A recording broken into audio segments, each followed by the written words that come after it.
이곳은 정원입니다.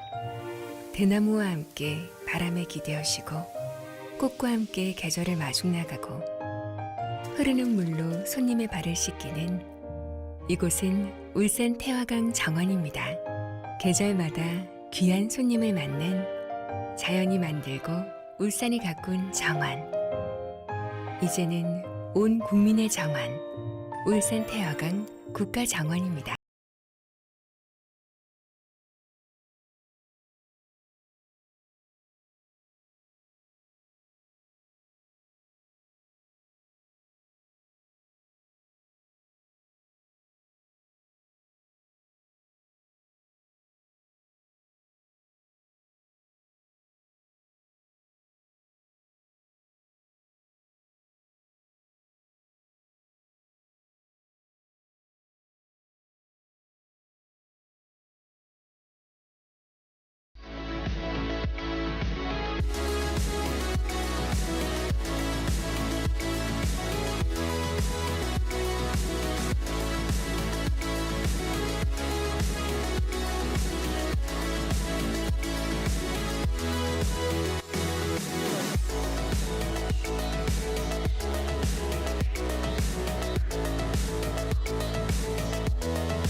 누구 닮았지? 어? 장인어른. 큰소리 뻥뻥 큰소리 뻥뻥 생각은 자신감으로 오래가면 씨 1, 2, 3, 4 You found a new place to go Made up your mind and soul Believe in today Can we do it together? You and me like the sun and the sea Hand in hand we will be Today when we create history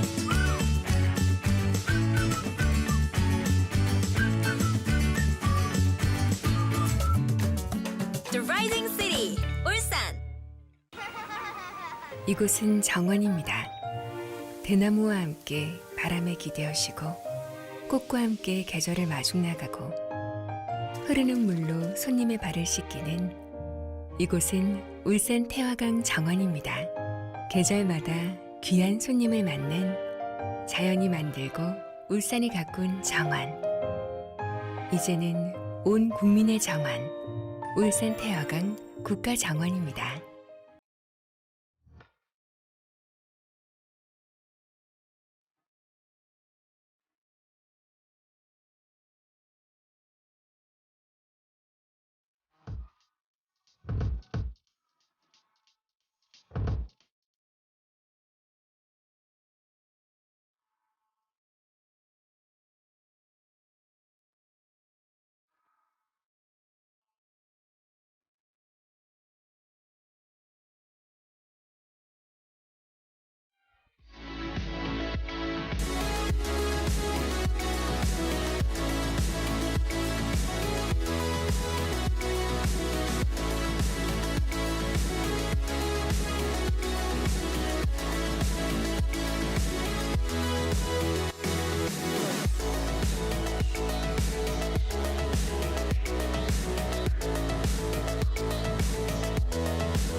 삼촌, 나 프로게임 할까봐.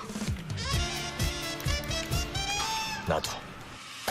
큰소리 뻥뻥 큰소리 뻥뻥 생각은 자신감으로 오래가면 씨 1, 2, 3, 4 You found a new place to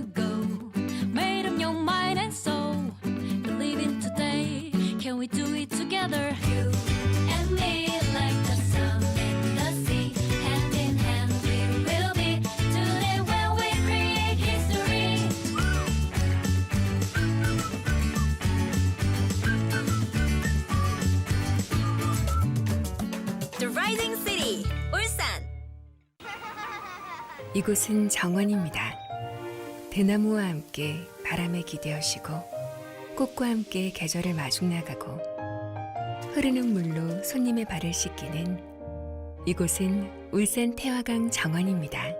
계절마다 귀한 손님을 맞는 자연이 만들고 울산이 가꾼 정원. 이제는 온 국민의 정원, 울산 태화강 국가정원입니다.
하나, 둘, 백셋, 백넷, 백다섯, 백여섯, 백일곱.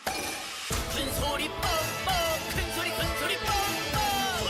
생기가 드는 자신감으로 오래라면 씨. 1, 2, 3, 4. You found a new place to go. Made up your mind and soul. Believe in today. Can we do it together? You and me like the sun and the sea. Hand in hand we will be. Today when we create history.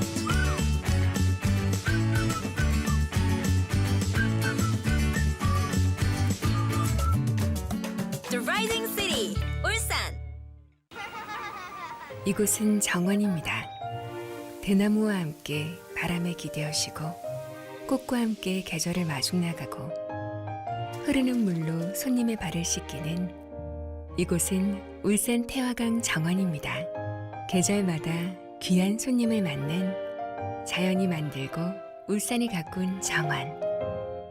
이제는 온 국민의 정원, 울산 태화강 국가정원입니다.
이러니까 누구 닮지 않았어? 장인어른. 소리 뻥뻥. 삼촌, 나 프로게임 할까봐. 나도. 큰소리 뻥뻥. 둘, 백셋, 백넷, 백다섯, 백여섯, 백일곱. 오케이. 큰 소리 뻥뻥 큰 소리 뻥뻥 큰 소리 칠 거야. 생겨주는 자신감으로 오래가면 씨. 1, 2, 3, 4. You found a new place to go. Made up your mind and soul. Believe in today. Can we do it together? You and me like the sun and the sea. Hand in hand we will be. Today when we create history.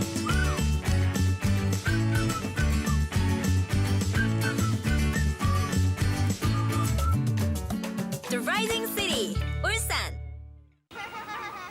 이곳은 정원입니다. 대나무와 함께 바람에 기대어시고 꽃과 함께 계절을 마중 나가고 흐르는 물로 손님의 발을 씻기는 이곳은 울산 태화강 정원입니다. 계절마다 귀한 손님을 맞는 자연이 만들고 울산이 가꾼 정원. 이제는 온 국민의 정원, 울산 태화강 국가정원입니다.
요거.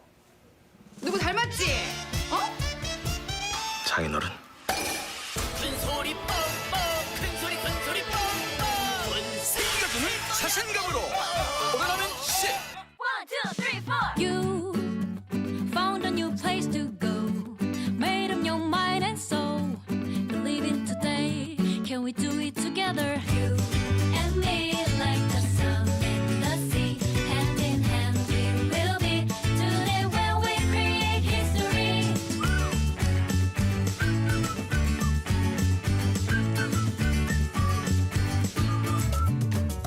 The Rising City, 울산. 이곳은 정원입니다. 대나무와 함께 바람에 기대어시고 꽃과 함께 계절을 마중 나가고 흐르는 물로 손님의 발을 씻기는 이곳은 울산 태화강 정원입니다. 계절마다 귀한 손님을 맞는 자연이 만들고 울산이 가꾼 정원. 이제는 온 국민의 정원, 울산 태화강 국가정원입니다.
삼촌, 나 프로게임 할까 봐.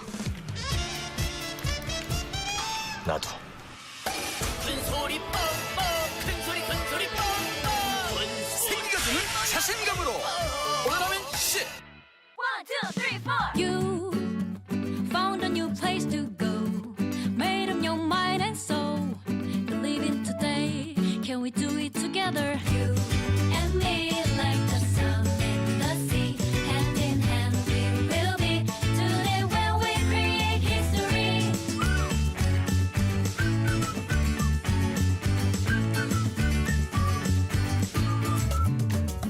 The Rising City, 울산.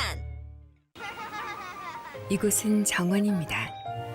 대나무와 함께 바람에 기대어시고 꽃과 함께 계절을 마중나가고 흐르는 물로 손님의 발을 씻기는 이곳은 울산 태화강 정원입니다. 계절마다 귀한 손님을 맞는 자연이 만들고 울산이 가꾼 정원. 이제는 온 국민의 정원, 울산 태화강 국가정원입니다.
하나, 둘, 백셋 백넷 백다섯 백여섯 백일곱 큰 소리 뻥뻥 큰 소리 뻥뻥 생겨주는 자신감으로 오라라면 씨 One, two, three, four. You found a new place to go.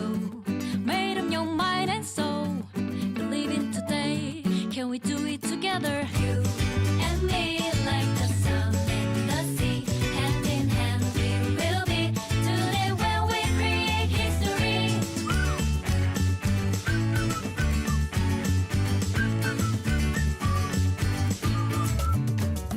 The Rising City, 울산. 이곳은 정원입니다. 대나무와 함께 바람에 기대어시고 꽃과 함께 계절을 마중나가고 흐르는 물로 손님의 발을 씻기는 이곳은 울산 태화강 정원입니다. 계절마다 귀한 손님을 맞는 자연이 만들고 울산이 가꾼 정원. 이제는 온 국민의 정원, 울산 태화강 국가정원입니다.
이러니까 누구 닮지 않았어? 어? 장인어른. 삼촌, 나 프로게임 할까봐. 나도. 둘, 백셋, 백넷, 백다섯, 백여섯, 백일곱. 오케이. 큰 소리 뻥뻥, 큰 소리 뻥뻥. 큰 소리 최고야. 생겨주는 자신감으로 오래가면 10. 1, 2, 3, 4. You found a new place to go. Made up your mind and soul. Believe in today. Can we do it together? You and me like the sun and the sea. Hand in hand we will be. Today when we create history.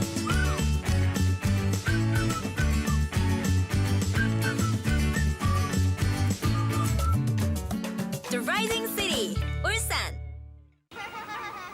이곳은 정원입니다. 대나무와 함께 바람에 기대어시고 꽃과 함께 계절을 마중 나가고 흐르는 물로 손님의 발을 씻기는 이곳은 울산 태화강 정원입니다. 계절마다 귀한 손님을 맞는 자연이 만들고 울산이 가꾼 정원. 이제는 온 국민의 정원, 울산 태화강 국가정원입니다.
요거.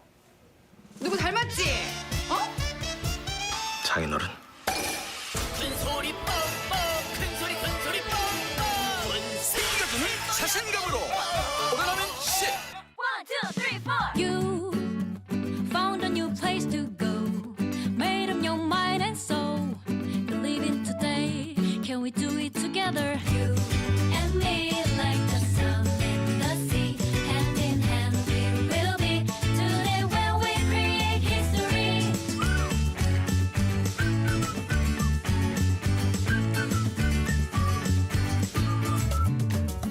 The Rising City, 울산. 이곳은 정원입니다. 대나무와 함께 바람에 기대어시고 꽃과 함께 계절을 마중 나가고 흐르는 물로 손님의 발을 씻기는 이곳은 울산 태화강 정원입니다. 계절마다 귀한 손님을 맞는 자연이 만들고 울산이 가꾼 정원. 이제는 온 국민의 정원, 울산 태화강 국가정원입니다.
삼촌, 나 프로게이머 할까봐. 나도. 큰 소리 뻥뻥 큰 소리 뻥뻥 생겨주는 자신감으로 오늘하면 10 1, 2, 3, 4. You found a new place to go. Made up your mind and soul. Believe in today. Can we do it together? You and me like the sun and the sea. Hand in hand we will be. Today when we create history.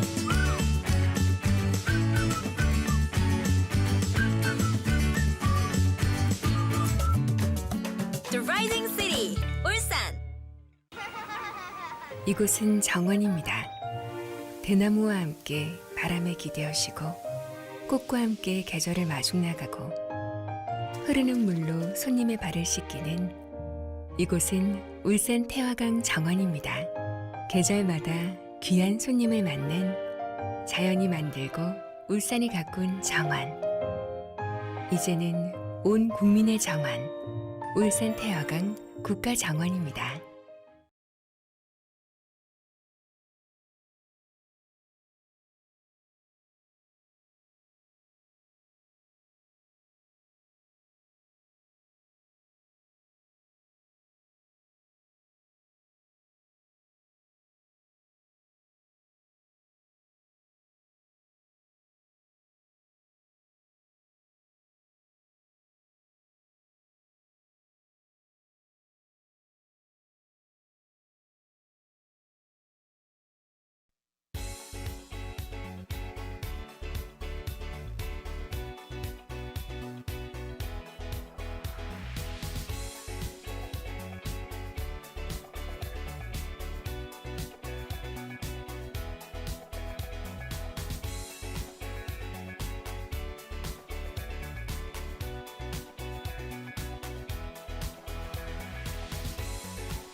Good evening, ladies and gentlemen. Welcome back to another day of the KeSPA Cup 2020. I am Achilleos, back here to enjoy some League of Legends commentary alongside the one, the only, Mr. Brendan Valdez. Yeah, great to be here. We get to join for the KeSPA Cup once again. Year in, year out. We're always here around Christmas time, giving us all the gift of KeSPA Cup. Yeah. And some new League of Legends as well. It's always fun to see the new players that come back in here and be completely and utterly baffled by all the new champions that have released, all of the new items that have released that, since I stopped commentating League of Legends full time in 2018. Yeah. So it's really fun to try and relearn the game a little bit, but we've been strapped in for quite some time trying to get prepared for this, so I'll see if I can end the day without some egg on my face. Yeah, well, I think that's kind of inevitable, but it's okay. We'll have fun while we're doing it. And you mentioned, the new champions that are out, the new items that have come out as well. I'm sure that's been a little bit of a pain for you, trying to learn all those new items with the new icons and all that good stuff. But also, the fun thing about KeSPA Cup is that we have all the new rosters, right? Yeah. All the roster swaps happen around the end of November, beginning of December.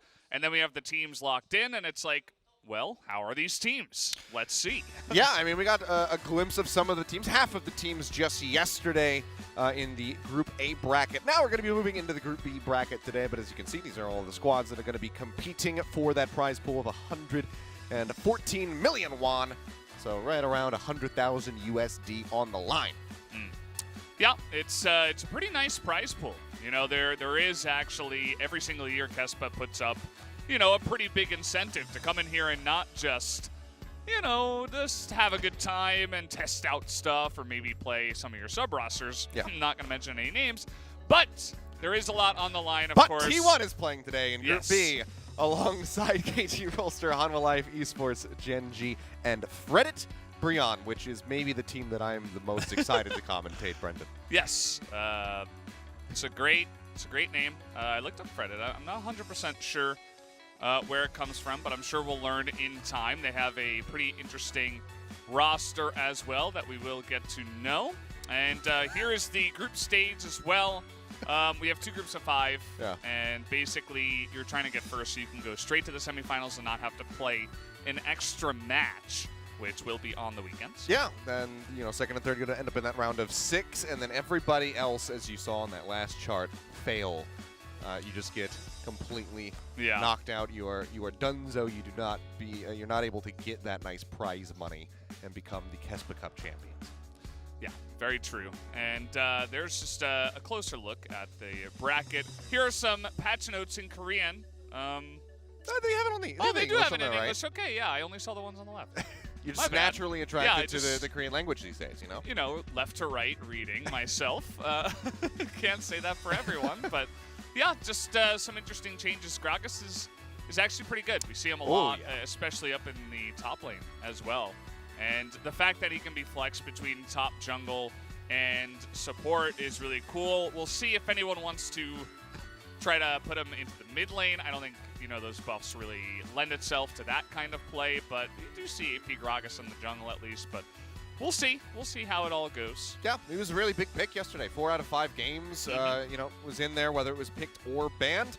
And of course, you know, there's some more changes for Pantheon for the items, but Pantheon, I think, like yesterday, is probably again going to be 100% banned. We're not going to see him. Probably not. It's just too good. He's just insane.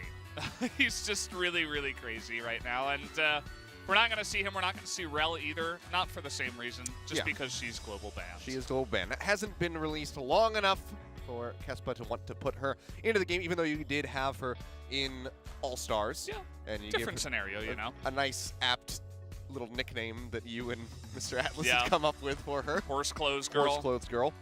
Yeah. But here we go. So we got to see our first glimpses of Group A just yesterday. Damwon Gaming, much to no one's surprise, was able to finish off 2-0. Turns out Khan, still pretty damn good top laner, especially when he has Gragas in his hands. Yeah, and that's a really great point you make, but also basically anyone can play with Canyon and look amazing as well. True. The guy just like carries whatever team he's on. And he got Graves. Is so good. In both games. Yeah. They got Graves Syndra in both games for he and Showmaker. It's just like, what are teams doing? Too many other priority picks to try to take out of their hands, but they're pretty damn good. But starting us off, as you saw there on your screens, we do have KT and Fredit. Let's go ahead and get a closer look at the squads.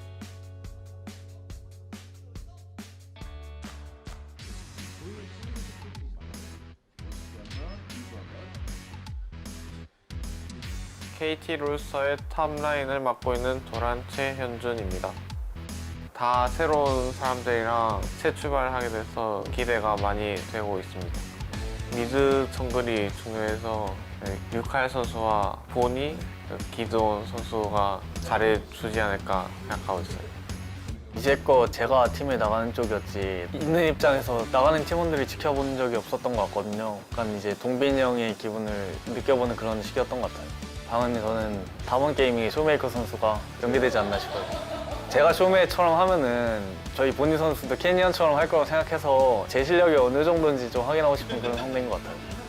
저랑 보니 선수가 이제 호흡을 처음 맞추는 단계인데 쇼메이 캐니언 그 이상 아니면 못지않게 더 잘해보도록 하겠습니다. 감사합니다. Well, some bold words coming out from you, Call, to say the least. Yeah. I'm not too certain about that, but we'll have to just wait and see if Bonnie can deliver on the hype. Yeah, Bonnie coming up from KT's second team, and you know, we've seen good players come up, you know, time and time again every year. So if they're having success so far in scrims and playing together, maybe in solo queue, perhaps, you never know. I mean, UCal definitely a very mechanically skilled player, has struggled to really make his rosters work, and now I think this might be his biggest challenge so far, as we do have, you know, not a lot of huge names here. He is with Doran as well, who has made a name for himself. Of course, Hirai still the head coach here with Supreme and Acorn, but it's definitely going to be a big challenge, and I think he's trying to put himself up to the task by raising expectations and saying, hey, we can be just like Canyon and Showmaker. I mean, there's two different approaches. You either raise the expectations or you go in with none whatsoever. But let's go ahead and take a closer look at Fredit BRION.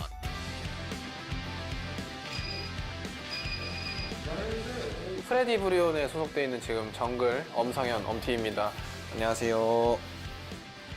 제가 이번 연도에 팀을 사실 구하기가 좀 힘들다고 생각을 했어요. 근데 테스트 봐주게 해주신 최우범 감독님도 되게 감사드리고 저를 이렇게 뽑아주신 만큼 인정받을 수 있도록 노력하고 싶습니다. 팀원들과의 화합인 것 같아요. 팀원들과 융합하고 화합하고 하면은 개인적인 선수들 피지컬이나 이런 건 되게 좋은 것 같아서 저희가 같이 뭉칠 수만 있다면 잘할 수 있지 않을까 생각하고 있어요.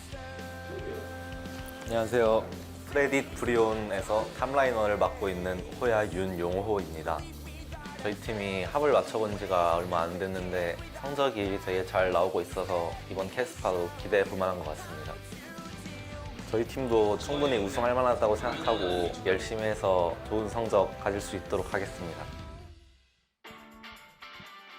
Well, there you have it. Closer little glimpse into Fredit BRION. It's good to see Umti back, even though he will not be starting for their first game of the day. Yeah, we're going to see Chieftain here. A little bit of a spoiler, but Umti is listed to be playing a little bit later on in their second match. We'll see if that sticks. I think it'll depend a little bit on how Chieftain goes, but who knows? Maybe they want to try them both out, see how they play on the big stage, of course. And pretty interesting roster here. I think there's going to be a lot of names that people who are, you know, maybe regular watchers of the LCK, they might be like, well, who are all these guys? Well, they've come from a assortment of different rosters, like Hoya coming over from Griffin, Chieftain coming from Vici Gaming. I know a lot of people do know Umti, but Lava coming off a not-so-great year, to be honest. I'm not going to say, you know, 100% as aggressively as I want to, but really, it's been a bit downhill for him. He's going to need to prove himself here on this Fredit BRION roster. Yeah, it's going to be a bit of an uphill battle here for them. Let's see what they can get done as we do jump into draft for game number 1. And straight off the bat, no surprises there. It will be Akali taken away. One of the only few other champions that had a 100% ban rate yesterday, and Gragas will also be taken off the board by KT Rolster. Yeah, I think Gragas is just too flexible, too strong right now, and people are beginning to realize it. His lane sustain is incredible. We all know what he can already do in the jungle and the support role, and the fact that he's really good in the top lane now as well means that we're just not really going to see him that often. And so, taking a little bit of time here, but Fredit BRION do go ahead and ban away Olaf. A lot of the item changes, especially the Gore Drinker that we all know that Atlas loves and hates at the same time, loves to mention how good that item is. And he's one of those guys that can really use it to huge success. We saw Krako yesterday basically look like a god on the Olaf, and I think teams are beginning to realize that, hey, he can skirmish even better than before. We don't really want to see him anymore. Yeah, Graves as well taken off the board. We were talking about Canyon and his success with that pick just yesterday. So still extremely powerful in the jungle. Unsurprising to see that one taken off the board. And there will be the Pantheon. Don't want to give that over to Frent for that first round pick because it absolutely would get locked in for Crescent in the bottom lane. So it does maintain its 100% ban status alongside that Akali as we go into the first round of picks, though. Will be, yeah, high presence on the All-Star. This has been a bit of a surprising one for me. Kind of coming back into the game was not the highest priority, it seemed, near the end of the season, especially at Worlds. We didn't get too much Alistar. Leona being on the board and not being one of the first takeaways, you know, a little bit shocking to see. But with the new pre-season patch coming through, the new items and whatnot, seems like we have a bit of a resurgence of the cow. Yeah, you know, kind of developing. I think that teams are beginning to slowly move back into the tank support meta, and Alistar is one of these really strong tank supports nowadays. I feel like he does really well with Locket, and so you can just kind of go straight into that. He's very tanky, obviously, with his Unbreakable Will. and you can have a pretty good time. Great at engaging as well. And of course, Samira immediately snatched up, not wasting any time with that, and Lucian as well. So a couple of really strong picks picked up by KT right afterwards. Do you grab those? Seems like jungle will come through, so Chieftain just going to be taking that Lilia for himself, and then we will have the KeSPA as well locked in for Henna. Yeah, KeSPA slowly coming back in here. I feel like she works. She has really good synergy with the Alistar and tank supports, like engage heavy supports in general. So she has been slowly coming back here. But we saw what Samira can do. Saw that yesterday. Pretty insane. Also Lucian, in terms of flexibility and also lane presence, is still pretty good. So just throw him probably in the mid lane for you, Cal. We'll see if Doran wants to give it a shot. We do have Leona come up, which is something you were mentioning. It seems like they're worried about having the support pool limited a little bit, so want to go ahead and get the Leona locked in. Jungle is still something that could be attacked by Fredit, and that's exactly where they're aiming right now. So they get a ban on the Nidalee, just to try to limit the options for Bonnie. Cal talking up a big game for Bonnie in the jungle, so in theory he should be able to perform regardless of the pick. But they want to eliminate as many S and A tier picks as they possibly can. Yeah, a couple of big beefy boys going to be banned out here, Set and Malphite, and definitely some stuff that can really unlock that KeSPA even more and give them some hard engage. Malphite even stronger nowadays with these Sunfire items. And Hecarim also coming in here, but it looks like Bonnie wants to take a little bit of a different approach into the jungle. Ooh. Well, it still does have a couple different aggressive options that he's flipping through. Echo is something that we did see banned yesterday a few times. Didn't make it into the draft, but it will just, in fact, be the Elise. Yeah, Elise going to be picked up here.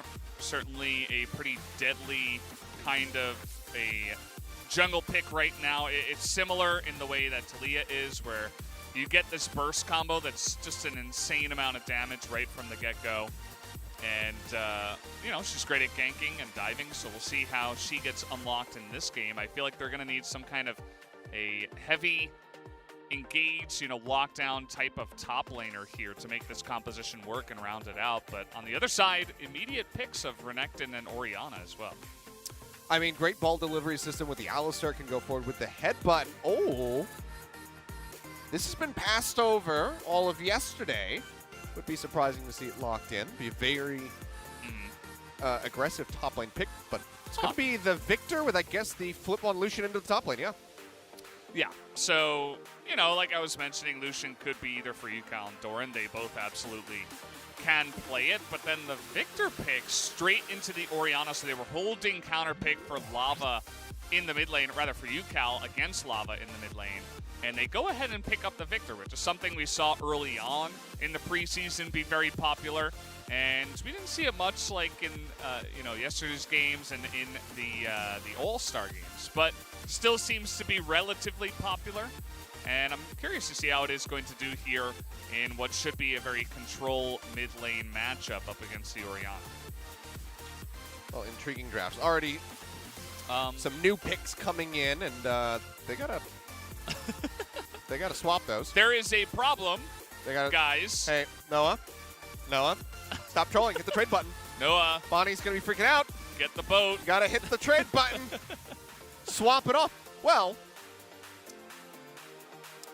Okay, so we're getting a word that there was a bug in the swap. So, okay. It seems like that is an issue. I mean, that's not technically correct because Elise is an arachnid, which isn't a bug. Whoa. But close enough. Are arachnids not bugs? No. They're classified differently. Arachnids are in a classification of so their own. Arachnids are not insects? I think they can be classified as a type of I think sort of, but not really is how it's been explained to me. That they should be considered separate. Okay. Like how a dolphin isn't a fish. That's true. It's kind of like that. They're very similar, and you're like, yeah, but they live in the not water. A fish, yeah. They should be a fish, but it's not. Yeah, it's like a sea creature. kind of. I could also just They're be a little wrong. bit different. Yeah. Sometimes I'm a bit of an idiot. Who knows? So. I could just be making I all of certainly this up. don't know. We have a game issue and a bug issue apparently. As we anticipated, it will not be the Elise Leona bot lane. No. For KT. Not That would have today. been a really bold move to come out with this this young squad backed by UCal and just be like, you know what? Elise Leona bot lane. Try Yeah. getting away. Got Zenith Blade into stun into Cocoon, but we also have no damage to kill Yeah. anybody. So They got some nice burst, but that's about it. And once they get some defensive items, they'd probably just live. We saw some interesting bot lanes in the All-Star game. We had Rengar Ivern, of course, you make the brushes, and then Rengar jumps everywhere. And we had Swain with someone, I don't remember who. I think it was just some kind of engaged support, like an Alistair or something, or Leona. And basically they just never died. And I'll always look for picks over and over. Sounds It was fun. Pretty good. it's always fun when you can find those cheese bots. I remember back in the day, oh boy, AP Scion and Taric bot lane. Okay. This is when Scion had his targeted stun Yeah. ability that would just shoot out, and you just had to click on somebody. So you Mhm. do that, and Taric had the same exact thing. So if you both landed your Little stun, dazzle that comes out. yeah, if you both landed your stun on somebody, you know, at least half of their HP gone, if not just completely deleted. If you can get ahead, it was just disgusting, and that riddled solo queue for quite some time. Yeah. And then That's it a got big removed. throwback. Yeah, Or at least fixed or changed they ruined in it. some way. Absolutely ruined it. I I mean- love the cheese AP builds. APGP back in the day before he got his rework was one of my favorite things. Apparently, you can actually still run APGP. It's not that bad with the preseason items coming through and whatnot. Yeah. I've been seeing a couple highlight reels of APGP players out there. So keep living the dream. Keep it going. But the classic APGP was just wonderful. You couldn't die. You Yeah. would eat the orange. You'd heal yourself for like 2,500. Yeah. It was kind of it's broken. Wonderful. I think there's a reason it's gone. Oh. But it's okay because we just get new and fun broken stuff like Samira. Like Samira. And then she doesn't get banned for some reason. Yeah, made it through. So And then not even first picked. Like, yeah, made it into the second. It was first pick of the second second round. So KT was able to get it on their first draft. yeah. So Which is weird. I think that's kind of weird. Like, if it's available, I think you're okay. You should be more so okay to give over the Alistair. I mean, it wasn't even. It's not compared even to that. the Samira. It's that Envolution. Yeah. Both made it through. I suppose in their mind they were like, well, Samir's obviously available, but Alistair's pretty good against her, much in the way that he's pretty good against Katarina. You like kind of Yeah. stop all of that annoying resetting on top of resetting, and you just, you know, pummel her into the ground. And you see Syria for such a long time that it kind of breaks her flow and her combo that she's making. So maybe in that sense, they're like, Alistair's really strong. Let's take this ahead of their obvious Samira pick.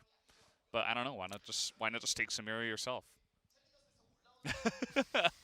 I don't have the answers. Yeah. I'm just curious the build that we're going to see. If it's going to end up being the Immortal Shield Bow, if it will be the Gale Force to just have that extra dash to try and escape from the CC that's going to be coming through, because you can dash away from the Headbutt Pulverize as long as you time that well enough. So you can keep yourself out of range and then dash back through once the CC has been burned by the Alistar, and then set up with your ultimate. So I'm curious to see what the thinking is going to be behind that build, or if you just want to have that big shield to come through if you start taking a burst damage. Yeah, I feel like Immortal Shield Bow right now is just an item that people are beginning to realize that it's just too good and safe to not build on most 80 carries. Like in the All-Star game, even we saw a bunch of Gale Force. We saw mostly just Gale Force or Immortal Shield Bow first. And I think at the end of the day, they were just like, no, I think Immortal Shield Bow is just better. Like, it's just safer, you know? It's got good stats, and also you get that shield that comes in. So it's a good, like, first item to just kind of ramp up into more.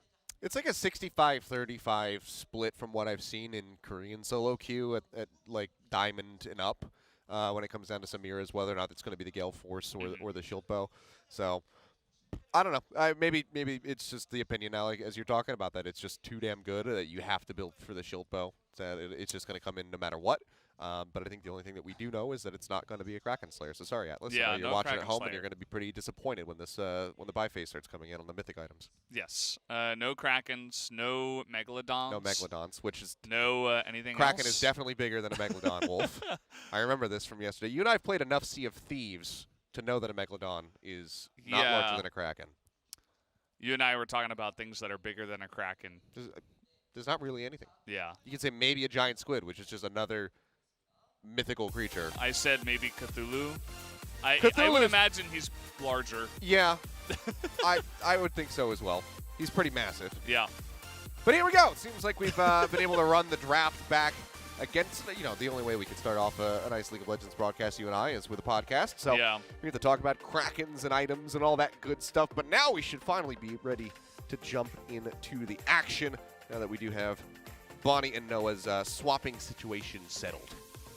Obviously, we are not getting at least Leona in the bottom lane or anything like that. So we do have the swap done, as you mentioned, and we're taking a look at these compositions.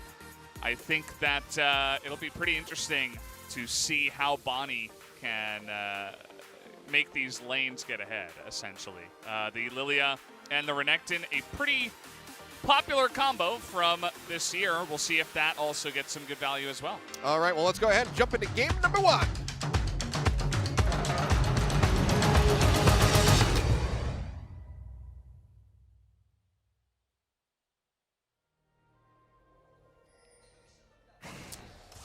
And here we are on Summoner's Rift. All these months later, I can't really say years later, just because a year ago I was doing this exact tournament. It so. might have, yeah, you can't say years, but you could say year. Maybe a year. When was the starting date? I think it was earlier. I think it was a few days earlier, but Yeah. I know that it still did run into 2020, as we're going to be running into 2021. Yeah, I remember that as well. Just for the final, at least. I was doing the New Year's Eve broadcast, as Atlas usually takes care of the Christmas. We usually had that swap going on. I was doing the emergency Yeah. 1 a.m. drive across the city broadcast. The Achilleos ambulance to save the life of Atlas. And you did eventually get there. What an evening that was. Wow, how did that ball not hit that minion? What? That looked like it didn't do any damage at all, but it looked a little bit weird. UCal's already dominating him in the lane here, looking pretty good on the Victor. Always looking to trade at level 1, of course. Yeah, meanwhile, just top lane. Going to be going as anticipated. A lot of poke damage going to be coming through onto the Renekton. Had to take this semi-blind because they weren't certain if it was going to be the Lucian in the mid lane. So we'll get pushed around quite a bit for a little while here, at least until we can get some defensive items to come through, try to mitigate some of that damage. We do have double Dark Harvest here in the jungle, and also Hail of Blades here for the Kai'Sa. So she's going to be looking to, when she takes those trades, looking to do the burst damage and get that passive stacked and try to chunk them, essentially. And I think that's good with kind of a combo-oriented support. Not a bad idea at all. And you can see that they're already having a pretty fun time in the early game, at least, down in the bottom side. Just pushing that one in. As Bonnie going to go for a little bit of an invade here. Pressing forward, we'll wrap around the side. Should get the spot there onto Chieftain. Hello there. Okay, just take away the Wolf, perhaps. And yep, Smite will come in. Does land the Cocoon to get a little bit of damage in. Jumps forward to go into the Spider form. We'll have to retreat, though, as Lava's just a little bit too close. But a nice little cheeky takeaway. Yeah, it's actually pretty nice. Looks like, of course, the Elise not going to have as much clearing power as the Lilia early on, or just in general. And getting in there, smiting the big wolf is pretty nice. You see that he comes over here and tries to deny this Scuttle Crab take, which was originally pinged by the blue team, by the Lilia. But they know that it is gone now. So Bonnie, very aggressive here. And you can see that UCal is as well. This is one of the more exciting things for me for this new KT lineup, is that UCal is very aggressive. It seems like Bonnie is also quite an aggressive jungler, especially in this matchup. It's hard not to be. But that can be a very good boon for your team if you're just very aggressive in both the mid and jungle. You kind of play 2-on-2 very well. You can beat a lot of the weaker teams just by having that synergy. Well, we'll just be slow and steady for now. We'll see if the jungler is going to be able to ramp up the action here in a few minutes as they get ready to do their first full clears through. And start seeing what kind of item builds will be coming out. Yeah. And not much action down here on the bottom side either. Nope. Just a bit of trading. I thought that Crescent and Hanwha would try to get aggressive early on. The Leona pick into the Alistar was pretty interesting because most of the time Alistar is a very good pick into Leona. You can just stop her Zenith Blade essentially and knock her up once she gets in and not have to deal with any of her shenanigans, especially once you hit level 6. So you take away a lot of her utility because she's essentially got a root and 2 stuns, and none of that is going to do anything against you if you can just Unbreakable Will out of it. So you can really, you know, get that lane going for yourself. Hoya looks like he's playing very passively up in the top side. Really worried about this this Elise, and of course doesn't want to get poked out by the Lucian. Yeah, was starting a back when he was underneath the tower, but seems like he doesn't want to try to lose out on the minions. The Dorn was just going to start pushing the wave back through, so does end up sticking around. I thought maybe we were going to see the routing come in from Chieftain to make his way up to the top side. He will go ahead and use the Scrying Plant to spot that it is warded. So knows that he cannot really wrap around on Dorn to try to execute a gank. And knowing that the Scrying Plant was used on the top side of the jungle, this enables for Bonnie to just rotate over with the help of the bot lane and go ahead and take away this first Drake. So Infernal going to be coming through on the board for KT. Yeah, they're easily going to be able to pick this one up. They get that bot priority, and Chieftain was essentially just going for full clears after getting double scuttled. Just going around and clearing his own camps and trying to scale up and hit level 6 for now. But again, this aggressiveness, this proactivity on the map has been good from the side of Bonnie and UCal, and even their bot lane, just to push it in. And they have that wave clear with the Samira, and they have abused that very well so far. Quite a bit. Wave clear coming through.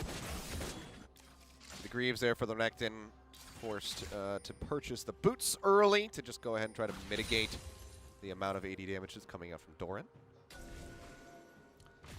Yeah, definitely the most important pickup for that Renekton. You're just trying to survive for now, and once you hit level 6, you can be a little bit more aggressive, but in order to take good trades, you have to have some defensive stats, so you don't just get poked out before that does begin. As the blue buff did not go to UCal, that was a mistake. You know, new KT Rolster squad, got to work on the synergies there out of the mid of the jungle. Clearly. So, even though that is a handoff that is commonly executed in many a solo queue game. So. Yeah, especially on the Korean server. I heard actually from some of my friends that play on NA at least. Not super high level, but maybe like silver gold-ish, and they're like, it's not a guarantee that the mid gets the second blue.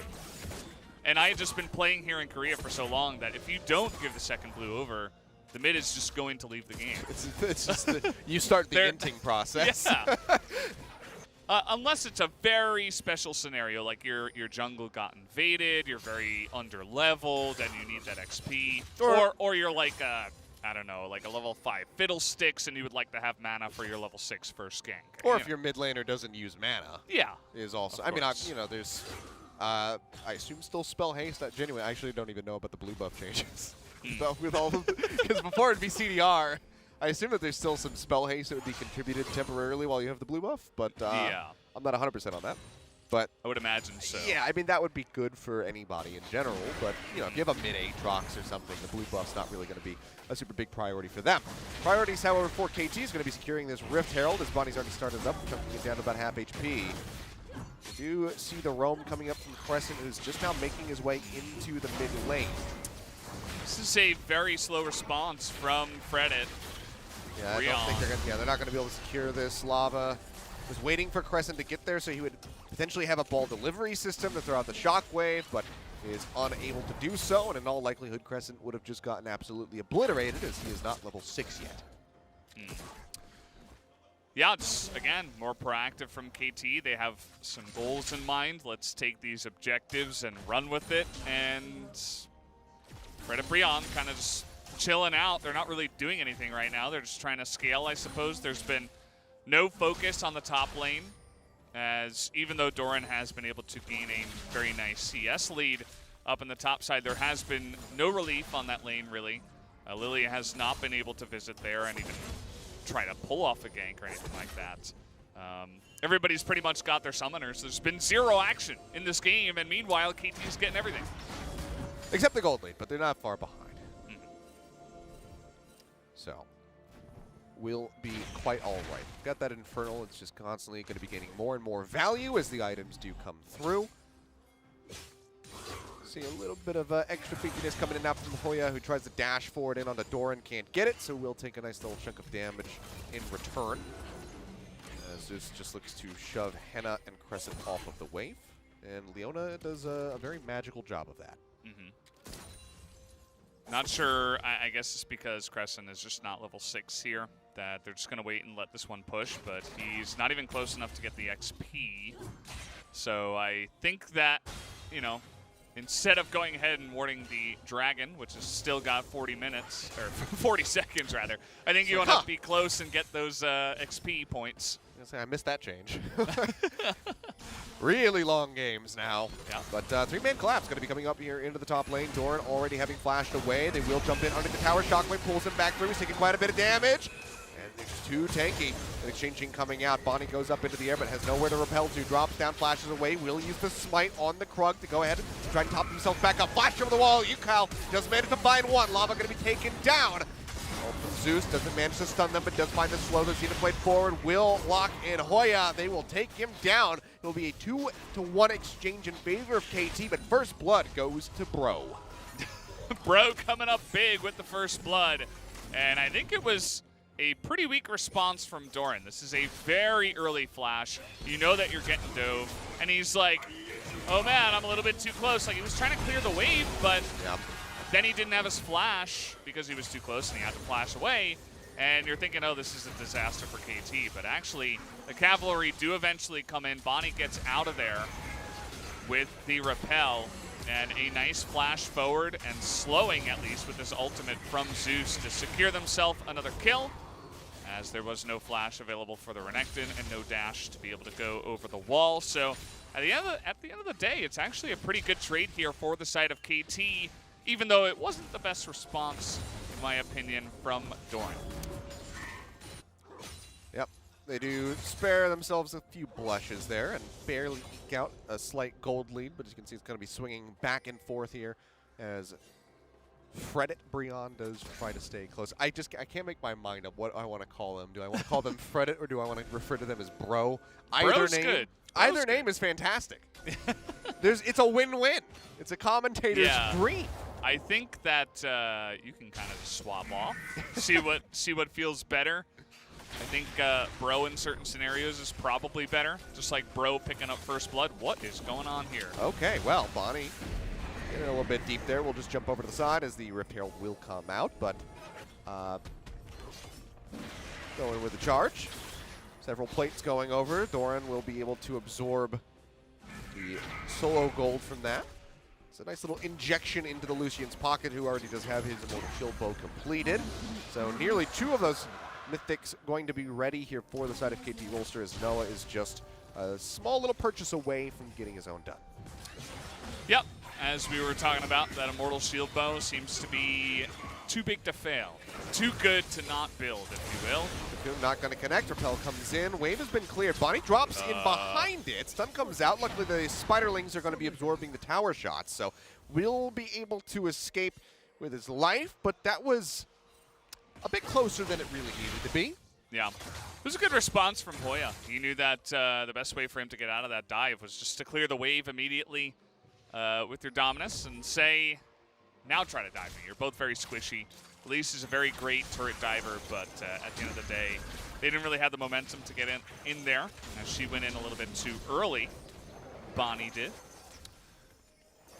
And it's just back to farming, it looks like, for both these guys. The mid lane hasn't had much action.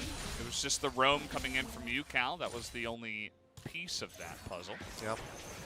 Not too much tower damage dealt, you know, outside of that top lane. A little bit on KT's mid outer tower, but that first tower gold still going to be eluding KT for the moment. But Doran in a decent spot to chunk that down just by constantly shoving the wave through. TP's going to be used. Zeus will go ahead and show himself in the mid lane as UCal just comes back in to go ahead and clear things out with his Death Ray. Yeah, he's going to be powering up really nicely. Oh no! They headbutt him away. What? Oh, Crescent doesn't get the combo for the headbutt pulverize, just sends him out to safety. Bonnie says, well, thank you very much. Yeah. One of the downsides of playing Alistair, I suppose, had his combo broken up halfway through, and we got Shirley on the map now. So after all that, you know, they did bop Bonnie away, but they didn't get the kill. So Bonnie able to get back towards full health, and KT want to fight this one. That they do. Down below half at the moment. Eye gets popped. Zenith Blade not going to connect. It goes lower and lower. They're not in range to try and take this one away with a smite, so will get scooped up by Chieftain. Now, Dragon onto Zeus. Chieftain finds the final blow. It will just be a Herald and 1 kill here for Fredit, but he's high it up 2-2, and now they have Rift Herald of their own to try to break down a tower. That was a very confusing moment. I feel like, you know, you mentioned it before. This is the KeSPA Cup, and these teams are kind of getting used to their rosters as, okay, a bit of a back massage from Doran, but he'll be able to... That's a good way to put it. Yeah, Hoya. I almost called him Horan, which is Doran, but with an H. And, yeah, he's able to get out there pretty much alive. But take a look at this. I mean, it's like, make up your mind, you know? Are you going to go in or not? They couldn't. They're like, okay, the Alistair's too scary. Yeah. There's a ball zoning the rest of us out. What do we do? Well, I guess Zeus will just step forward by himself, let them take the Rift Herald, and then back away with Zeus only dying. And, you know, either contest the objective and try to take a fight, or go somewhere else on the map and get wins there. Yeah. Thankfully, Doran did get the turret by himself up on the top side, but... definitely a little bit of a stutter step in this game, I'd say, for KT. Just a little burst of damage there onto Crescent. Cal has joined in with the rest of the squad. Zenith Blade gets a connection. They jump forward, force the flash back underneath the tower, as well as the ult here from the Alistair. So they soften him up, but Dragon doesn't spawn for another minute and 8 seconds. So we'll just be everybody scattering to the wind yet again. Yeah, pretty... interesting that he did go for the flash. I think he would have been fine even with the 4 of them just doing a bunch of damage because he did have that ultimate available. Here's Lava. Speaking of flashes, yep, Cocoon does connect. Lava just going to be zipping his way away. Shockwave does get burned, doesn't find the connection. Bonnie now going to be slowed up. And yeah, will get stunned, will get taken down. Zeus as well, arriving a bit too late, comes in. Headbutt pulverize, knocks him into the air. No one does manage to drag one back in, but the Samira will get cut down. It's a double kill. Scooped up for Henna, and now a Rift Herald summoned into the mid lane to try and burst down that tower. Yeah, this is a massive turn of events here. Lava, probably not on purpose, unintentionally, but he actually just baited 2 members into a rough spot of KT. Very calculated, apparently. And also, UCal got caught in the mid lane by himself, dying to a Renekton, and he flashed as he died. So just about the worst scenario possible for KT because they use a lot here to try to get onto Lava. Yep. No flash left on the Elise. Follow-up engage is perfect. This is why the KeSPA does get enabled so well by this composition. Talked about that during the draft. And then, of course, in the mid lane, is just Hoya 1v1ing the Victor, who didn't have his Chaos Storm, so he could just dive the turret. He didn't have the damage to take that giant Gore Drinker Renekton away, and just gets 1v1. So it's like 3 or 4 free kills, and of course the mid turret, and immediately Bro gets the lead. Even more, 2 mid towers. They got the inner as well. Oh, wow. Yeah. What? I was about to say, noticed it right after the replay. Inner tower down as well. So even more value than we were anticipating before the replay came up. Yeah, Fredit just absolutely capitalizing on the over-aggression from Bonnie. Does manage to go ahead and get the second dragon here for KT. It will be a Cloud Soul, so not great. Yeah. But it's something. But now they lose another tower. So 3-1 in that regard, 6-3 in kills. Only 600 gold the gap at the moment here, so definitely not insurmountable for KT, but they need to get on the same page here pretty shortly. Yeah, I mean, if you look at the KT roster, they don't really have someone that just stands out immediately as a leader. Maybe Zeus. He's a guy that has a pretty nice amount of experience. You would think it would be UCal. Yeah, I mean, UCal maybe, but I mean, he's still relatively young. So, I don't know. It just feels like after 1 or 2 plays don't go their way, this game is kind of flopped over to the side of Fredit, and it's a little bit concerning. Yeah. You know, I think that you have to keep your cool, keep your calm after things go wrong. But they are losing a lot so far on this map here to the side of Bro. We'll see if they're going to be able to engineer a comeback here. Double shield bows have been since completed. The Leandri's anguished there for UCal as well. As Doran just tries to scratch the surface of this Renekton, but that's going to prove pretty darn difficult for him. Does have that CS lead, but he's not been able to shut down the Renekton in the way that he would really love. Sun will come out onto Leona. Cocoon going to whiff, but you can see staying back, playing patiently here is Crescent, not just going in. Didn't have the flash up at the time. Waiting for that Hex flash now rather to come over, but didn't really have an easy way to get over the wall to set up for the headbutt pulverize, and even then, not necessarily a guaranteed kill. Yeah, you get Zeus to get out of there and just say, okay, we got something. Just trading the ultimate for Chieftain for that summoner. And now we got a teleport coming in. Hoya in a bit of trouble. Vision, he knows that this is happening. Goes ahead, pops the ult, gets quite a bit of damage in on the Dorn, will pop that shield bow. Still falling lower. Dashes forward with the slice and dice to try to get out of the way, but Cal is able to hound him down, finds the kill, putting a 4th on the board for KT. Good little shutdown gold injected into the KT economy as well. Will net them a very narrow lead. Yeah, I get that, the nice play. They did have to use the teleport to get on in there, and that was kind of UCal calling the shots. You see why that shield bow is just so good. It's like, well, you try to turn on to be, nope, I've got a pretty massive shield.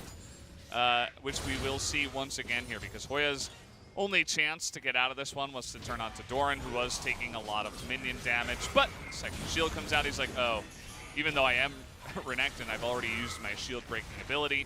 Doesn't matter.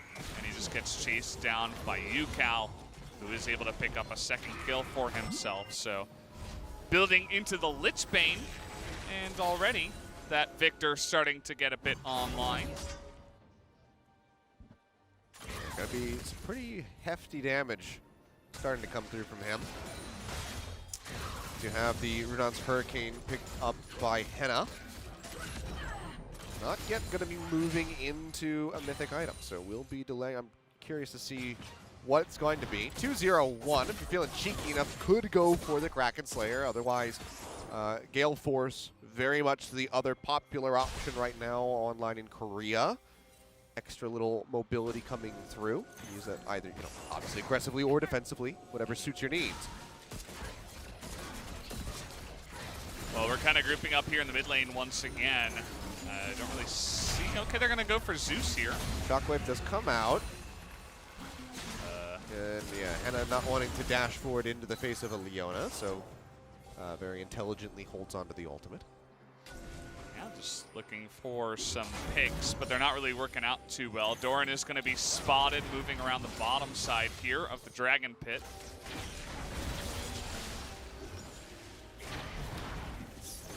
Doesn't look like any fight is going to break out, so... Well, at least not yet. The KT's starting to make their way into the jungle. Can't get the takeaway on that red buff. Hoya, he could just continue pushing in onto this top tower. Doran does have a TP to try to respond, but seems like he's anticipating the fight or wants to set up a flank angle to try and force one here.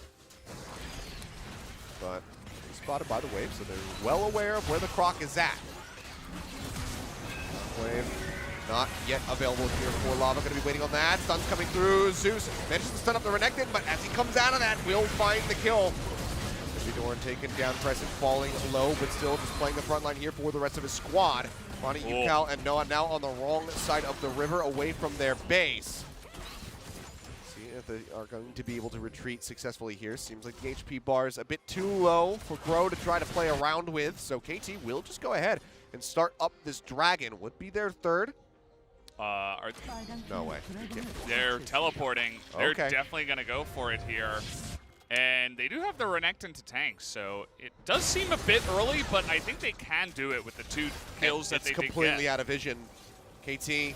I see it now. Yeah, starting to realize what could be going on. Bonnie's going to make his way over. UCal checking the brush with the death ray. TP going to be forced out now by Dorn as he looks to join into the rest of the fight. The instant pull off the Baron comes through. Hoya has to slice and dice away, so cannot get on top of somebody. Try to set up a stun. Try to set up a kill, so will just be a pull off the Baron. So 2 TPs used to force 1. Yeah, I mean, you know, you do get the teleport, but at the end of the day, I think they should have just killed the Baron there, honestly. They had the lead in this game, and take a look at this one. I feel like Chieftain is just doing so much work. You see the flash helicopter maneuver from that one, gets the double sleep, and that gets Kaisa into the back of the fight because Crescent was really having trouble finding that great engage for his team. And so Chieftain's like, okay, I'll do it. He just hops in there, gets the double sleep, sets up onto at least one of the squishy members in the Lucian, doesn't let him do his you know, ice skating here that he loves to do. And so they're able to get the 5-on-3 from there on out, but the poke from the side of the Victor and Samira was a little bit too much. So they decided to back away. I think they should have stayed on to the Baron, but they thought maybe they could turn the fight. But then again, once again, realized that they have a bit of trouble with the poke from Victor if they do not have hard engage onto him, which they did not have at the Baron pit. I can respect the restraint, though. It's better to pull away from the objective than to just, you know, potentially int into it. So they just want to play this one out as slowly and as patiently as possible. So you have a slight little lead secured for themselves at the moment. Well ahead in kills and 1 up in towers. Dragons, however, going to be the thing where the spot where they're lacking a little. That just genuinely stopped me in my tracks. That just happened, yeah. Lava is excited. He's ready to kick off 2021 in a big way. There we go. The engage going to be coming out. Solar Flare not going to be able to get the stun connection onto Hoya. A lot of damage now out onto Crescent. Takes him low.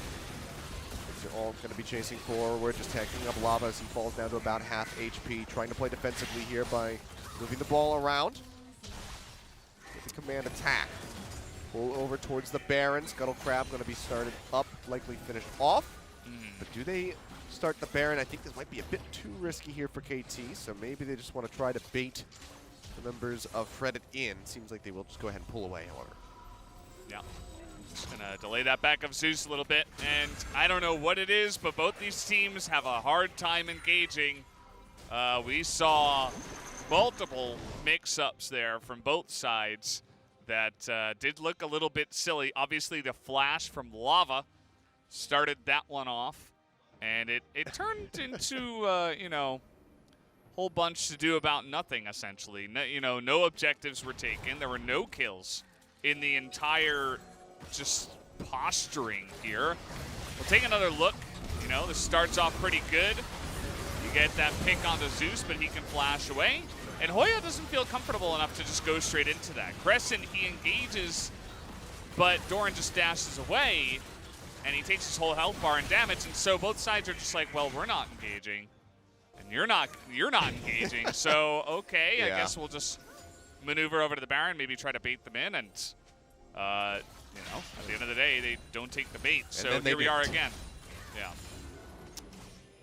Yeah, I mean, you know, you and I were talking about it before the game got started earlier. Just how are these teams going to play against each other? You know, a lot of younger talent is going to be debuting in the LCK for the first time.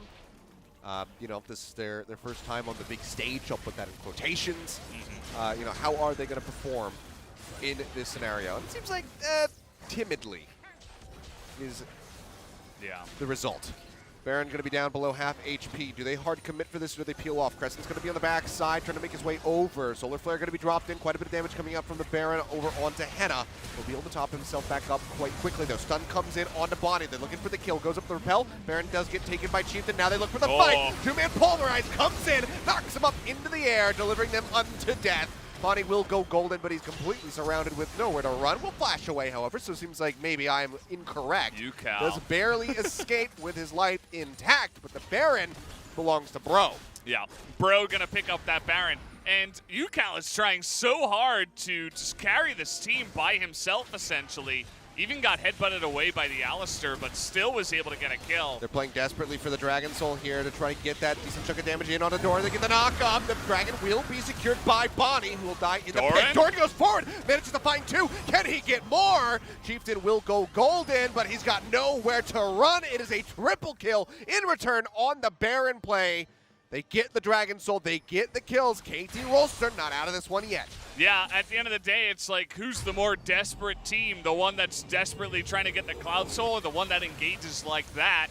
And I think we know the answer to that after the fight here as, again, you know, struggling to fight a hard engage. UCal does a great job of zoning Crescent out, but even though he does get stunned up, he's able to get a nice follow-up here. The great shockwave onto Noah just makes him totally irrelevant in this fight because the follow-up comes in from Crescent. So that's Lava making up for past mistakes. UCal, though, very confident in the face of the enemy members that did not have their cooldowns. He moves forward, gets the kill. And then you look at this and it's like, yeah, okay. I mean, you're trying to stop the Cloud Drake, but you got to be careful when you're going up against this much damage. You can't have Lava just sitting on the backside doing nothing, zoned out essentially, while, you know, Elise goes in, who's very squishy, and also Alistair had about 200 health, so he just immediately dies. And that gives KT the confidence to just move forward. So not only did they get the Cloud Soul, but they also got a triple kill for Doran, who was able to stack up some items as well. I think Lava zoned out on the backside of things is maybe the best summary of his entire career that you could give. Ooh. I jest. Yeah. But it's not been great. But some blunders, but also some really good shockwaves so far in this game. Let's see if he can help his team get across the finish line because they're so close. KT holding on by a thread that is named Doran. Yeah. Doran and UCal. That's true. Don't forget about him. He's UCal doing a lot of damage now.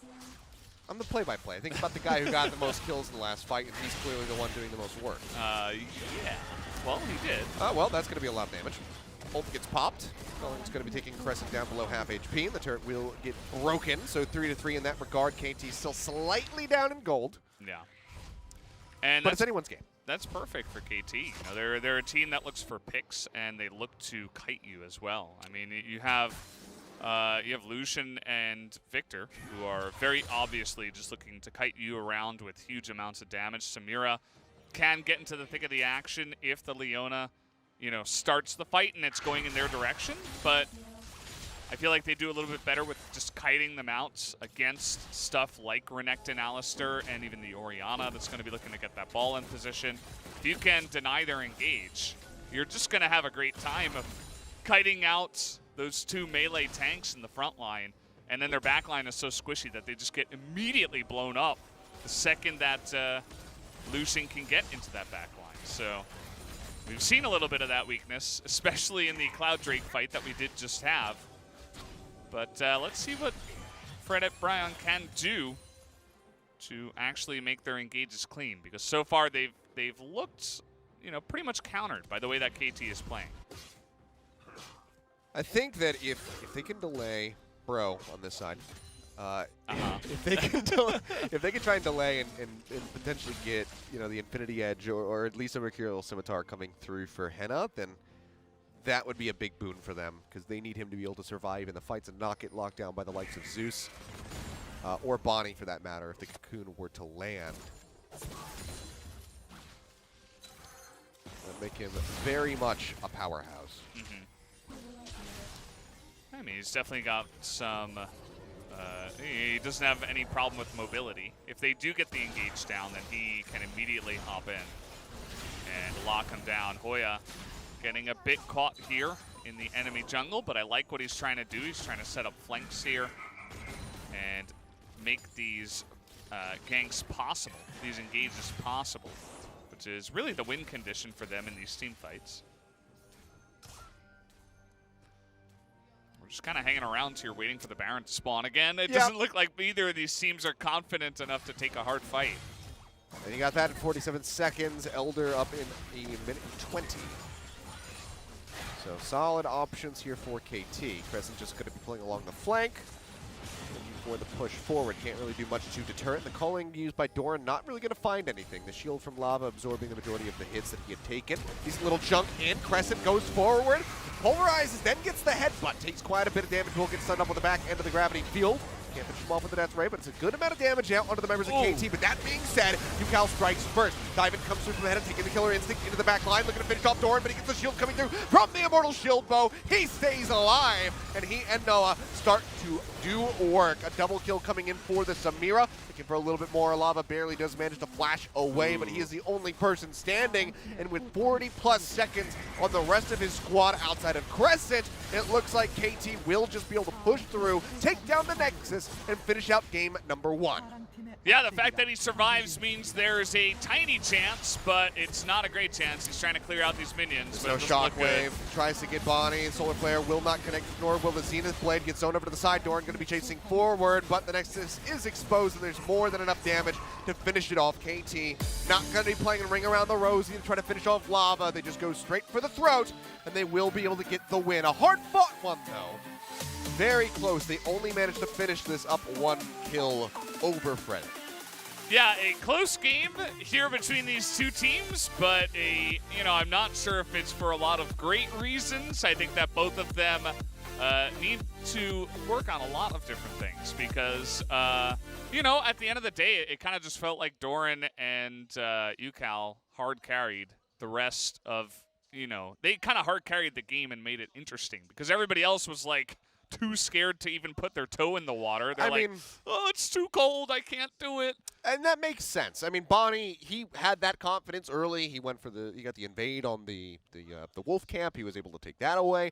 And then he tried to invade again. And then he got punished for it. And then from there, he's like, okay, you know what? Maybe I'm just going to chill for a little bit and just play a little bit more passively. So did that. And then, yeah, you could tell that the rest of the team was a bit too timid, hesitant about making some hard engagements. But they get there in the end. They found the confidence as the game went on. They did, and of course Bonnie on the Elise, he kind of did his job, right? He enabled his laners to get fed. His aggression meant that UCal was very safe to be aggressively pushing and denying some farm and getting a lot of farm for himself. Same can be said for Doran. He was able to get him the first blood turret up on the top side with the Rift Herald take that he got with his early game pressure alongside of his team. I feel like KT, between the two teams, even though they both look still very green as rosters, they both still need a lot of time together. They're very new rosters here, as is always the case for the KeSPA Cup. But they both need a little bit of time, but KT seemed a little bit better in that facet. Yeah, I mean, I don't think there's going to be any teams here throughout the KeSPA Cup that we say, like, there's no hope for you in the LCK. Yeah. I think that all of them, are going to need some time to gel and mesh. Obviously, Damwon has already kind of done that, but we anticipated that. Yeah. There was very few changes made to that. They'll be fine. That roster. So we know that they are going to be okay. We can anticipate that the bigger orgs, T1, Gen.G, likely going to be okay. But for these completely new rosters that are coming in, just going to take a little bit of time to gel, play against some of the tougher opponents in the LCK, and then improve from there. So I think that there is hope for both Fredit, BRION, as well as KT Rolster. Yeah, it does seem that way. Not saying get excited, though. Never get excited. No, do not get excited. Not yet for either of these teams. We still have a lot of work to do. Yes. On the Fredit BRION side, I mean, I'm looking for something that really stuck out to me. That was something they did really well, and there really isn't that much, to be honest. I feel like they were always playing reactively. They're like, oh, okay, the enemy team is up here on the top side. Let's take them out in Drake. Yeah. And that was the one Drake they got. Every other Drake was KT moving in and taking it or kind of just starting the fights. I liked how they acknowledged that we need to engage somehow. Let's look for flanks. Let's look for weird angles. And they did that a little bit. But their actual execution during the fight needs a lot of work.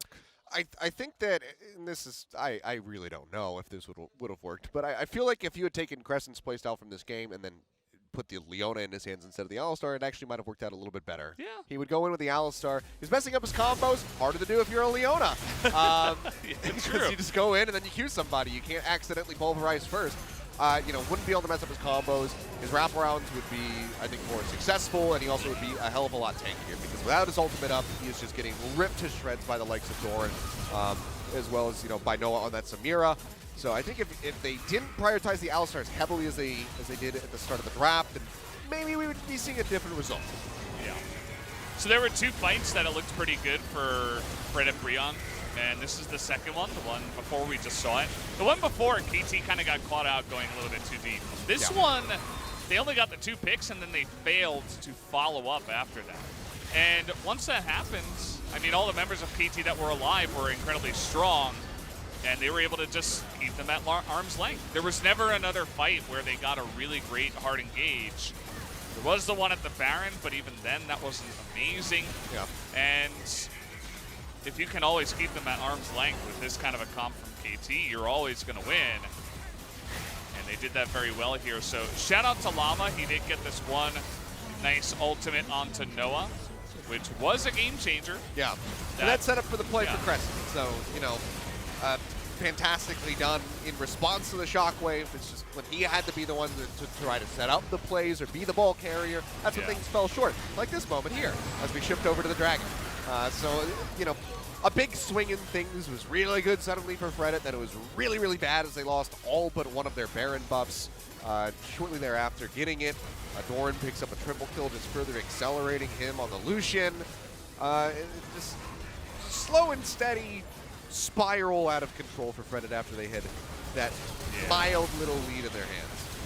This fight was all over the place, and I'm not just talking about the Alistar engage. It was like 1 by 1 coming in here, whereas KT, they had a nice little concave going. They were able to kite them out. They were able to punish the Alistar immediately. Wow. And take a look at the damage numbers. They did so much more than any of the carries on the side of Fredit BRION. I'm not sure why KeSPA's up there at the top, but neither am I. But a surprisingly low amount of damage there for the KeSPA, the Samira as well. Just didn't really get put into a position to try to pop off. So doesn't get much done, but it doesn't matter because you got Doran, you got UCal, the veterans of the squad, the veteran of this series overall. When in comparison to the members of Fredit BRION, and they're able to excel.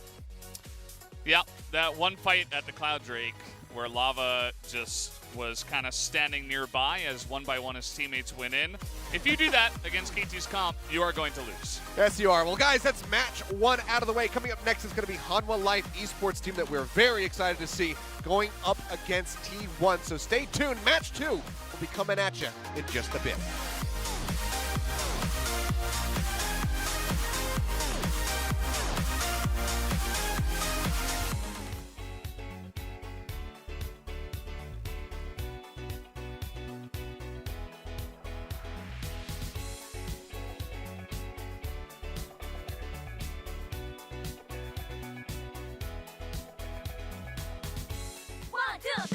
You found a new place to go, made up your mind and soul. Believe in today, can we do it together? You and me, like the sun and the sea, hand in hand we will be. Today when we create history.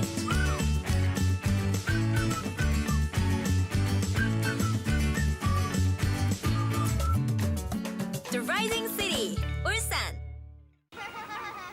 이곳은 정원입니다. 대나무와 함께 바람에 기대어시고 꽃과 함께 계절을 마중나가고 흐르는 물로 손님의 발을 씻기는 이곳은 울산 태화강 정원입니다. 계절마다 귀한 손님을 맞는 자연이 만들고 울산이 가꾼 정원. 이제는 온 국민의 정원, 울산 태화강 국가정원입니다.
이곳은 정원입니다. 대나무와 함께 바람에 기대어시고 꽃과 함께 계절을 마중 나가고 흐르는 물로 손님의 발을 씻기는 이곳은 울산 태화강 정원입니다. 계절마다 귀한 손님을 맞는 자연이 만들고 울산이 가꾼 정원. 이제는 온 국민의 정원, 울산 태화강 국가정원입니다.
삼촌, 나 프로게임 할까봐.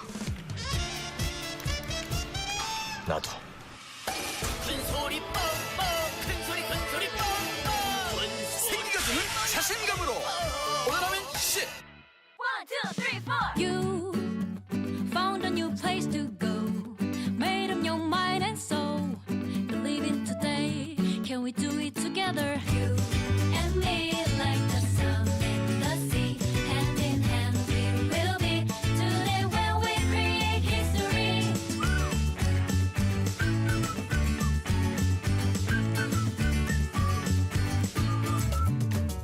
The Rising City, 울산. 이곳은 정원입니다. 대나무와 함께 바람에 기대어시고 꽃과 함께 계절을 마중 나가고 흐르는 물로 손님의 발을 씻기는 이곳은 울산 태화강 정원입니다. 계절마다 귀한 손님을 맞는 자연이 만들고 울산이 가꾼 정원. 이제는 온 국민의 정원, 울산 태화강 국가정원입니다.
하나, 둘, 103, 104, 105, 106, 107 큰 소리 뻥뻥 큰 소리 뻥뻥 생겨주는 자신감으로 오늘하면 10 1, 2, 3, 4 You found a new place to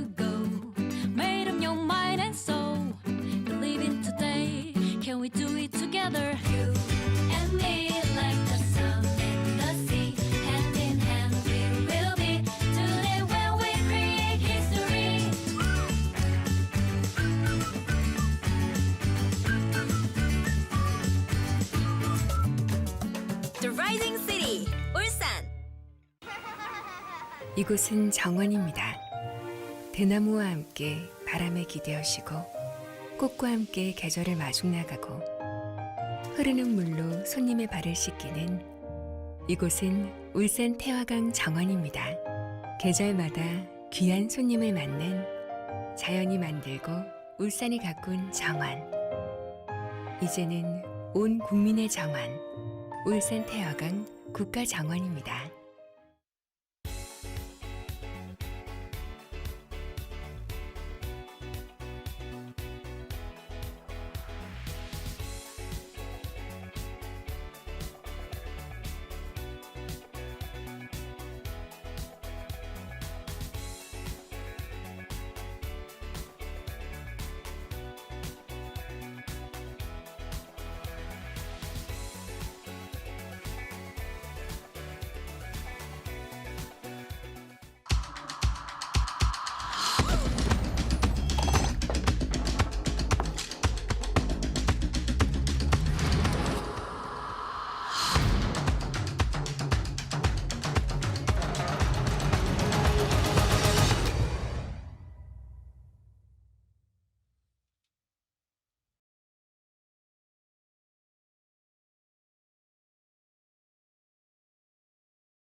Time for match number 2. We are getting ready to jump into Hanwha Life Esports versus T1.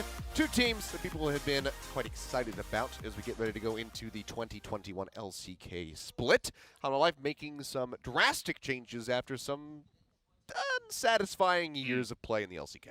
Yeah, I think once you get 6th a couple of years in a row and then you get 8th, I think you're only regressing, right? And you're going to be looking to make some changes, and they have over time, but they've gone pretty hard with this one. You pick up two of the biggest names in Korea, and these are guys that have been offered millions by other teams around the world, not just in Korea.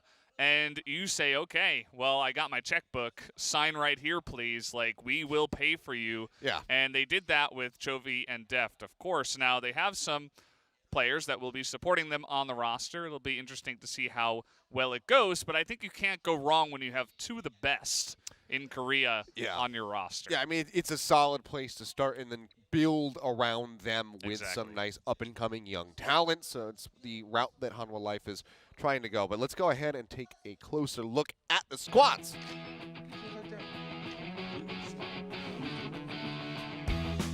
안녕하세요. 한화생명 e스포츠 미드라이너 초비 정재훈입니다. 한화생명으로 이적하게 된 이유는 감독님이 굉장히 많이 어필해 주셨고 기존에 알고 있던 멤버들도 있기 때문에 오게 된 것 같습니다. 솔직히 이적 시장 때 저한테 많이 관심들을 가져주셔서 부담이 컸는데 근데 이 부담이 좋은 의미의 부담이었기 때문에 되게 즐거운 부담이었고 다음에도 또 이런 부담을 느끼고 싶네요. 네, 안녕하세요. 한화생명 e스포츠에서 원거리 딜러를 맡고 있는 데프트 김혁규입니다. 사실 이제 초비 선수 빼고는 같이 지낸 지 한 달 정도 돼가는 것 같은데 딱히 뭔가 성격적으로도 모난 친구가 없고 되게 또 열심히 하는 친구들이어서 그냥 길게 봤을 때 되게 재밌을 것 같아요. 성적에 되게 초점이 맞춰져 있는 대회는 아니다 보니까 무조건 이길 수 있다 이런 자신감은 솔직히 그렇게 크진 않지만 그래도 지는 건 다 싫거든요. 선수들도 그렇고 저도 그렇고 그래서 꼭 이길 수 있도록 열심히 준비해 보겠습니다. There you go. Able to hear from Deft. So like you said, no wild players. Everybody's pretty pretty tame. They're all, farm raised, grass fed. Yeah, just like the alpaca himself. And this is the lineup they're going to be going with in this game. So Hanwha Life Esports always brings a pretty deep roster. Not everybody plays, but they always have at least 10 players that they have on the roster. So 5 main players, 5 subs. They did a lot of swapping in the last year of 2020, and Dudu was one of the guys that we saw kind of swapped in and out. Did have some good moments, some bad moments, but I feel like overall he's slowly gotten better. Vista, also another guy that has shown he has potential. I think he actually even filled in for the mid lane a couple of times and showed that, hey, he's, not bad. I don't think he's going to have to do that with Chovy on the line. No, I don't think he's ever going to have that option available, maybe in 2022. But certainly the guy, or maybe it wasn't mid lane, maybe it was 80 carry.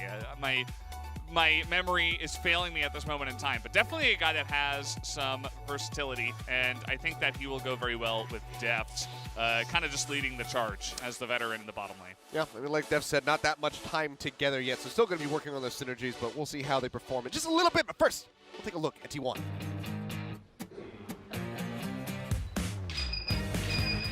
안녕하세요. T1의 탑을 맡고 있는 로치 김강희라고 합니다. 좋은 기회가 된 것 같기도 하고 좋은 성적을 보여줄 생각에 살짝 들떠 있긴 합니다.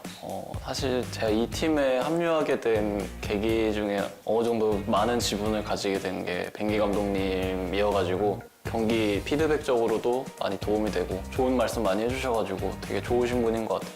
저희가 더 잘해줄 수 있게 최고의 인물이라 생각합니다. 네, 안녕하세요. 저는 이제 T1의 2군 서포터를 맡고 있는 김태기 에스퍼라고 합니다.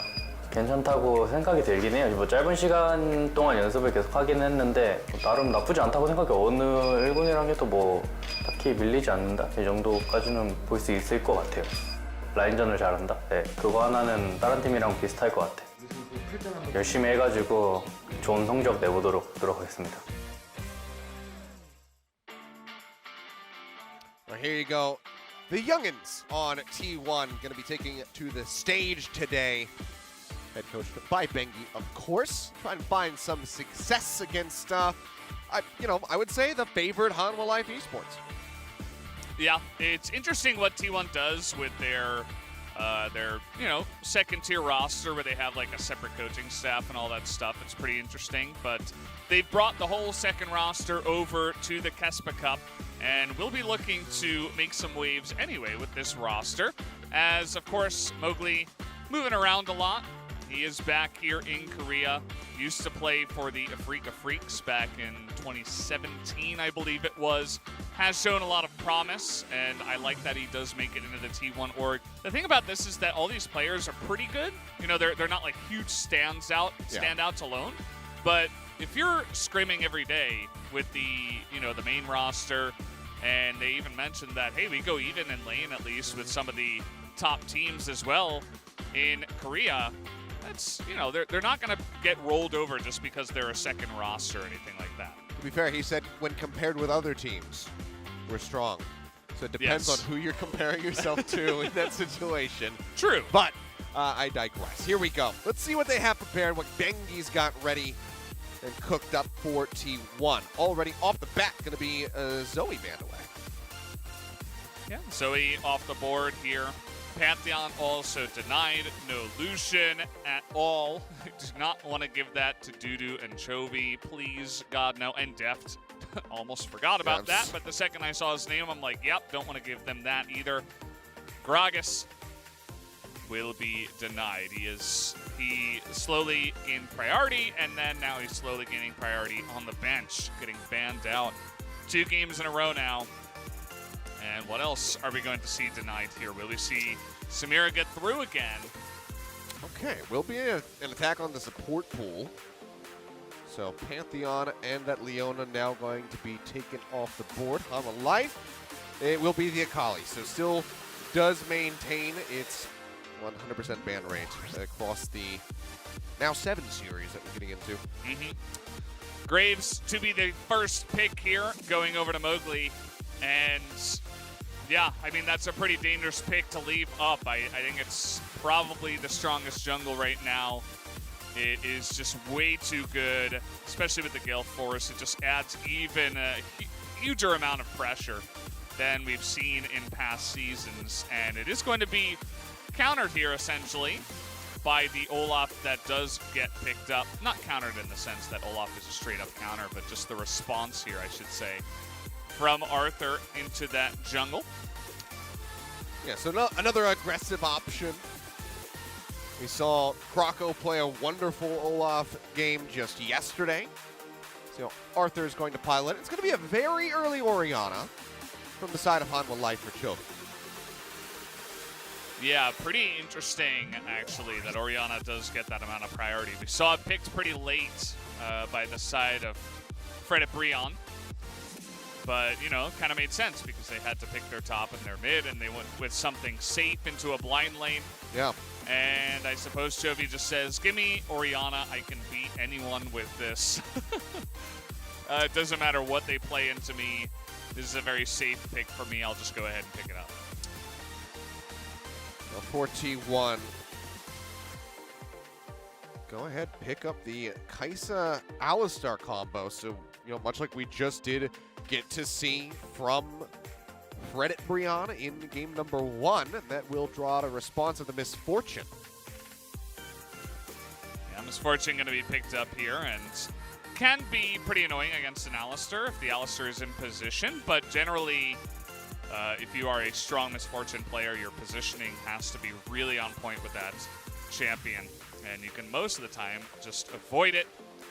And of course, it's depth. I mean, this guy played in the All-Star games, and he is one of the best AD carries in Korea, if not the world. Extremely strong. And we do see the Azir now going to be banned away. That's one of the picks that Chovy does not want to play into, apparently. Yeah, wants to get rid of anything that can really poke him down from an extreme range, so does get rid of that Azir. Silas as well, going to be banned out by T1. But yesterday, sometimes you do see, you know, Silas, he can be flexed around the map, doesn't necessarily have to be in that mid lane, so T1 wanting to get that out of potentially, you know, Dudu's hands or even Arthur if they want to pilot that in the jungle. Yep. Why not? Why not, indeed. Malphite banned out here. Very popular as a top tank at the moment. Does pretty well with the Sunfire item. As Nautilus also going to be taken off the board here, so they don't want to deal with another tanky support, so they're able to squeeze a little bit of that support pool, but then immediately we see the Shen, which of course could be flexed into the top lane, but does get played support as well. Yeah, won't know. Hanwha Life just keeping things a bit ambiguous until we see that final pick come through. Kennen covered at the moment. Yeah. You can imagine they want to save the counter pick for top lane, so it's almost definitely going into the support role, and so you see Kennen picked here as something that can handle a lot of stuff, especially such as a Renekton if it does want to get picked up here as a 5th pick to go over to Dudu. Final pick here from Team 1. Likely going to decide the draft for Hanwha. Do it. And they yes. lock it in. We will have Anivia buffed on 1025. Somebody finally picks it up. Yeah. Anivia, pretty interesting. Camille actually does get picked up. Ooh. This is definitely a Dudu champion. And he says, okay, I know what I'm going into now. Just give me the Camille right away. No problem. Normally when you say something's a Dudu champion, it has another connotation to it, but in this case, it's a Dudu champion. in a good facet, I suppose, a good way. And yeah, it is. As well as the Anivia here. Definitely, again, something that still can be punished by more aggressive mid laners, but up against an Orianna, you can have a lot of fun. You know, the Orianna doesn't have too much mobility, obviously no ability to dash over walls. It's not like he's going up against the Yasuo or anything like that. And so I think that was a pretty good spot to pick the Anivia and bring out the change/buff Anivia.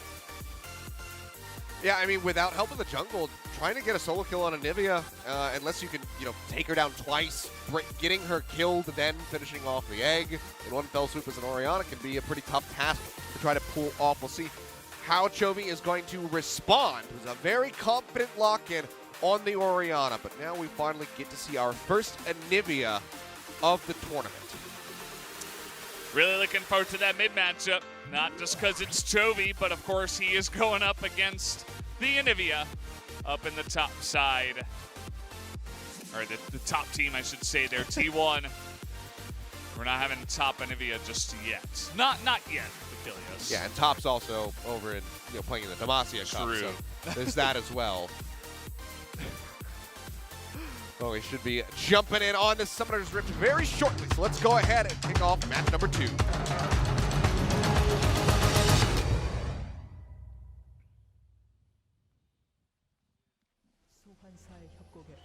Ooh. Ooh. Look at the skin. Is that like Pacific Rim Anivia?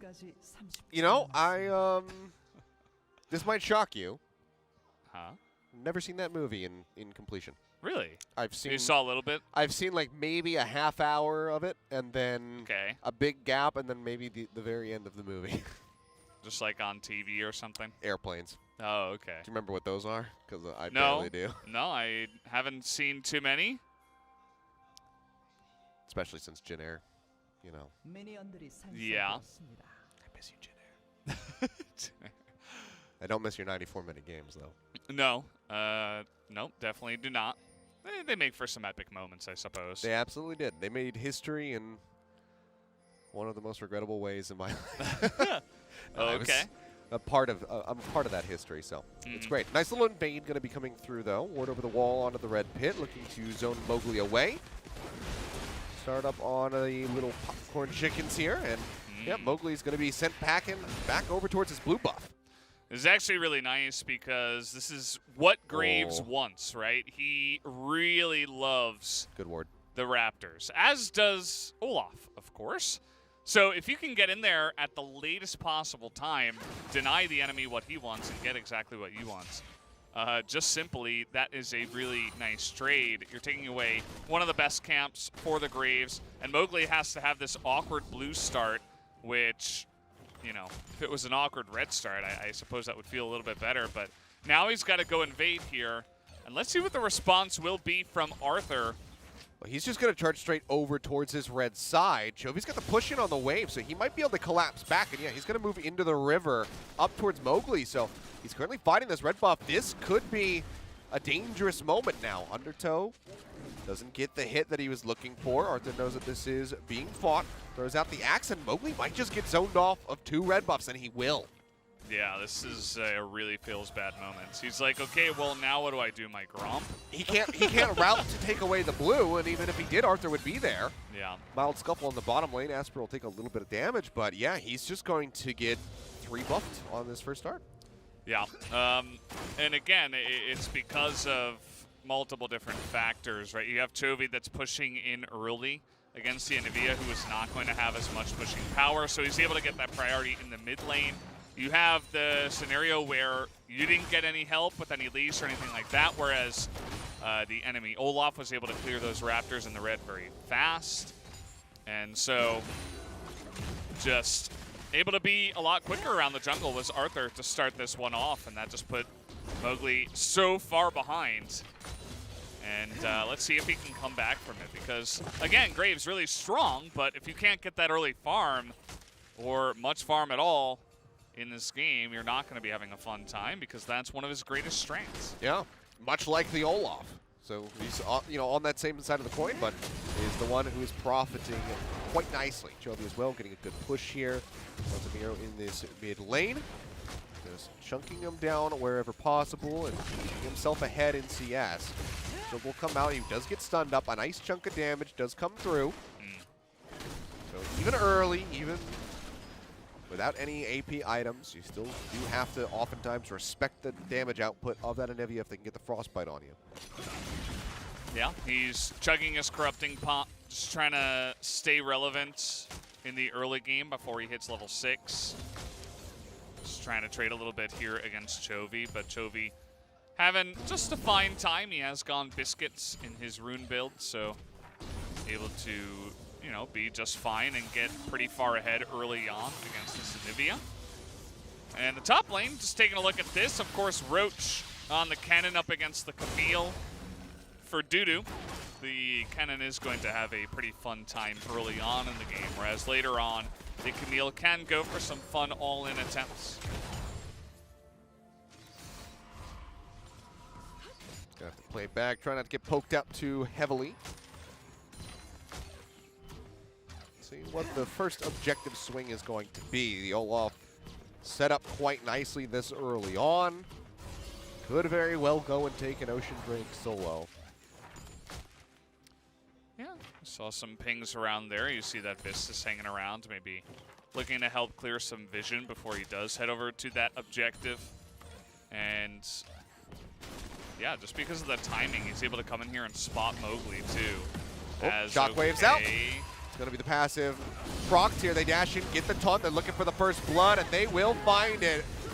Spoon-fed to Chovy, sets up the play, the rest come in response to guarantee the kill, and Hanwha Life Esports are on the board. Yeah. Definitely an interesting set of plays. I think Miro was just saying, okay, I have my egg. Even if you kill me, you can't kill my egg. I should be fine. But he should have gotten vision and at least communication from his team that Vista was right there. And because he wasn't under turret, there was a chance that Chovy could get him low enough to kill through the egg, which we saw there. The majority of the damage was Chovy just chunking the egg down.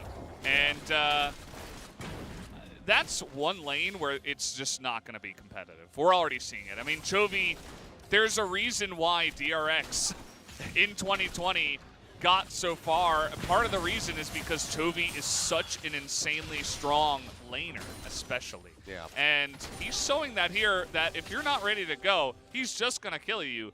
He doesn't normally do that. He normally just wins in CS and has more priority and more pressure, but against a guy like Miru, he's making it clear that there is a big mid gap right now. It's like, yeah, red ward inside of that red brush here. The top of Hanwha Life's jungle does get spotted and cleared out by Arthur, so keeping himself safe because he knows that red buff is going to be on the way momentarily. A little bit of damage traded out here on the Chovy, but he's just going to be kiting back very safely. Still has his refillable potion charges as well as some biscuits, self-topped up. As we'll get a nice little replay here of Miru dying. Yeah, so as a mid laner or as a laner at all, you need to know when the enemy laners are going to hit their next level. There's something Ellis has talked about in the past where he is literally counting the amount of CS that can get you that level. He should have an idea at least that Chovy is about to hit 6. If you've played this game enough, you'll just feel it. And he just was too close. He got too close to the sun, immediately just throws that one out. He doesn't even flash the shockwave. And so there's really there's nothing really positive, too much to say about that exchange for Miru. It was just Chovy picking up the free kill. Wow. Full time going to be used, shoving Berserker back away from the tower, clearing up a wave. Their own wave a bit further away. It's not the wait for that to crash, but this is going to be the back timing now for Death. It's going to be comfortably up by 24 CS at the moment as Berserker does catch that wave underneath his turret. And the Rift Herald is going to be taking on a merry little chase before returning home. I was worried that Miru was going to get caught doing the Raptors here because that would just be the worst couple of first deaths for a guy playing in this tournament. Just FF after that. Like, totally mental boomed after that one. There's nothing more to be done here. Let's go next and get ready for the last game of the day. Yeah, well, at least he did not die. Yep. At the end of the day, he got the Raptors, he got out. Mowgli has started this. It's in vision. There's a ward in the back of the pit, so they're perfectly aware that this is being taken. Arthur nearby. See if he decides to route his way over to the Rift Herald, where now Asper will be hovering. And I think that's probably enough to dissuade trying to go for this.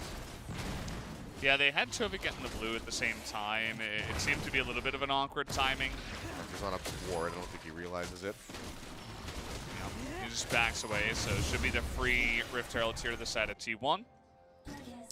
But again, I mean, that's okay. Their lanes are just so far ahead, it's insane. Like, we talked about a couple of the key players for Hanwha Life, Chovy and Deft. Take a look at their CS leads in this game. I mean, we're only 9 minutes in, but it's already starting. Yeah. It's not been a great look. Yeah. Keep in mind that the bottom lane has seen no action at all. Yeah. There's been nothing happening. A bullet time was used. Yes. Other than that, Deft is just making it rain. They were like zoning him out of ranged minions underneath the turret because they were scared of getting dove. And I mean, there wasn't really much pressure there at all. As you can see, Miro, he's trying to get stuff done here. He's building up that tier. Oh, really good hits. Comes down as well. So yeah, Chovy maybe playing a bit too far forward there. To show a little more respect to the damage output as he's down to his last biscuit. think he'll be fine. He'll figure out how to handle this one. Just not getting in range of that that ultimate from the Anivia. But again, this is the good spot for the Anivia. You hit 6, you're building up your tier, you're taking some trades, but at the end of the day, you're just trying to clear waves and farm up items. You're not really going to get too aggressive unless you have Mowgli nearby. Speaking of which, he is nearby, trying to lay down this Rift Herald. Hiding around the corner. Words do come down. Asper playing forward. 2 come out of the brush. Arrives, getting the taunt off. Ult comes through. Asper just going to be heading for the hills. Quite a bit of damage now. Going to be pushed out onto Chovy. Here on Evil to finish him off, though. That seems like it might be the dance around the dragon. Taunt goes through. Asper getting chunked low. Ult already expelled. Vista finds the kill as they try to exit. It seems like Arthur will go down. He tries to trade one back onto Mowgli. Gets a little bit of a hit onto him. Can't finish off the Graves. See, though, with as low as his HP is, he wants to even try to start with this dragon. Death's still going to be hovering nearby, and yeah, will just be a quick draw over the wall to take himself out to safety. Yeah, and as with every fight, you kind of have to take a look at what's going on right after. Chovy was not in the fight, but he took that moment to back and pick up his mythic item already. Okay, he has 134 CS. At 12 minutes into the game, he gets a Leandry's. Leandry's. I'm really angry I'm after this one. one. Leandry's anguish, as I put those 2 words together. And you see that they didn't expect the 2 extra members of Hanwha Life to be right there. Yeah. And so T1 has to back off a little bit, but then the follow-up here from Asper is actually quite nice. Deft is like, yeah, let me just ult them. No, you can't just do that. The taunt totally misses. And so even though the Alistair does give his life, it's a good sacrifice to get themselves a couple of kills on the back of that one.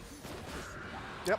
But at the end of the day, the mid lane is there's just too much of a difference, and T1 was too low after the trade that they couldn't take the dragon, so you're missing out on more CS in the mid lane. You're missing out on the dragon, so what exactly did you win from the fight? Not really much at all. As, you know, I want to catch myself. I think it was actually only 1 for 1 at the end of that trade as well. Yeah. Well, Tower takes a little bit of damage. A couple plates going to be knocked off of it, but Chovy arrives very quickly, takes down the Rift Herald. So still is a 1.6k gold lead now for Hanwha Life. And another Mythic completed as Deft does have his Eclipse in his pocket. Yeah, Eclipse seeming to be the go-to item for all MFs around the world. But Pulverize is out. Olaf just going to be cruising away. Says, you know what, well, I'll just use this to escape. Don't want to try to overcommit and get put into a bad position. He is still going to be rather squishy. And oh boy, the Mythics just keep on coming. Oh. They didn't do it. Nope. It didn't go over the wall. And yeah, that was an interesting ultimate from Chovy. Got to point that one out. That wasn't exactly his best work. But at the end of the day, it's okay. Saves Olaf's life. He's just going to be able to walk away from that one scot-free. And Miro, again, is desperately trying to clear waves here at the moment. Trying to get to that first item. As at least the Cannon has picked up the Rocket Belt. That's going to be the first mythic for the side of T1. But it's against a Trinity Force Camille now. Yeah. So that could still be a bit problematic because he doesn't have the Zonias. Yeah. Does have the stopwatch for, you know, the single use to keep himself safe in case of an all-in. And it's 1 mythic to 4. You know, some champions don't build mythic first. You know, sometimes you want to go into other builds. We saw that a little bit before. Well, Kai'Sa's definitely one of them. You go for the Manamune first, then let that tick up as you go on. Runaan's Hurricane typically, and then go into something like the Gale Force or the Kraken Slayer. So yeah, there are some cases where it's not the most optimal to just rush for the mythic. Berserker's terrified. Well, he should be. Bullet Time just tore him apart, and Vista might just be able to scoop the kill. Waits for the dash away, and we'll land the taunt, but no one quite close enough to capitalize to finish him off. Hookshot goes out. Dudu stunned up, tries to retreat back underneath the tower, but now it's going to be the Stand United coming through. Goes golden, but he is stuck inside of the Hextech ultimatum, and Vista will be able to get this kill. Yeah, the Meantime, Tower's taking it stopwatch, interesting. If you're going to use it, try to dodge. Okay, hold that thought. Well, Headbutt pulverized in on the backside of the stun on the Chovy. He's going to play aggressively. Gets the shockwave, but it's just too low. Does get finished off, but the kill does go to Asper.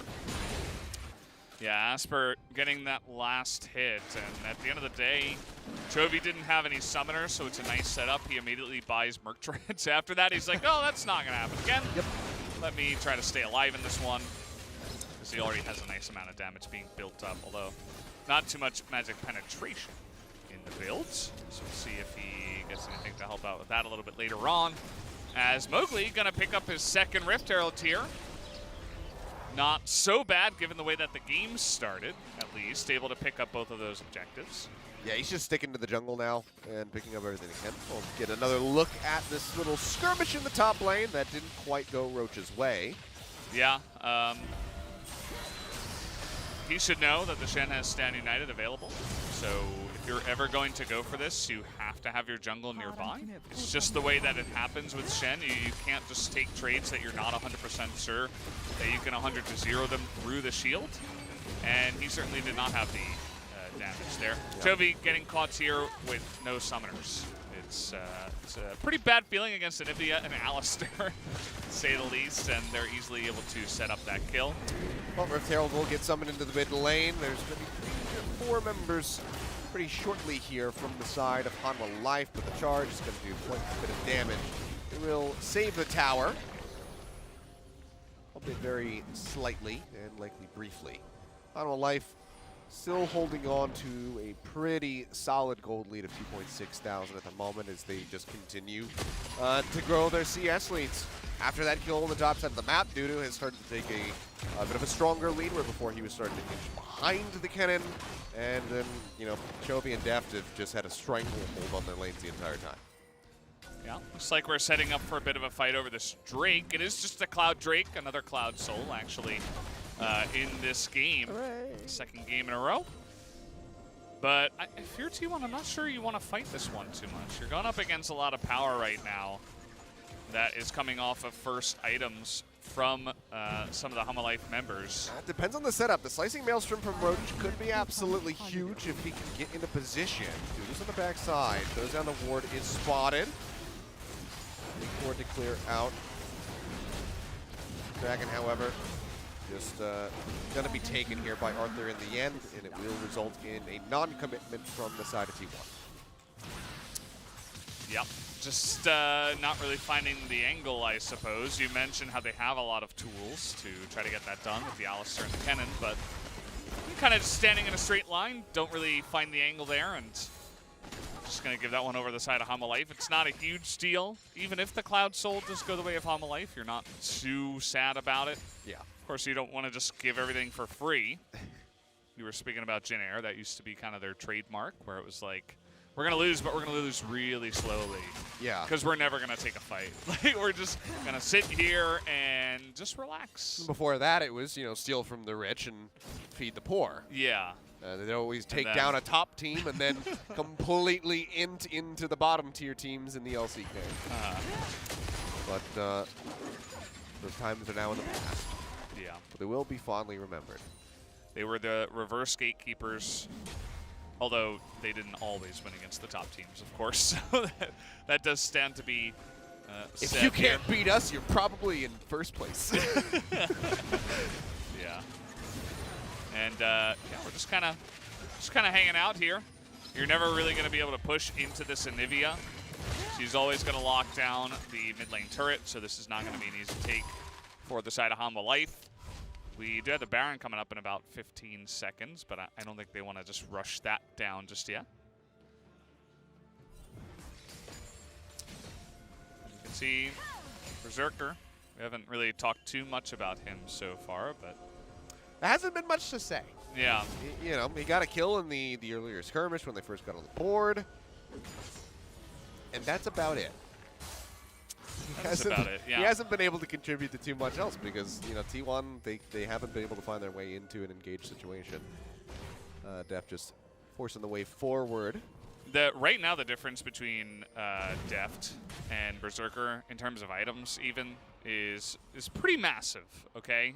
We have Eclipse and Muramana finished for Deft. He is about 50 CS ahead. The Mana Mute is completed for the KeSPA. It is not fully stacked. He does not have a second item. So if they took a fight right now, I think they would just get utterly destroyed. Again, it would come down to the way that T1 engage. But you have other strong members on the side of Hanwha Life that could try to shore that one up. So we'll have to wait and see if a fight even does break out in this game. We haven't really seen too many opportunities outside of the dragon fight that almost started up. Yeah, I mean, having to go for the rush towards the Muramana and then having Deft to beat you there, plus have an Eclipse, plus have his boots completed, is a bit of a bad feeling. It is. But it is what it is at the end of the day. Yeah, the tier stacked and built entirely for Chovy as well. He has finished the Seraph's Embrace and did, of course, build the Leandri's Anguish as his first item, his mythic item. And I think eventually, if nothing happens in this game, that we're just going to begin to see Dudu get a bit out of control. He's already on 2 items. Speaking of which, there it is. Dive in underneath the tower. Berserker over to the side, flashes underneath the tower. The arrival of the rest of his squad. They might be able to turn this around. Roach going to be jumping forward. Slicing Maelstrom comes out. Berserker with a sliver of HP. Fizz is just going to flash right into the face. Finish him off. While Miru was just sat underneath of the tower in his egg form, waiting to come back. As he does rejoin the fight, he will find the killing blow on Dudu, but the top tier 1 tower has fallen as Chovy continues to push. Yeah, I was going to say, you know, Hanwha Life could just begin to force the issue in the side lane. They have the Shen to hop on in. The Shen now 3-0-1, by the way. He's got a 300 gold bounty on his head. Yeah, I don't know if you saw that locket, but he was just laughing in the face of Berserker, who could do nothing. Yep. Flashed on him, swiped him with the sword. It was a little bit unfortunate for Dudu, who couldn't get out alive with the double TP that did come in. But let's take another look here once again. This is just a play that you're going to be able to set up. And, okay, so that's why he had 0 health. Yeah, I was wondering, why would you TP in with that little HP? But now we have the full story. Oh, man. Styling on him. I mean, you were talking this guy up before we got into the game, you know, saying how you've heard that he's quite good. And so far, he's delivering on it, at least with the Shen pick. He's very good. He wasn't in a situation in the past couple of years to actually show it, I would say. And he was pretty inconsistent. He's quite young overall, Vista, but we're going to be seeing more and more of this guy, I believe. The Dragon falling lower and lower. Shockwave comes out onto 2. That's going to be Dudu now into the back line. Hopefully Will manage to secure the Dragon, finds a follow-up kill onto Arthur. 2 for 1, however, as Dudu starts to unleash on the members of T1. Hook shot over the long part of the wall. You can do that? I had no idea you can make that leap. Does get locked up by the wall of the Blizzard, however, so will fall in the end. How did he make that jump? I don't know. That's like the one thing we're going to have to look at in the replay. Well, a 3-for-2 exchange and a Dragon loss here for the side of KT. Yeah, so take a look. The engage here, this is what we were talking about from T1, but I give this about a C-. The Alistair gets blocked by the Shen, who does so much more in this fight. The Kennen was just slicing air. I guess that's why it's called the Slicing Maelstrom. And then what? Okay. It's like he got boosted over that part of the wall, and I don't know, it was seen as a thinner part. I don't know, that was a pretty clean jump. That was pretty crazy. And the way that they handled that engage was perfect. Vista covered the top side. Chovy got a perfect ult on the 2 people in the back line, so they couldn't follow up.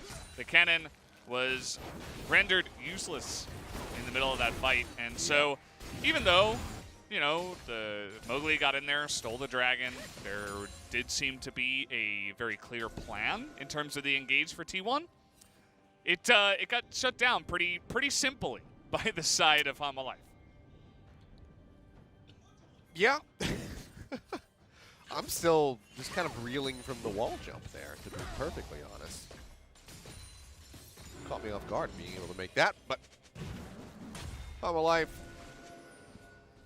Over 3,500 gold, the lead right now for them. Asper starting to press forward, running at him a little bit, but isn't able to find anything. Now it's going to be the re-engage here from Hanwha Life. Jump over the wall. Here comes Dudu. He's got the Stand United with him as well. Con goes through, finds two. Vista taken down in the bullet time. Layered in from depth in the back line. That's going to be a double kill now for the Misfortune. He'll press forward, rejoins the front line, flashes in, looks for the shot. It's a triple. Berserker gets knocked out of the park, and now Hanwha Life can go ahead and pull over onto the Baron. That was pretty clean from the side of Hanwha Life, and it was even a bit forced, but still it looked super clean, and it really came down to some of the mechanical plays that I'll break down in the replay there. Vista is having a really nice game. I feel like he's going to enjoy his time on this team alongside of of Deft, but also the rest of them, because coming in here with Dudu, he gets right into that back line. It's only the two of them, right? A really nice wall from the Anivia, but Vista gets in, taunts two, stopwatches at the perfect time, and Dudu's right there to save his life. And then Deft, you know, stalling a little bit, saying, okay, I'm going to shoot you in the back of the head as you're walking away. A very aggressive engage from the side of Hanwha Life, but they make that combo work that we've seen already multiple times in this game, and they made it look super clean because of their mechanics. Yeah, they really did. Great coordination from Dudu and Vista to start it off, and Deft just comes in to clean it all up. So, gold lead continues to spiral out of control at the chagrin of T1. Yeah. I mean, they lost pretty much every lane. The top lane was kind of even, but at the same time, if the Camille is just going even with the Kennen and living because of the Shen support that's all over you whenever you try to engage, you're not really losing that lane, and eventually the Camille is going to look really nice, unless, of course, Nuguri is playing the Kennen, which we won't be seeing here in Korea anymore, unfortunately. But, you know, he hasn't really been able to get too many great engages. And, of course, after that fight, they did pick up the Baron, and the push is coming in now. So almost a 10,000 gold lead here for the side of Hanwha Life, who are just trucking them now. Yeah, I mean, it would take a bit of a miracle to try to come back into this one. Bullet time will come through, will force out the egg, and will just finish it off with the final vestiges of bullets flying forward from the pistols. Yeah. The bird does fall. Flash just a few seconds off from being available again. Press forward comes in from Roach, slicing Maelstrom goes out. Shields will come in onto Arthur. It's not enough to keep him alive, but the turnaround on the fight is there. Asper will flash over the wall, and Hanwha Life is, you know what, it's not hunting season. Let's just go for the base. We don't need to chase the cow. First inhibitor will fall, 20+ seconds still remaining for Miro to rejoin. The Baron-empowered minions will get forced into the base. The final turrets will get taken down, and Hanwha Life Esports explode onto Summoner's Rift for their first series here in the KeSPA Cup. Oh, Vista. Not dead. 3-0-10, baby. Does not die. Dead. There you go. Easy win from Hanwha Life. Just flexing a little bit there on T1. They made that look so simple. But I guarantee you, you know, had it been a less mechanically skilled team, they would not have done as well. But Hanwha Life looked really great, just in general. Their laning, their early game looks really solid, and then their team fighting. It's like already, Vista is like, hey, yeah, what's up, guys? I'm actually with some good laners.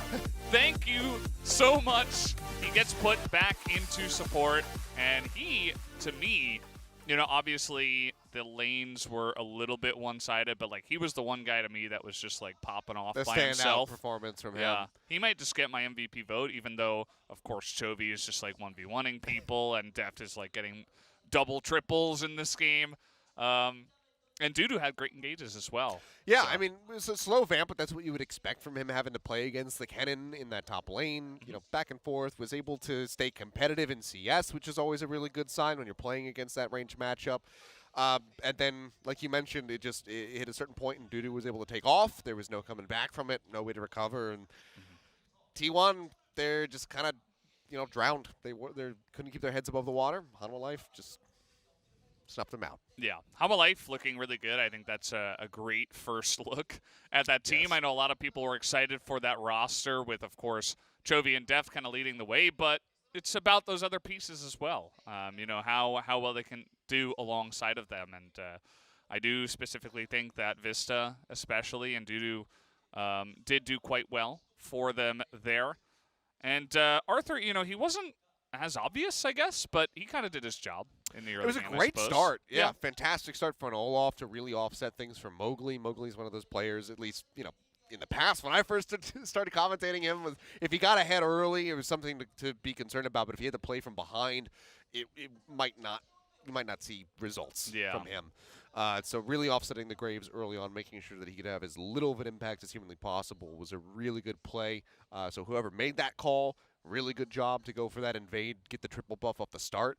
And it just kind of set the tone for how the rest of the map was going to go. Yeah, and the comparison between the teams we saw playing Game 1 and Hanwha Life is like night and day, because it's about those setup plays that we saw that you mentioned with the Olaf invading, but it's also just they looked so comfortable as a team. Like they were all playing really as a 5-man group, and that's not something you can say about every team now in the KeSPA Cup this early on, that they just looked that comfortable. Now we'll see how they do against better teams, because honestly, T1's second roster did not impress today at all. But for now, I mean, it's a good first impression, and I'm excited to see them play more. I mean, I think obviously the matchup that everybody's going to want to see as the final, as we look forward to the future, is going to be Damwon versus Hanwha Life Esports, at least for now. There's still other teams we have to see. We haven't seen Gen.G yet. You know, we gotta go through those motions. We still have got a couple games to be played here today, but I think just from what the teams have shown as far as cohesion and individual performances, that's probably the final that you're keeping your fingers crossed for. Yeah, I do think that this group is a bit weaker comparatively to the first group that we did see yesterday. And we saw a little bit of that here. Chovy is just like, welcome. Welcome back, Miru. I think especially with Olaf coming over, he was going to die even with the Shen. Yeah. If the Shen wasn't there. And, you know, some moments where T1 showed that, yes, they do have some decent engage. They can make things happen. But at the end of the day, this ended up being a pretty clean victory to the side of Hanwha Life. Even here, they back up very smartly. They're able to get out of here. Only the Olaf dies. And Chovy comes back with Leandri's Anguish. And you're like, oh, okay. I can give a thumbs up to Asper. You know, just it was refreshing to see a stronger performance on Alistair after what we saw in our first series. Didn't mess up his combos and had some good headbutt pulverizers coming through there to catch multiple members on the side of Hanwha Life. Obviously wasn't enough to get them back into it. And this is just the fantastic rocket play coming through. Oh boy. Just when you think you're safe. Yeah, look at that ult in the back line from Chovy, and then Berserker gets totally isolated by Dudu. No escape for him, even though he flashes. And they just reacted to the pressure perfectly. And this is the real fight that that wall jump, still insane. I will never recreate that. No. I won't be able to do it. No, it's not going to happen. And here, you know, it looks forced. They're going all the way into the back line, but it just doesn't matter. Chovy's ultimate doesn't really get any value at all. Asper, he's tanking by himself on the other side. Roach wasn't even here. He wasn't even here for the entire fight. He didn't have teleport, so he couldn't do anything as his team just died. Maybe it's mean, but I think it would have been the same thing if he was there from the beginning. He probably would have just watched them die. Yeah. But, yeah, I mean, the amount of damage that Def had, the amount of items that he had to be that far ahead. This was the Hail Mary attempt from Roach. Takes him low, does manage to pick up Arthur, but there's just too much damage, too much beakiness from the side of Hanwha Life for the remaining members. And, yeah, Def does damage. Yeah, he did double what Chovy did, essentially. It's funny that they both end in 107. Is it a sign? Who knows what it means? But Theory. Chovy did so much more in, not more than depth, but compared to what his damage number says. You know, he did a lot more than what his damage says. They both had an incredible game for sure. They absolutely did. Well, we are just about at the halfway point. Coming up next for match number 3, Gen.G going up against KT Rolster. We'll see if they can bounce back and have another 2-0 start here. But we'll be back in just a few minutes. So stay tuned, guys. Match number 3 coming up in about 10 minutes.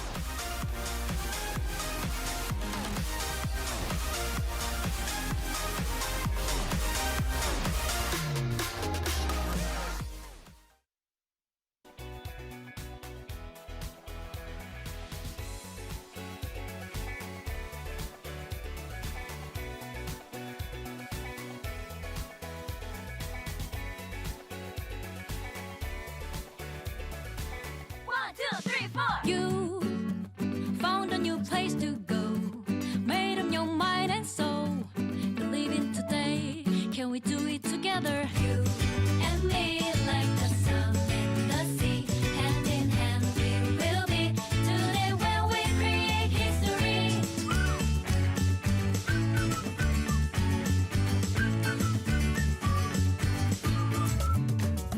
The Rising City, 울산.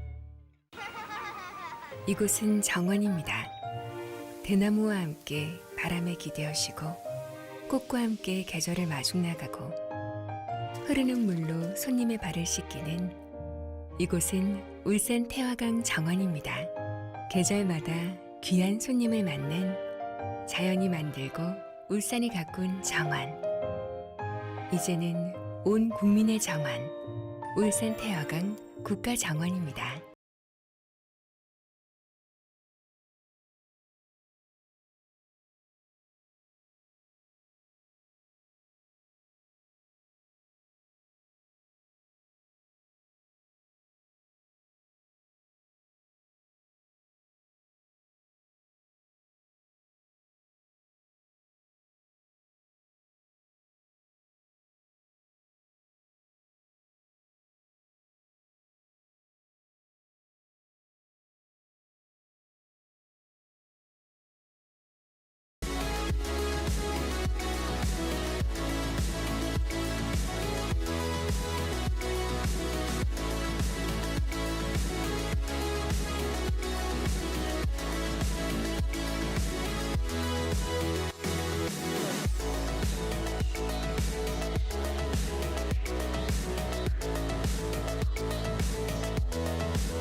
누구 닮았지? 어? 장인어른. 큰 소리 뻥뻥 큰 소리 뻥뻥 생겨주는 자신감으로 오래가는 시 1, 2, 3, 4. You found a new place to go, made up your mind and soul.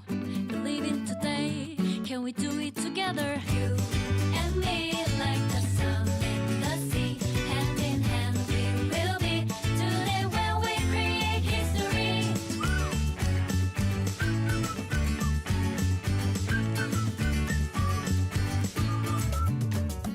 The Rising City, 울산. 이곳은 정원입니다.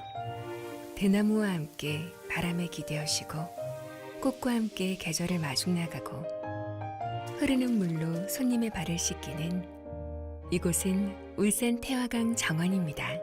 계절마다 귀한 손님을 맞는 자연이 만들고 울산이 가꾼 정원.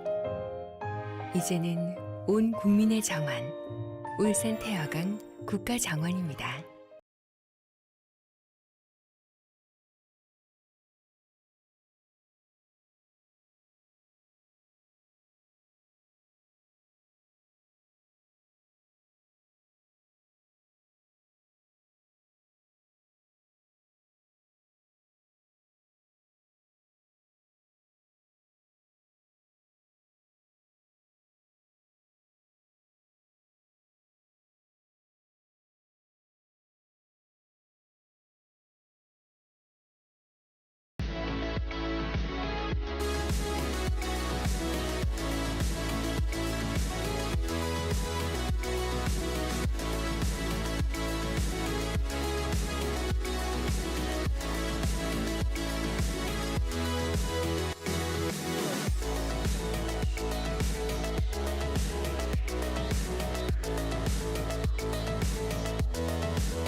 삼촌, 나 프로게이머 할까봐. 나도.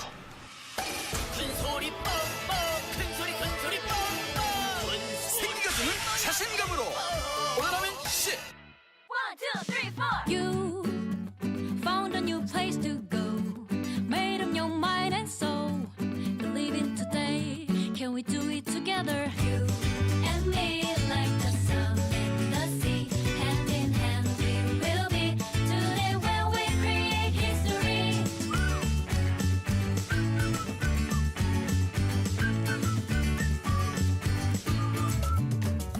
The Rising City, 울산. 이곳은 정원입니다. 대나무와 함께 바람에 기대어시고 꽃과 함께 계절을 마중나가고 흐르는 물로 손님의 발을 씻기는 이곳은 울산 태화강 정원입니다. 계절마다 귀한 손님을 맞는 자연이 만들고 울산이 가꾼 정원. 이제는 온 국민의 정원, 울산 태화강 국가정원입니다.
하나, 둘, 103, 104, 105, 106, 107 큰 소리 뻥뻥 큰 소리 뻥뻥 생겨주는 자신감으로 오늘하면 10 1, 2, 3, 4 You found a new place to go Made up your mind and soul Believe in today Can we do it together? You and me like the sun and the sea Hand in hand we will be Today when we create history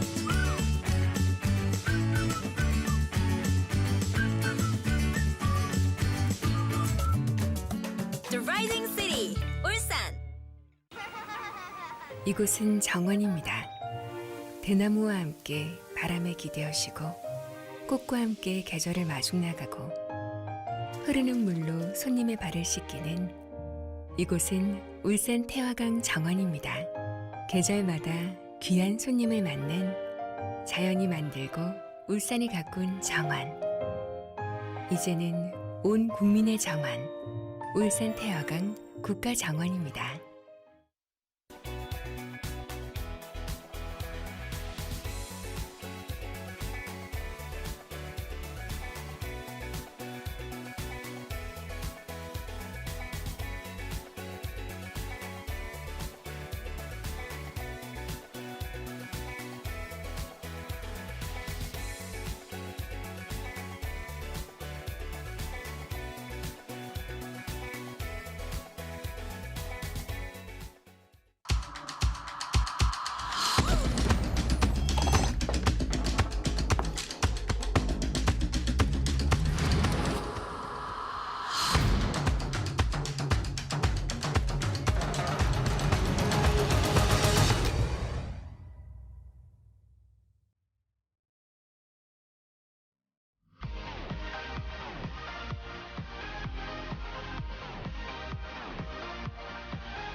Alrighty, welcome back. It is now time to jump into match number 3 out of 5. I am Achilles. This is Valdez. In case you're joining us late, in which case, good morning or good evening, whatever time it is, wherever you're watching around the world. Maybe you just got off work. Could be. Got some hot tea.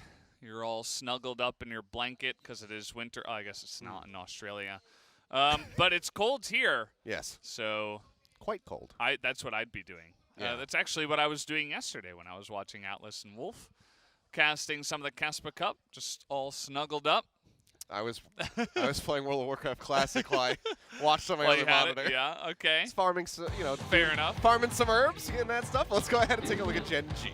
젠지 카리스 김홍조라고 합니다. 안녕하세요.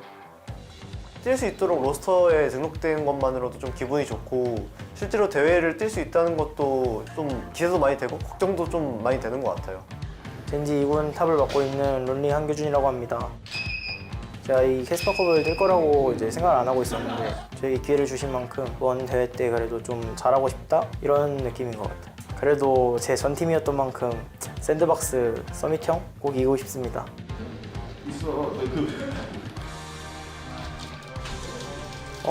저희가 다른 팀에 비해서 그래도 2군이어가지고 좀 약할 수도 있다고 생각하시겠는데 이번 대회 때 그래도 꼭 이제 잘해가지고 4강에는 가고 싶다 이 생각으로 이제 임하고 열심히 하겠습니다. 저희 이제 젠지라는 팀 이름에 맞게 플레이로 보여드리겠습니다.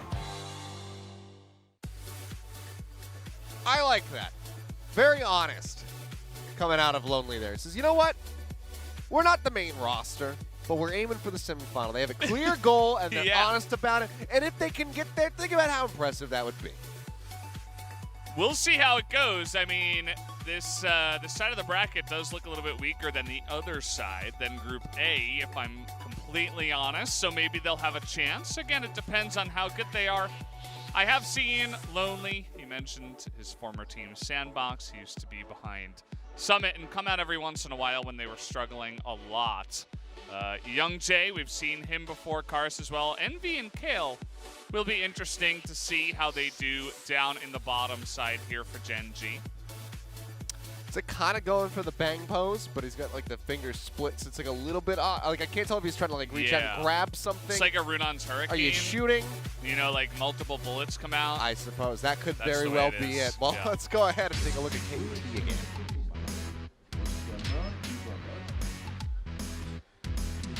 KT 롤스터의 탑라인을 맡고 있는 도란 최현준입니다. 다 새로운 사람들이랑 새 출발을 하게 돼서 기대가 많이 되고 있습니다. 미드 정글이 중요해서 유칼 선수와 보니, 기도원 선수가 잘해주지 않을까 생각하고 있어요. 이제껏 제가 팀에 나가는 쪽이었지 있는 입장에서 나가는 팀원들이 지켜본 적이 없었던 것 같거든요. 약간 이제 동빈이 형의 기분을 느껴보는 그런 시기였던 것 같아요. 당연히 저는 다음 게임이 쇼메이커 선수가 연기되지 않나 싶어요. 제가 쇼메이처럼 하면은 저희 보니 선수도 캐니언처럼 할 거라고 생각해서 제 실력이 어느 정도인지 좀 확인하고 싶은 그런 상대인 것 같아요. 저랑 보니 선수가 이제 호흡을 처음 맞추는 단계인데 쇼메이 캐니언 그 이상 아니면 못지않게 더 잘해보도록 하겠습니다. 감사합니다. Alrighty, well, I mean, talking up Bonnie, but he's not going to be here this time around. Instead, we do have Gideon joining KT Rolster for their second series of the day. And we also have Castle and Vikla and Rebel. So the only person who played in the last game was Noah. And you can see that down on the bottom right just to make it a little bit clearer. So KT Rolster, we talked about, bringing in second rosters for some of these teams. KT Rolster have done the same for the second game, so they're not scared to throw out some of the other guys they have in their lineup and get them some experience. Yeah, which I think is, overall a good thing. Get them some experience here before they head in to the LCK in 2021, because that's going to be a much more intimidating stage to play on comparatively here to the KeSPA Cup. At least you can get started, play against some of the other squads and their B team talent, I should say, rather. Yeah. In an offline setting, online setting. I also want to mention one thing really quickly. Noah didn't get swapped out, and the guy that's behind him, I say behind with quotes, is Hybrid, who, again, is a guy that has shown that he can kind of solo carry from time to time. Now, he didn't have the best end of the season, but definitely a strong talent. So it's interesting that they don't put him out, maybe trying to get some of the younger players in the roster some more experience here, as we are going to be jumping into pick ban. And it's flying by pretty quickly. Lucian Renekton banned away by KT. Interesting to see the Crocodile get taken off the board. Graves Samira as well. KT banned the Gragas, and you kind of have to anticipate that this is going to be the Pantheon from Gen.G. Or Akali. But I was about to say, that would leave Akali open, or vice versa. Well, it's going to be one of them. Maybe you leave both of them open so you can get one for yourself. But we'll see what they decide to do in terms of their ban here. Okay, they're going to take away the Pantheon now. Can KT play the Akali? They are going to. We'll see how that goes. Well, for the first time here in KeSPA Cup, Akali does make her way to Summoner's Rift. So still 100% presence, but the first time in now 8 series that we will get to see her played. Seems like Olaf might just be the option here for Youngjae. After a little bit of attack on the jungle pool here, but mostly just that Graves taken off the board. Yeah. Olaf picked here, so is the KeSPA. And that will be piloted by Envy, you would have to imagine. I mean, depending on what they want to get, there's still plenty of powerful jungle picks available for KT if they want to secure that in this first half of the draft before the next bans come through. Talia is somebody who is still available that they could very well pick up. Would be a lot of CC, especially alongside the Alistar that they go ahead and lock in for Rebel. Yeah, I mean, Talia is something that goes well with the hard CC of the Alistar, so I wouldn't mind it here. Thinking about a Kindred, definitely something that can fool around with the Olaf's mind a little bit early on and make some of those fights a little bit annoying, but as the game comes along, can just get run down by the Olaf, as Leona seems to be the other support pick we're seeing a lot of, alongside of it, Alistar and I suppose Shen. Shen we saw today, yeah. So not too much of a difference in terms of the support champion pool just yet for today's games. Yeah, they have been the most prevalent so far. We've seen some one-off support picks, but the Leona Alistar have been the 2 most consistent ones that we've had. Set is somebody who's available if you want to have a hyper-aggressive bot lane, but I haven't seen too many people stray towards that. Yeah, thinking about this first ban here for Gen.G, they're going to take away some 80 carries. So Misfortune, the first one to go. Will they ban another one? Or maybe try to close down some of those other solo laners that are still available? The TF gets banned. So Karis can't play that one. And what are we going to have here? Anivia still available. Yeah, it wasn't the best first representation of Anivia that we've seen, so maybe somebody wants to redeem the bird. But Jin will be the 5th and final ban here from Gen.G. It's going to be matched by a Sylas. Okay, so Sylas taken off the board. We haven't seen too much play of Sylas, but definitely something that can do well. And Ornn immediately. So Sylas, one of the big answers to Ornn, but he's banned away. So they immediately just say, okay, thank you very much. We'll pick up that Ornn. We don't mind. Playing around with their options. Flash and Ezreal here for the moment, as KT's still going to be looking for an 80 carry. Pool's pretty limited as far as your prime pick. Something like the Kalista is still available, though. Fate's Call works well with the Alistar, but seems like, yeah, they're just going to go for safety in the bot lane. The Ezreal still scales really well. So we'll just go ahead and nab that up alongside the Aatrox. Yeah, Ezreal coming in is pretty interesting. Don't see it all too often. nowadays, but we'll see how it does. Obviously, a lot of annoying stuff that can get us in his face, and he wants to avoid that, so just get picked up. The Orianna will be the choice, as Orianna has seen a lot of presence here today, especially. Yeah, wasn't that huge of a pick yesterday. 2 out of 5 games was present, once played, once picked. Or once banned, rather, once played. Words. Difficult. Sometimes difficult. Yeah. But a big little divergence here today in the meta. So Orianna coming through yet again, looking like it's going to be going up against that Akali with the Aatrox versus the Ornn. So a bit of a wet noodle battle for a while in the top lane. See if we get any jungle interaction to try and accelerate the pace in those lanes. Yeah, Lonely gonna have a fun time. Lonely, a guy that has LCK experience as well, subbing in for Summit in the past. And we'll see. We'll see how he does up against Castle. Very curious about some of these KT members that we just have really not seen much at all in Korea. So they gotta come out here and give it their best shot. That's somewhat what the KeSPA Cup is about, seeing some new players, some new lineups. And that is definitely what we're getting here.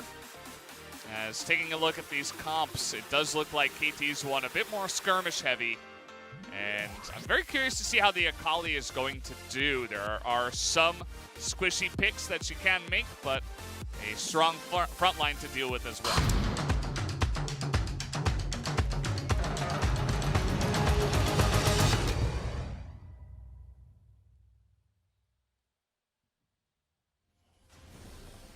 Alrighty, and here we go for game number 3. KT's second series of the day, looking to finish with a 2-0 after their win over Fredit BRION. Gen.G, with their first appearance, looking to start off with the right foot forward. All right, well, let's see how this one is going to go. Is that the Elder Ornn skin? I wouldn't know. I think... You're barking up the wrong tree there, my friend. I think it is. And, of course, for a limited time, you can purchase that, and proceeds will go to charity. Oh, very nice. Something that Riot had going on. Well, in that case, buy them up. Was announced and advertised over at the All-Star event that we were doing last weekend. And no shenanigans here, no invade just yet. They could go for it now. Seems like they are considering it, but this time around, KT is here with 3 members ready to help defend. They're pressing forward. What's there? They get a little bit of vision. Undertow clips onto Rebel. And a big roam down from Castle, looking to surprise them. Gen.G still committing forward for the red buff. Rebel up in their face, gonna get rooted. Focus fired, flashes away, gets the knock up there on a Kale, takes him quite low. The jump forward comes in as the Aatrox arrives. Kill has to be used, red buff gonna be snatched up, and Envy's gonna have to flash over the wall. Summoner spells expelled all over the place for Gen.G. KT, however, they don't lose out on too many. Flash from Rebel. Yeah. Obviously a smite used from Gideon, and then Castle burns his flash in the TP to get back up here before the wave crashes into the tower. Yeah, I think Lonely should have let some of those minions die. Instead, he's really trying to push the issue and push the lane quite literally here, but he was never going to deny the teleport up to the top lane. And the ability for Castle to get up and get all the minions there, at least in terms of XP, and be totally fine. So we'll take a look here at the replay. Obviously, it was 5-on-4 eventually because Ornn was just not here. Yep. And it starts off, and you're thinking, oh, Rebel, you went a little bit too far. As we'll see him move forward here. He gets stunned up and then nearly dies, but a good response. Even takes the Ignite away.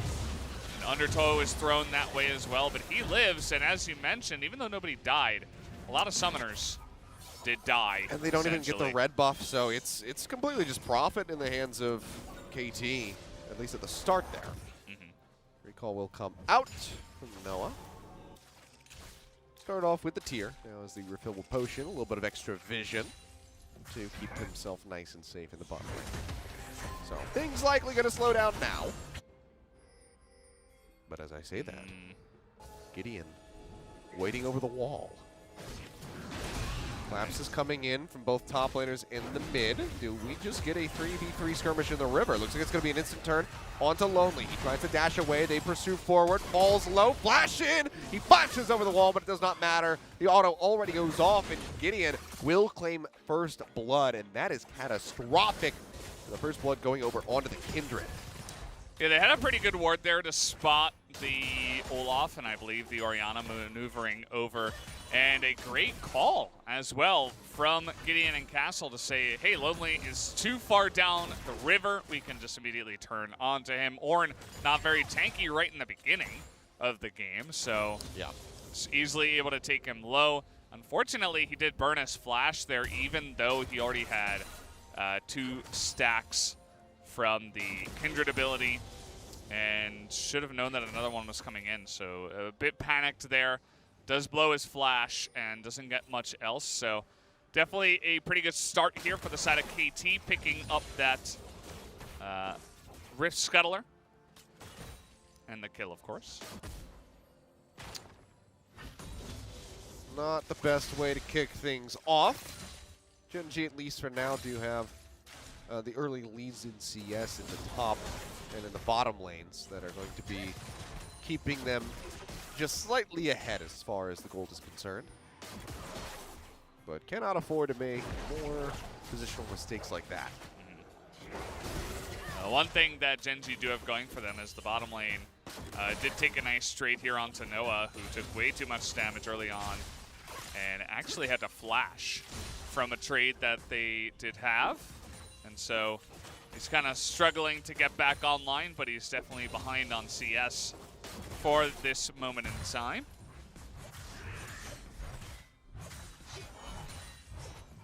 Castle going to be able to scoop up these final few minions. Just 4 down at the moment. Nothing too bad, but is going off for the recall right now. So Lonely does have a bit of an opportunity to shove in while the TP is down, try to deny some extra CS away from this Aatrox. Yeah, Kara's here. We have seen him before, I believe, just subbing in maybe once or twice in some Gen.G games. And he didn't really show off too much, but he's going to have to show off a lot here against the Akali, which has been permabanned so far. And it's just because Riot did add in some items that make some of these, you know, melee assassin-esque AP champions a bit better. Akali specifically, she does gain a lot of fun stuff in some of the items that we will be seeing a little bit later on in this game. Gen.G just going to move over here to the dragon and just take it away. Go ahead, scoop that up. Nice early objective for them. Mountain Drake, Ocean's going to be on the way, so either a Cloud or an Infernal Drake for our soul. Cloud 3 times in a row, maybe? Hell yeah! I think that's, it's on the menu. It's a windy day. It is indeed. Here on Summoner's Rift. They just, they didn't turn off the AC or something. Even though it is winter. And some trading up here on the top side. Looks like Castle is doing just fine after getting that early kill onto the Ornn. I suppose the Kalista did pick it up, but able to get in there and get that assist and has total control over this lane so far. Yeah, early buy. He's got the Phage here, so I think he can output a decent amount of damage. Flash away instantly there from Rebel on the bottom side as Kale goes aggressive. A little bit of damage going to be traded back onto Envy, however, by Noah, who stays safe for the most part. But now Rebel can't really afford to press forward. Flash in, Xenoblade comes in. We'll just go ahead and headbutts him out. Really great denial on the aggression here by Rebel. MJ now rotating around towards the top side of the map. The Undertow will get the connection. The Ornn going to be blown. Only for looking for the knock-up. But Castle flashes the other way back into the lane rather than down into the river. He eludes capture and will stay safe. A couple of nice episodes that did occur. The bottom lane is just totally wacky and wild. Like, what, I don't know, is going on down there between the two supports. The two of them just getting into really weird situations with the way they're playing the game. And then, of course, a gank attempt up top side. But the second you flash the Ornhorn, you're going to be totally safe as the Aatrox. So nothing really happening up there. And it looks like on the back of that, KT just going to move up to the top side. You see that Rebel, after backing, after the weird trades that they had down on the bottom side, he's just going to move up here, help support this one. And it is on Vision, and even though Kale was up here at the same time, mirroring his support opponents, he is still going to get, be able to get in there. Yeah. Keep Noah away from the wave. Slow on mana, so can't really try to poke out the Force Envy back. Does make his way back over here, though, in time to pick up the cannon, as well as the remainder of this CS. So isn't going to be missing out on a whole lot, but currently finds himself 11 down. He's going to try to push it here with Alistair, but they're There looking you to go, set this up. Flash in, Xenoblade, it connects, however, onto the Alistair, and the headbutt yet again will just send Kale flying backward. Double keeping himself safe, and not even that much damage offered up, so he's still more than healthy enough to stick around should they need to. Yeah, Alistair never really going to have too much of an issue against Leona. And we see part of the reason why. I mean, this is even before 6. He's just the second that Leona goes in, you just headbutt her away. It's like, oh, you stunned me? Okay, I buffered it. It's fine. You just get out of there. No ifs, ands, or buts. And only really early on in the game, in some of the ways that Rebel was just overextending, could he potentially have an issue there. But since then, he's been clean and has been able to ward off any aggressive attempts from the Leona that did come in. As we're just kind of hanging out here. There hasn't been too much aggression outside of that one kill that was up in the river. That's too much for LCK standards. Yeah. We got to slow it down, guys. Too much, guys. What do you think this is? The Demacia Cup? We don't have aggression here. Definitely not. We're taking our time with this one. Looks like Kale wants to move over with Karis and maybe make some plays happen. Getting some vision before this Ocean Drake does spawn will be very beneficial to the team.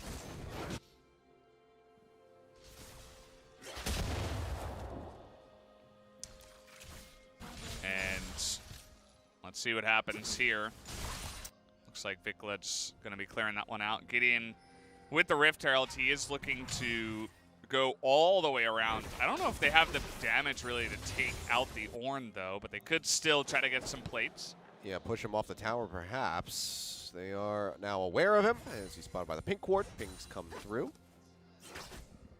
He'll clear that out as the wave starts to move forward. Yeah. What do they do next? There's no wave. They're going to just summon the Rift Herald directly in front of the tower. Yeah.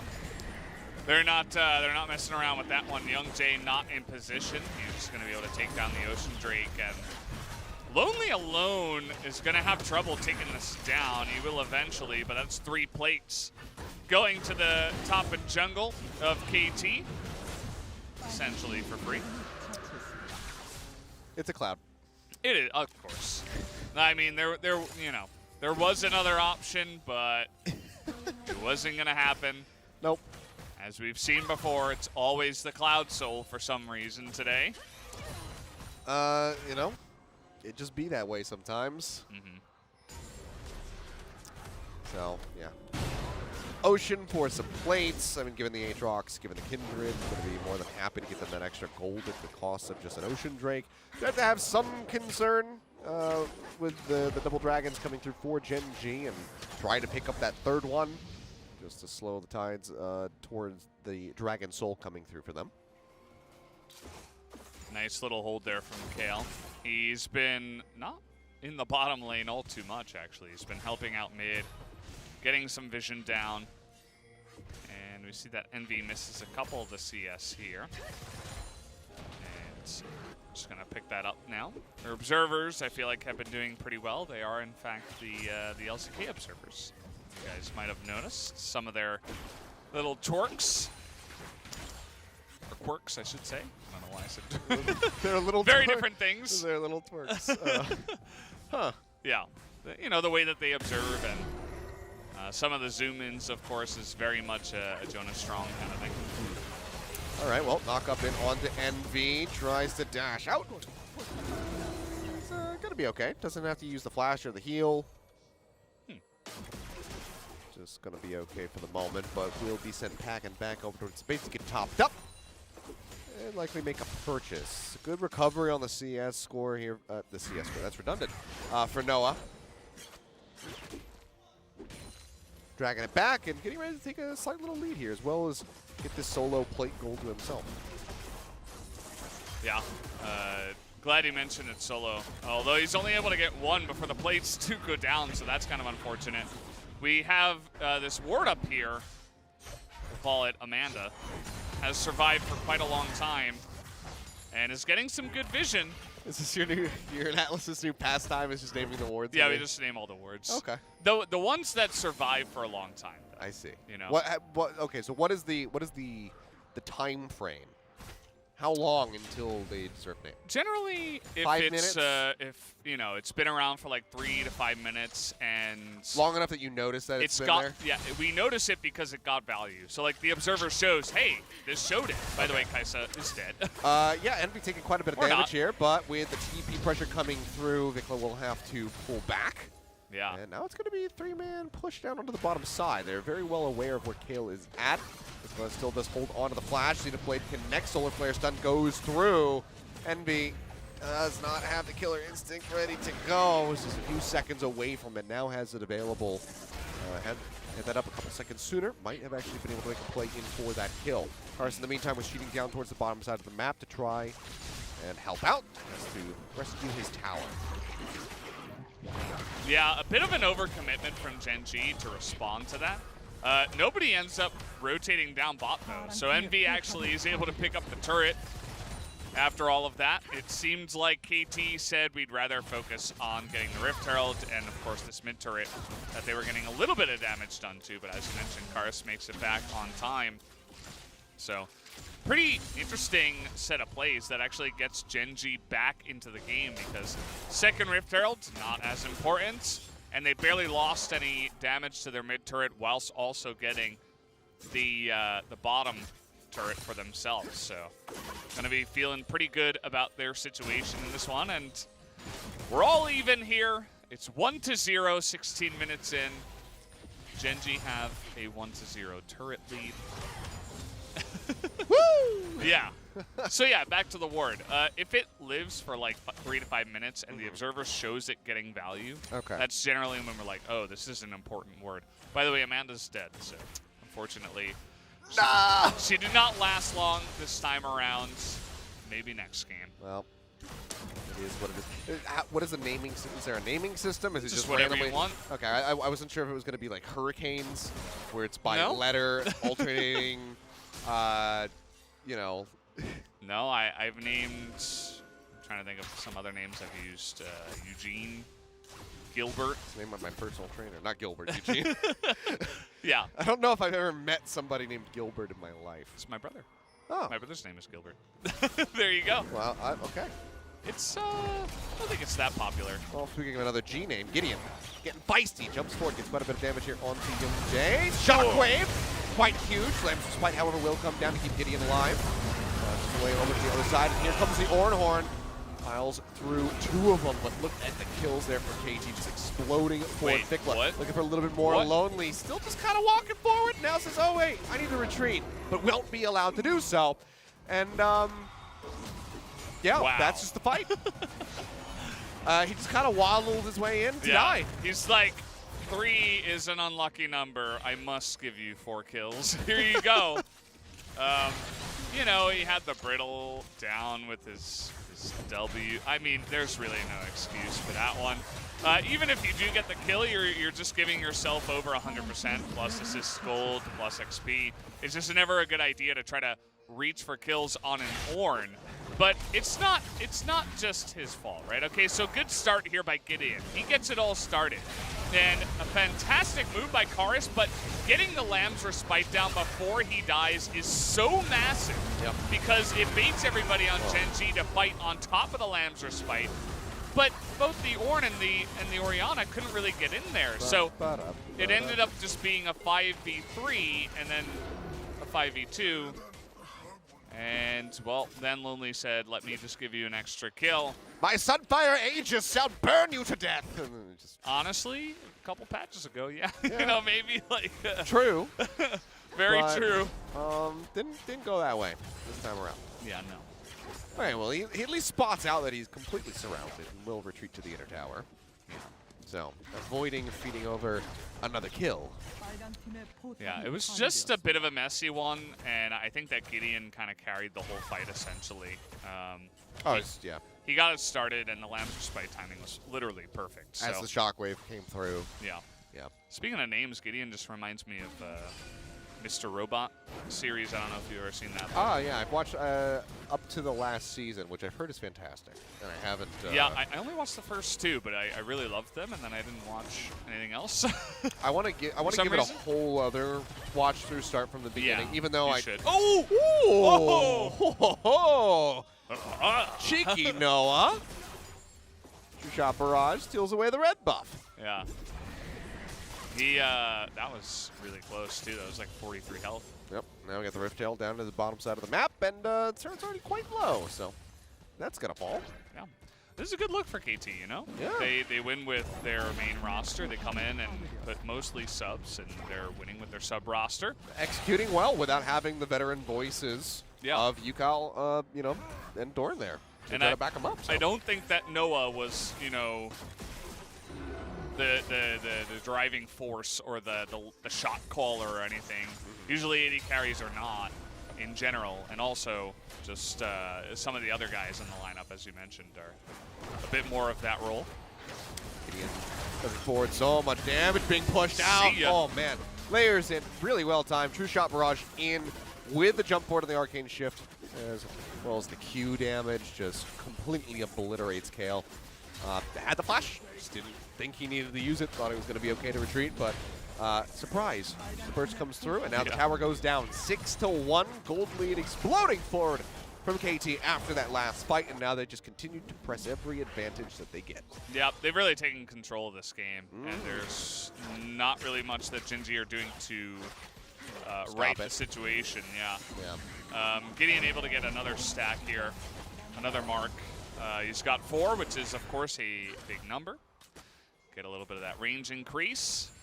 And you're feeling really good as a Kalista. I feel like when you looked at Gale Force, when I looked at Gale Force first as an item, I was like, man, this is going to be great for champions that don't have that much mobility and that need that little bit of extra oomph, like a little dash. But actually, it's just great on all the dash champions. Yeah. You use it on Graves, you use it on Kalista. I mean, the thing that made those dash champions great is their dashes, so why not give them more dashes to further make them exactly. That ended up being the logic. You can't have too many dashes. Now, I'm not saying it's not a good item on some champions that don't have mobility. It gets built a bit on Jhin and other AD carries, of course, that could use some mobility. But a lot of the popular champions, especially ones in the jungle, like Graves and Kalista, they use the item so well. And it's just insane. Like, you can close the gap on anything. Yeah. On anyone. Because Kalista's dash is even bigger than Graves' one. And I think it's got a lower cooldown as well. It's like 4 seconds or something ridiculous, because it also adds to her DPS. So it's just crazy. You're never really going to lock her down, especially with the start that she has. I mean, she almost has as much farm as her laners now. And she's already proven, Gideon that is, that he can pull off some cool plays as well. Yep. Since you mentioned it, I keep thinking of Scott Pilgrim. Oh, I never saw that movie. Oh, I know you've seen everything my ever goodness. made. So how have you missed out on that masterpiece of cinema? Edgar Wright. I can tell you haven't watched much of the LCK. What a because if you ask Atlas and LS about my pop culture knowledge, they would also facepalm a little bit. I mean, I think I can compete probably with those two in just about every facet other than maybe Pokemon. No, yeah, I'm pretty sure you take the cake. But that's why I'm just saying the comparison between me and like normal people. Well, it's a generally great move. Yeah, I have heard actually. Haven't gotten the time to watch it. I won't say anything else. Gideon's a character in the movie. That's all you need to know. Okay. Looking forward to it when I watch it in 6 years. I mean, the other thing I was going to bring up is I Yeah. was going to quiz you on if you happen to know your Ornn upgrades after the changes. No. But we might not hit the point where you have to start naming them. Yeah, because well, we've not seen any yet. Yeah, he's getting there. And if this pressure continues from KT, and this continuously pushing their advantages, the game might just end. There is a possibility. Okay, so Luden's Echo is the Eye of Luden. Yep. That's a cool name. Not difficult. Not too difficult, rather. Uh-huh. How about Leandri? What does that become? It's another one of those, it's like Leandri's lament. Okay. There you go. Yeah, it's just like another one of those sad words. Leandri's always sad.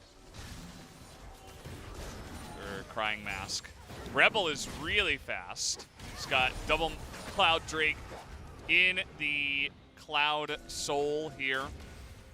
And he has Moby Boots.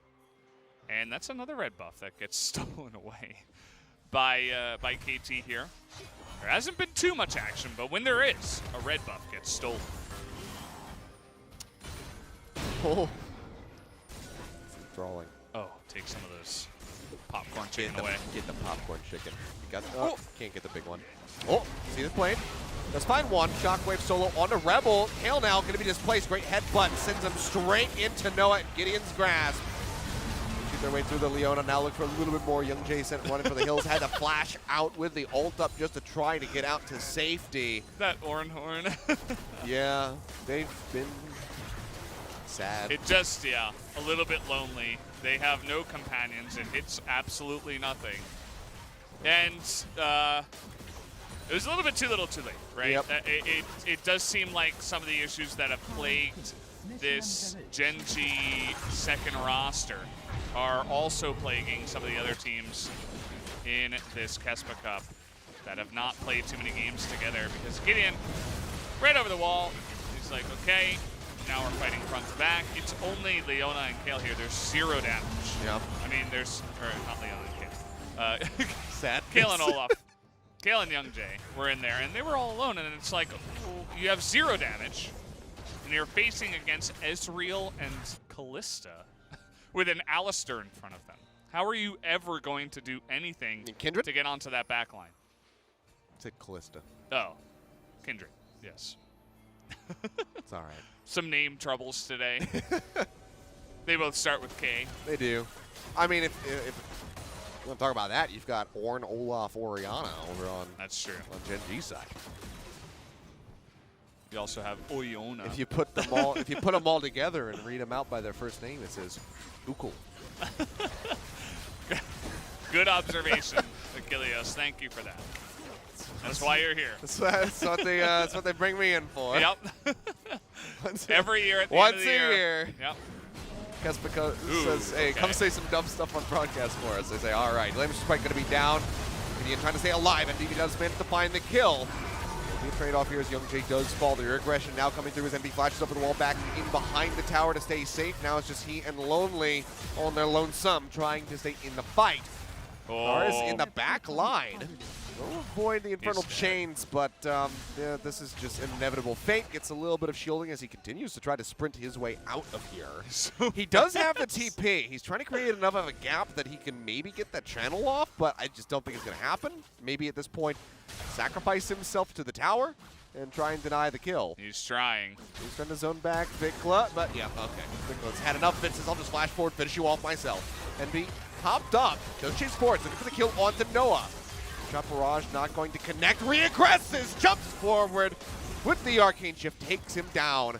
Wants desperately to get that final mystic shot in onto the Ornn, but will not be able to find it. Instead, will just poke down. See the play now comes out. Undertow does connect. TP coming through to try to save his life. Jumps over to the side. He's still in the fight. Vikla goes in. They do lose out on the Ezreal, but now they might just win the game.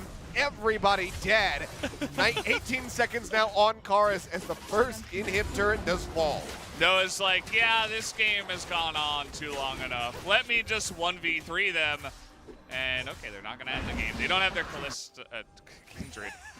Kindred.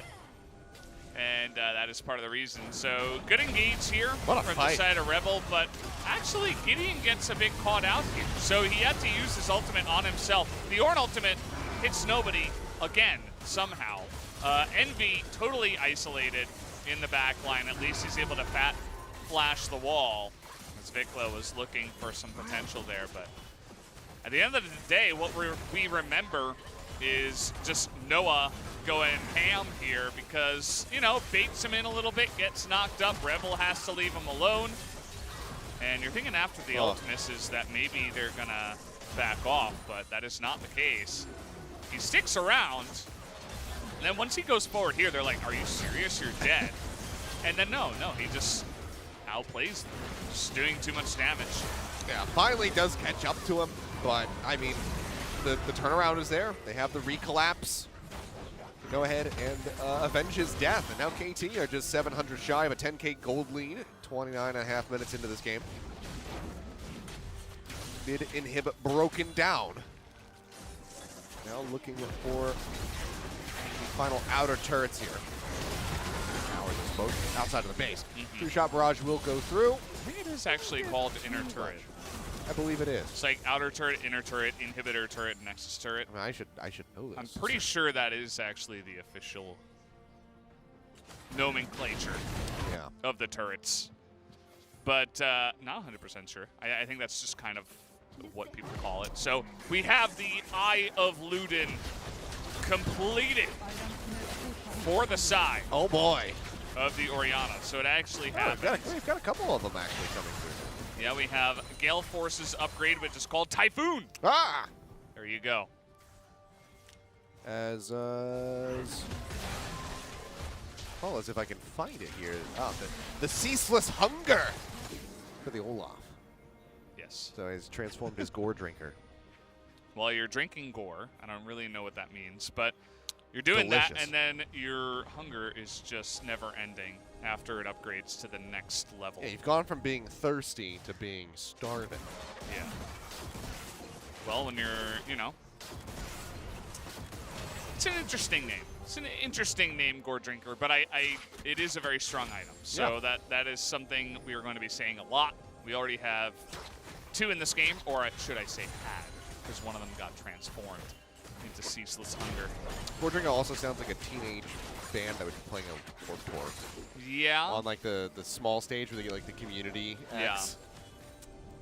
Yeah, you know, that could work. And we're just kind of waiting for this one. You know, maybe we could make Gore Drinker into a pentakill song. That would be a good one. It'd be a really good one. That could be a good name. We have, what do we have? We got Lightbringer. Lightbringer's great. Deathfire Grasp. Rest in peace that item. Homewrecker. Yeah. Rest in peace that item. A lot of the discography is a little out of date for Pentakill, but now here's your chance with Gore Drinker. Oh, okay. Quite a bit of damage. True Shot Barrage goes forward onto Kale, takes him down to about half. Shockwave's gonna whiff. Yeah. He Sends dashes him back in. for a moment, but yeah, the Arcane Shift instantly forward from Noah there. Nearly finds the Leona. Baron is now up. He dashes in, he dashes out. Like, good luck with your CC abilities, especially something delayed like Shockwave. Yeah. Not gonna happen. Well, they know that they kind of have to go for this one and pray that they can get some kind of steal. Young.G desperately trying to get his way over onto the pin, flashes, and he actually finds the steal! He takes it right out of their hands! It will cost him his life, but if the rest of the team can survive with the Baron buff, then they can hold out!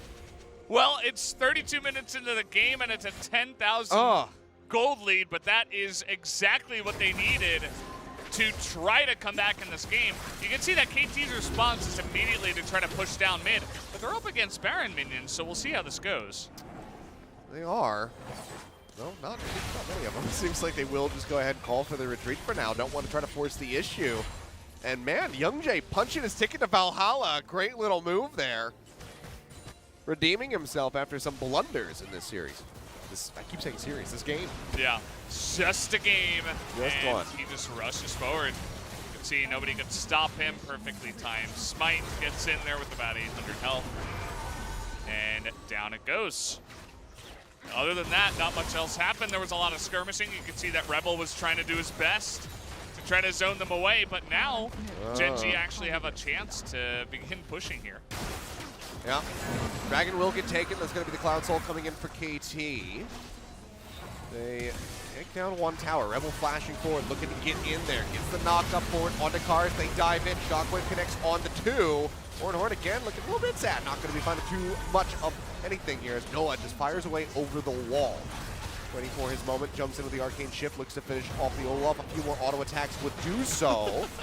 And he finally will go ahead and kill him off. Nicola goes golden over on the side as Noah tries to come to his rescue. Jumps forward. They dive in deep looking for Kale, who's just got no mana remaining. Nicola will be able to finish him off. And just like that, they were in the driver's seat for a moment. But as Lonely desperately tries to escape, KT Rolster will turn this right back over on its head. TP forward from Nicola now into the mid lane as they look to finish it off. All Noah has to do is just chase him down, deny his back, and that should be the end of the game. They've got 2 members here. Teleport. Well, I'm coming, towers! You know, that was, yep. I suppose that was his best bet. Although it wasn't much of a bet at all. No, it wasn't. Well, 20-5, 11,000 gold in the lead here. That will be KT Rolster starting off 20-6. I have to go ahead and redact the previous one. They will start off their KeSPA Cup 2-0 on the day. Gen.G, however, a bit of an unfortunate performance from them. Yeah, you know, essentially 2 different rosters. Only Noah stays for both games. Gen.G, I think that they're suffering a little bit of what we've seen before from some of the other teams that are newer or are second-line rosters, which is just they don't have a lot of conviction in their plays. They're just like, should we do this or should we do nothing? Yeah. And most of the time they choose the latter, and they kind of just got nothing. I mean, there's a Cloud Soul taken by KT. They got both Barons. They got both Rift Heralds. You know, a lot of the lanes, you know, okay, the bottom lane, at least. It was a good start. They were able to take it down, but they had a CS lead at the beginning. Yeah. Yeah, I don't know. Poor Lonely. Yeah. That was not the game that you want to have in your KeSPA Cup debut. Just couldn't quite line up those horns. Couldn't escape.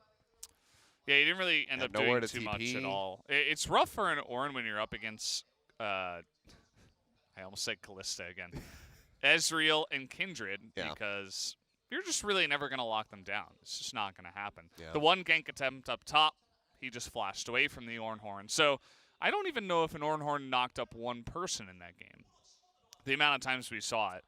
Because I was kind of looking after the first one, I'm like, there's definitely the not second one. Yeah. Definitely not enough for a highlight reel. No. So, it'd be the saddest Ornn highlight reel of all time if you just took clips from this one. Yeah. Well, once the Kindred got ahead, it was kind of just a little bit too much for them to handle. The Olaf doesn't do too well into that if the Kindred gets ahead. And the Ezreal as well, as you mentioned, even though he had kind of a bad start, he was able to come back into the game very well. Obviously, we saw his highlight moments where he was going kind of 1v3, 1v4, and he had quite a good game. I think we're seeing the reason why Noah is getting some more play. I was going to say, there's, I think fans can have some faith in Noah at least. You know, don't get excited yet, but just I think that you can see the promise that this player does have as he continues to evolve and play alongside UCal, alongside Doran, get their veteran advice and experience and whatnot. You know, of course, coached by Acorn as well. So there's plenty of resources for him to continue to grow. But this is a very strong showing. It is against a weaker squad, so we have to see how he's going to do as we, you know, move forward. Because so far today, KT Rolster, not the strongest opponents that we've ever seen in the world. If he can play a clean Ezreal like that, going up against Deft, or make that matchup even pretty competitive, then I'm definitely all aboard the Noah train. Yeah. Aboard his arc. Screw it. Let's just go for the biblical Noah's Ark.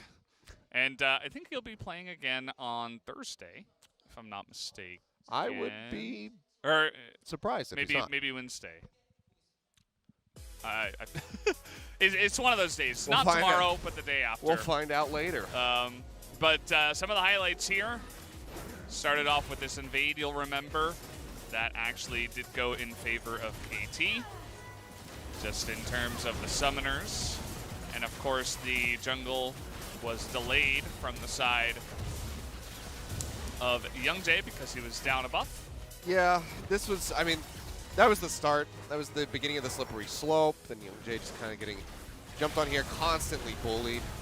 Great reaction from Gideon with the Lamb's Respite. Just completely turns his fight on its head. And this was really, I think, the big moment where things started sliding downhill for the side of Gen.G.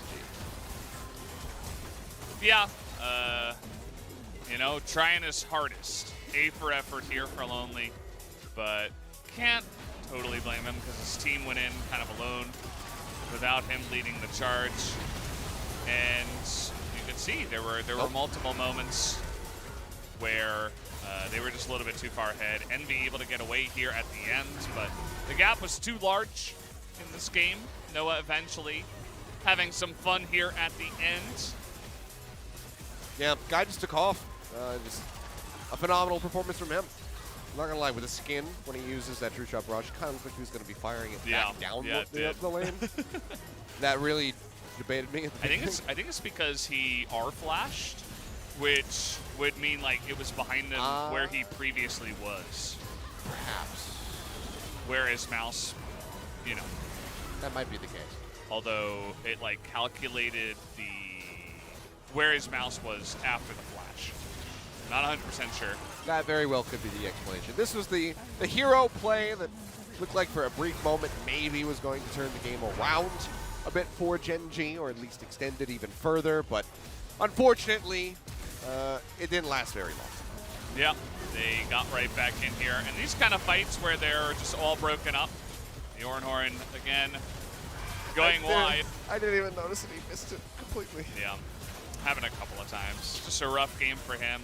We've seen him before, and he's performed better in the past. So. Yeah, I mean, I'm willing to chalk this up at least to you know, jitters and nerves and whatnot coming into the KeSPA Cup. But not the kind of performance you can afford to have when you do have another series on the horizon, because Gen.G's not done yet. Everybody, you know, has got their games to play, and yeah. Yeah, he did some damage. Over 1K per minute. Yeah, that's pretty insane. That is, those are like, the only people who did that really on 80 carry in the LCK were like Deft and Ruler during 2020.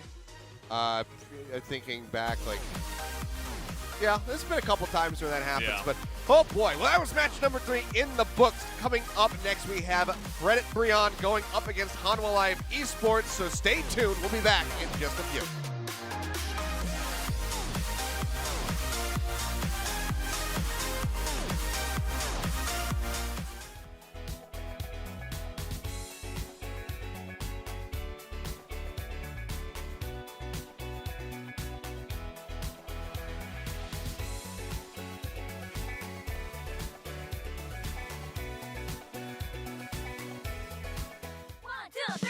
You found a new place to go, made up your mind and soul.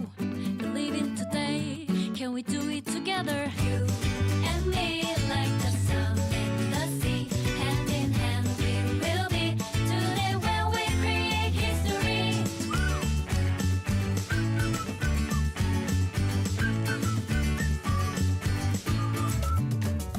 The Rising City, 울산.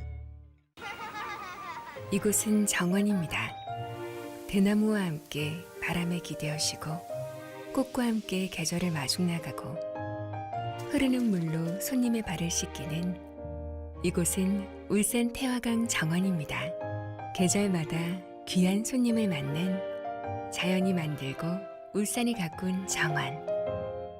이제는 온 국민의 정원, 울산 태화강 국가정원입니다.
together. You and me, like the sun and the sea, hand in hand we will be today when we create history.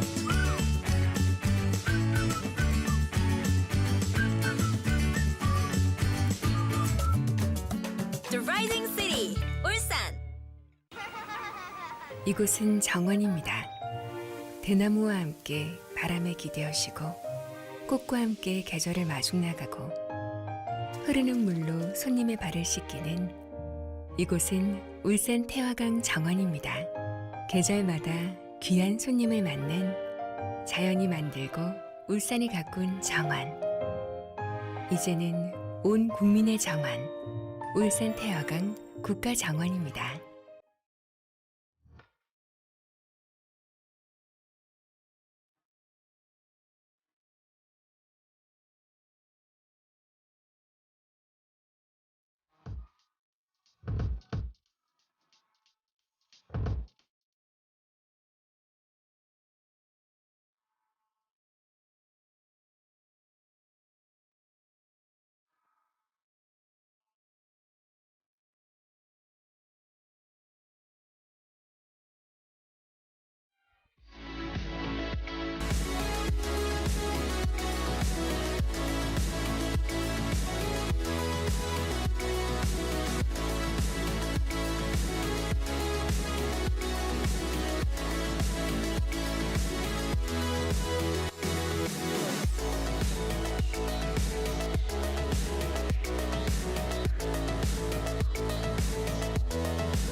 삼촌, 나 프로게임 할까봐.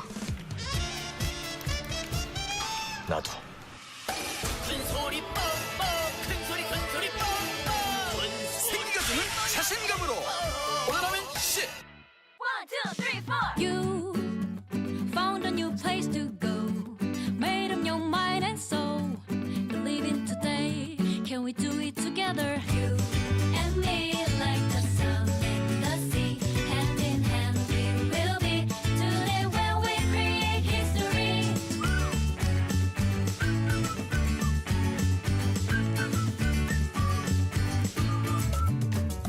The Rising City, 울산. 이곳은 정원입니다. 대나무와 함께 바람에 기대어시고 꽃과 함께 계절을 마중 나가고 흐르는 물로 손님의 발을 씻기는 이곳은 울산 태화강 정원입니다. 계절마다 귀한 손님을 맞는 자연이 만들고 울산이 가꾼 정원. 이제는 온 국민의 정원, 울산 태화강 국가정원입니다.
하나, 둘, 103, 104, 105, 106, 107. 큰 소리 뻥뻥, 큰 소리 뻥뻥. 숨겨두는 자신감으로 오늘하면 10. 1, 2, 3, 4. You found a new place to go. Made up your mind and soul. Believe in today. Can we do it together? You and me like the sun and the sea. Hand in hand we will be. Today when we create history.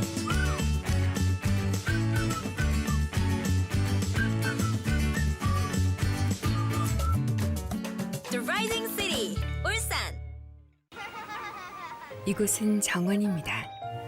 대나무와 함께 바람에 기대어시고 꽃과 함께 계절을 마중 나가고 흐르는 물로 손님의 발을 씻기는 이곳은 울산 태화강 정원입니다. 계절마다 귀한 손님을 맞는 자연이 만들고 울산이 가꾼 정원. 이제는 온 국민의 정원, 울산 태화강 국가정원입니다.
Welcome back. We are now ready to jump into our second to last series of the evening. And oh boy, what a banger this could be. We've got Fredit BRION going up against Hanwha Life Esports. Take it away. That's all I got to say. Hanwha Life Esports are the Dom 1 of Group B. Yes. That has been made clear by everyone else who has played here today.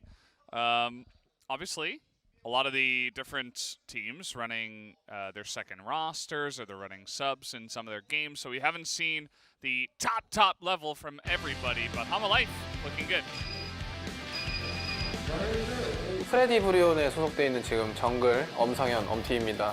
안녕하세요.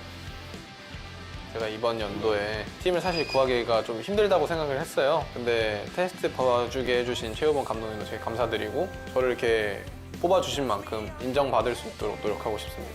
팀원들과의 화합인 것 같아요. 팀원들과 융합하고 화합하고 하면은 개인적인 선수들 피지컬이나 이런 건 되게 좋은 것 같아서 저희가 같이 뭉칠 수만 있다면 잘할 수 있지 않을까 생각하고 있어요. 안녕하세요. 프레딧 브리온에서 탑라이너를 맡고 있는 호야 윤용호입니다. 저희 팀이 합을 맞춰본 지가 얼마 안 됐는데 성적이 되게 잘 나오고 있어서 이번 KeSPA도 기대해 볼 만한 것 같습니다. 저희 팀도 충분히 우승할 만하다고 생각하고 열심히 해서 좋은 성적 가질 수 있도록 하겠습니다. I gotta give Hoya the shout out. He's also rocking some Tom Ford glasses like myself. This guy's got taste. Okay. And you probably won't understand this, but he looks so much like if you combined Haksal and Bumper, who are two Overwatch players who used to be on Runaway. Okay. That he just looks like those two put Well, there you together go. Maybe with he good is fashion taste. into the perfect pro gamer. Hoya in the top lane for Fredit BRION, and now Umti coming in for the jungle. So we had Chieftain in for the first game, and he played all right. You know, I actually think that he was one of the highlights from their team. And now we'll have to wait and see what Umti can do here in this one. Yeah, I'm excited to see Umti back. Obviously was commentating LCK when he first made his debut and came through on Junior Green Wings. So it's good to see that he's still sticking around. He's one of the few Korean players in that time who actually spoke excellent English. But for now, let's take another look at Hanwha Life. 안녕하세요. 한화생명 e스포츠 미드라이너 초비 정재훈입니다. 한화생명으로 이적하게 된 이유는 감독님이 굉장히 많이 어필해 주셨고 기존에 알고 있던 멤버들도 있기 때문에 오게 된 것 같습니다. 솔직히 이적 시장 때 저한테 많이 관심들을 가져주셔서 부담이 컸는데 근데 이 부담이 좋은 의미의 부담이었기 때문에 되게 즐거운 부담이었고 다음에도 또 이런 부담을 느끼고 싶네요. 네, 안녕하세요. 한화생명 e스포츠에서 원거리 딜러를 맡고 있는 데프트 김혁규입니다. 사실 이제 초비 선수 빼고는 같이 지낸 지 한 달 정도 돼가는 것 같은데 딱히 뭔가 성격적으로도 모난 친구가 없고 되게 또 열심히 하는 친구들이어서 그냥 길게 봤을 때 되게 재밌을 것 같아요. 성적에 되게 초점이 맞춰져 있는 대회는 아니다 보니까 무조건 이길 수 있다 이런 자신감은 솔직히 그렇게 크진 않지만 그래도 지는 건 다 싫거든요. 선수들도 그렇고 저도 그렇고. 그래서 꼭 이길 수 있도록 열심히 준비해 보겠습니다. Well, it's a solid start already for Deft, as we might have anticipated. The guy still a god in the bot lane. Had a really strong game just a little bit ago versus T1's B team, rather. Strong performance on the Misfortune. He certainly did. I think he picked up 2 triple kills, or at least 1 triple, 1 double, and he looked pretty good doing it. Almost effortless, you know. And also Vista down on the bottom side, showing that he is in fact a great player. I'm looking forward to seeing a bit more of him here in this game, seeing what else he can do. Because on the Shen, he was everywhere, like you should be, but also making some really sick plays. So was surprised by him, whereas Chovy and Deft, of course, you know, they're just great players. We already know that. So they were able to dominate their lanes. Well, here we go into the draft. It will be Fredit over on the blue side, Hanwha Life on the red. Olaf's going to be the first thing taken away, so not allowing for Arthur to get that into his hands. That's what he used versus T1. So not too surprising to see that banned away, as well as the Orianna that was very boldly picked by Chovy early in the draft. Yeah, they're essentially like, we want to see you play other stuff. And I think Chovy's like, okay. And I think I agree. I'm happy to watch him play other things as well. Great idea, Fredit, BRION. We wanted to see them play different champions. Akali, not going to be one of those different champions we see. So that does get taken off the board here. Graves still up. Might consider banning that, but instead the Alistair is going to be the ban for Hanwha Life.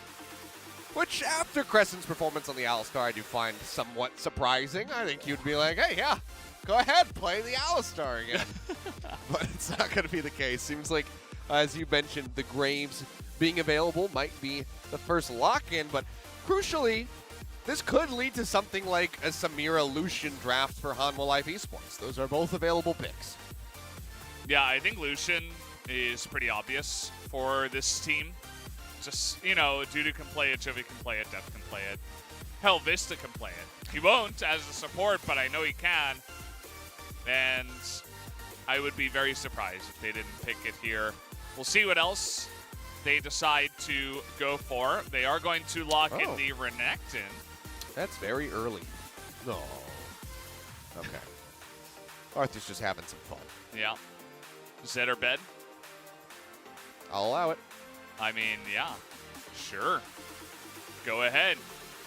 And they are going to pick up the Kalista, even with the Lucian available, which is pretty interesting to see that. Of course, Kalista is still strong now.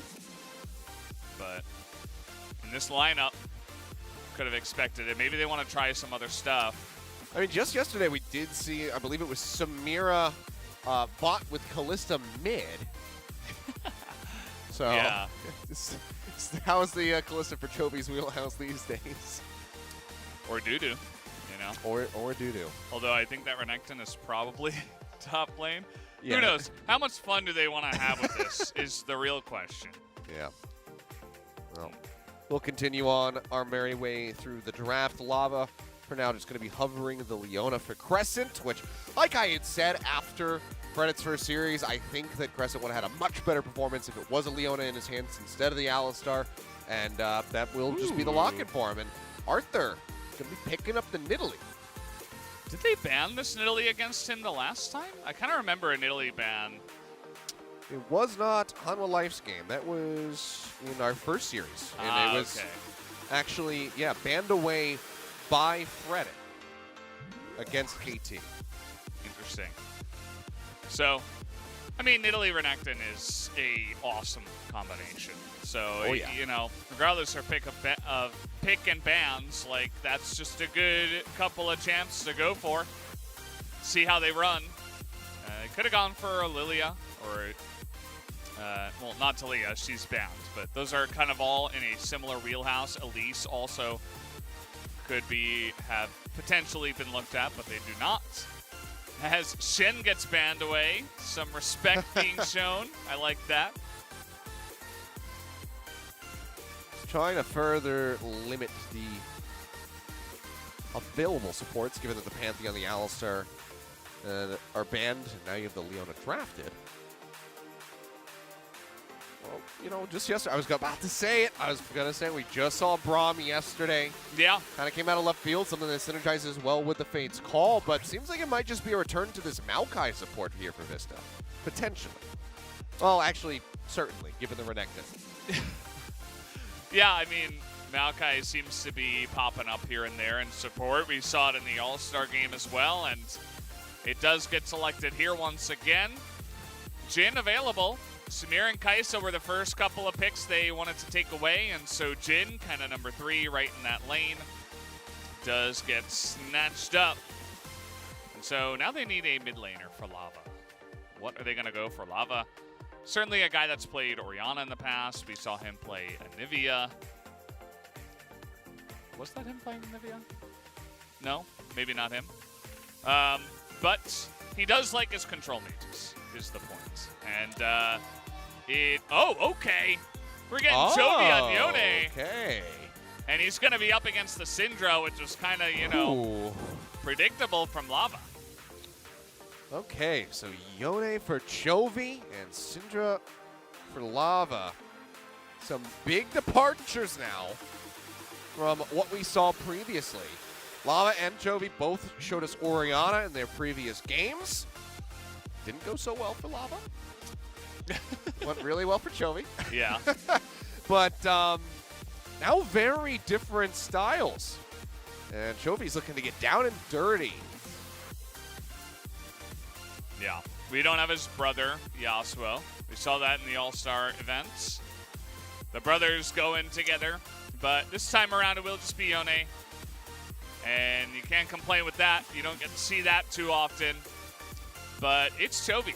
So if there was any player in this Group B that we would give, okay, you know, the go button to play something like this, it would be Chovy 100%.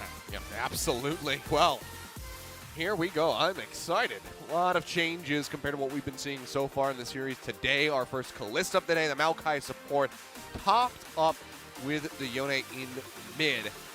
This could be absolutely explosive. Hanwha Life Esports going to be looking for that 2-0 start in the KeSPA Cup to try and get that auto seed forward into the semifinals. Fredit, BRION, can they bounce back after their loss versus KT Rolster and take down the Titans that are Hanwha Life Esports? Let's find out as we jump on a Summoner's Rift for match number 4.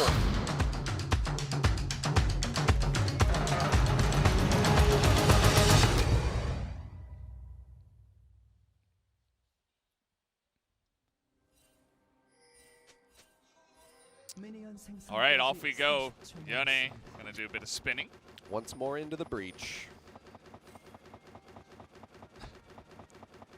This is one of the more fun emotes to spam. It's going to get dizzy.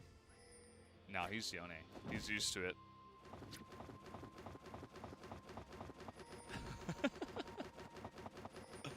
Get him some skates. He could be a figure skater. Yeah. You got to freeze over Summoner's Rift. Compete in the League of Olympics. League of Olympics. Yeah. Maybe someday. League of Legends in the Olympics win? It's the new crossover with Nintendo. They're going to have League of Legends characters play against Mario and Sonic in the Olympic Games. I'd be okay with that. I might not be. I'm kind of sad that I even put the thought out there. Chovy. Just building it up. Building up his stacks, being annoying. As those brothers often are. Yes. I don't know if the same science works for your team Yasuo and for your team Yone. Generally, your team Yasuo feeds his is brain not very good. Dies a lot. The enemy team Yasuo can 1v5. In my limited experience leveling up my new account, I actually don't hold that thought. A bit of aggression coming in. That's a great trade too. I mean, yeah. you trade support summoners for AD carry summoners, and everything else kind of stays the same. Plus, you've got the AD carry a little bit down on health.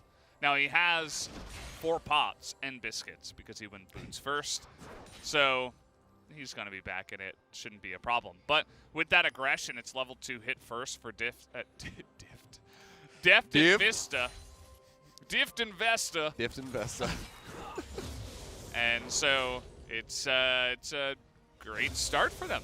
Down on the bottom side, it isn't, too surprising, of course. Certainly not. That's the way it is. What we can expect from the Dista lane. There's going to be some fun name combinations I'm sure that you guys are going to come up with throughout the 2021 season. Mm-hmm. Looking forward to sitting back and listening to them from the comfort of my own apartment. Yeah. Have our fun. And this is, we're taking a long look at the bottom lane. Of course, Jonah Strong is an AD carry main, so if there was one lane he was going to look at when there's not much going on, he would like to look at the bottom lane. I mean, I'd rather look at the bottom lane at any given time compared to the top lane. That was always a big thing back when I was casting LCK. Hey, let's watch the wet noodle fight in top. As a Scion and whoever else just beat the crap out of each other, and no one goes below 90%. He missed that last minute. He's awful at Yone. Oh my god! We're going to have to take his rights away. No more Yone. But we saw that already. Nice little lead built up by Chovy. And the teleport now down for Lava as he had to teleport back to lane to catch that wave. That was just pushed in. Top lane, as you mentioned, there's not really much going on. It's just kind of Renekton up against Ornn. They're going to trade some health, some mana for the Ornn. And it'll just go on its merry way. Ornn will eat a biscuit. Dudu will spin around a little bit, get some HP back, and it's just going to carry on just like that. Okay, Xenoblade forward now into the bot lane, getting things a little bit spicy. Got the Flourish, does manage to find a root. Crescent takes a lot of damage on the exchange as those spears get yoinked out, but not going to be able to find a kill yet. MT just kind of cruising by just in case. They're also there as the dragon does get ready to spawn. There's a ward in the pit. The pink, however, will go ahead and deny that vision away as MT just going to quick draw out of the spear range. Those are called control wards now, Achilleos. Okay, but it's pink, so I'm not technically incorrect. Actually, it's not pink anymore. They're like orange. And nobody calls them orange wards. I don't like what... See, look at them. Okay, it's a little bit pink. I don't like what's been done. It's like pink-orange. In my absence. Ooh, look at this. Oh. Dudu gonna have to get out of there. Yep. Chovy jumped on. Smokescreen will come down, but he'll be all right. Just hovering nearby with Crescent waiting over the wall. Do they want to try to make a play on the Maokai perhaps as he goes to exit? They will push forward, but yeah, going to be a bit of a non-commitment there. Syndra not really in a position to try to capitalize, also low on mana. Arthur says, thank you for your tiny little bit of damage leash. That's just fine.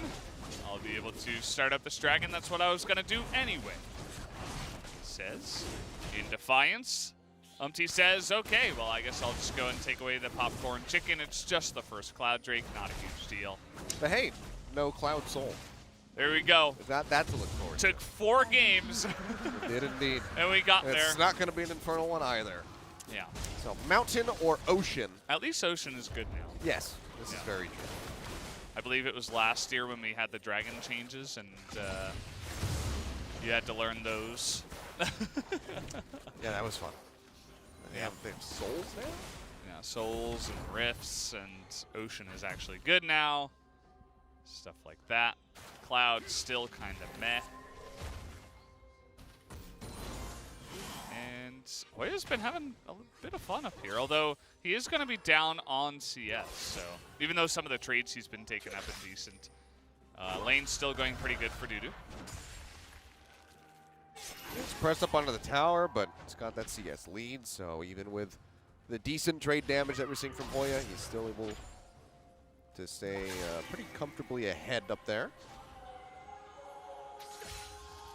Yeah, you can see that once again here in this game against Fredit BRION. It's kind of the same thing where mid just gets ahead and bot just gets ahead. And there's not really much action. Yes, Vista did go for the level 1 play, and it was beneficial to them. But nothing happened in the mid lane. There were no ganks. It was just Chovy pushing as hard as he possibly could. And because of that, being able to roam, as you can see they are trying to do now. And let's see. Trying to get on in there, but there's a lot of wards and stuff hanging around. Spear's just going to help him take it a little bit faster. Can't get the not so pink ward as well in the brush. It will stay standing there for Fredit. I keep wanting to say Breadit because I'm thinking bro and Fredit at the same time. It's like, Breadit. Yeah, I like bread, so I'm with you on that one. I keep trying to call him Brian, which is just not. It's not a combination. It's just a mispronunciation of BRION, which is kind of the opposite, I suppose. Vista has been very annoying. It's what Maokai support does. He just loads up those brushes with a bunch of saplings. Chovy just gonna be taking that Soul Unbound back over, away from the tower. Got the plate knocked down. Yeah, it's just a very natural lead that he's gaining there. Yep, nope. Dudu going big. Horn does manage to find a knock-up. But the Rift Herald will still be claimed by Arthur. Yeah, and if Lava had any control over this lane, he would have been there. It would have been a 3-on-3. There were no supports around, no AD carries, just a plain 3-on-3. They could have potentially fought over that objective, but instead the priority is so heavily in Chovy's favor that there just will never be any even fight. You will not have your mid lane to help out. At least Sumti has been okay to farm amongst all of this, but part of that was, you know, we might have some damage here. Okay. Comes through. Chovy gonna be dashes out, perfectly timed to avoid the collateral damage. Fantastically done from him. Does escape, but Flash is gonna be down for the Yone now in the mid lane. So decent pressure being applied there by Lava, trying to get some of that control that you were talking about. Yeah, and you could see that Chovy just a little bit too close to the sun. He was like not really respecting it and said, well, I mean, I can just clear this wave, no problem, no issue, but actually there was. As, of course, the skill button used there from our Syndra player outplayed him with his R, but of course landing a couple of skills prior to that. And just dodging it rather with his ultimate, very nicely done by Chovy to make sure that he doesn't give away first blood here 11 minutes into the game. And he's still in control of the mid lane. There's not really too much of an issue after all of that. Just summoner blown. All right, 21 to now 20 CS up still. In a decent little position. As we just carry on our merry way, slow and steady. Yeah. 500 gold difference for mid and bot, but also 300 in the top lane for Hanwha Esports right now. Three-man collapse into the mid lane from either side. Trying to clear out the ward there out of that center brush, but they can't quite do it. Hoya fast on the rotation down. Will get spotted now as Dudu's going to be going back to base. Does not have the TP, and it seems like it should just be, Fredit securing an Infernal Drink for themselves. Dudu will go ahead and apply a bit of pressure onto the tower, try to deny away as much CS as possible, and it will in fact be an Ocean Soul in the end. Mm-hmm. And that's a good idea from Hanwha Life. You gotta respect the game, and when it's 4v5, even if you're much better than your opponents, it's still not worth it to try to get in there. You have other objectives to take, and that's why Dudu stayed down here. They're trying to get this low enough so that they can get some extra value out of this Rift Herald. Yep. Gets stood up. Eye gets popped, charge goes out. Take away a bit of that gold, but now here comes Umti. Gets quite a bit of damage in. Ornhorn going to be blown. Arthur trying to leap away. Umti flashes forward. Helps find the final damage. Hoya will be able to claim the first blood.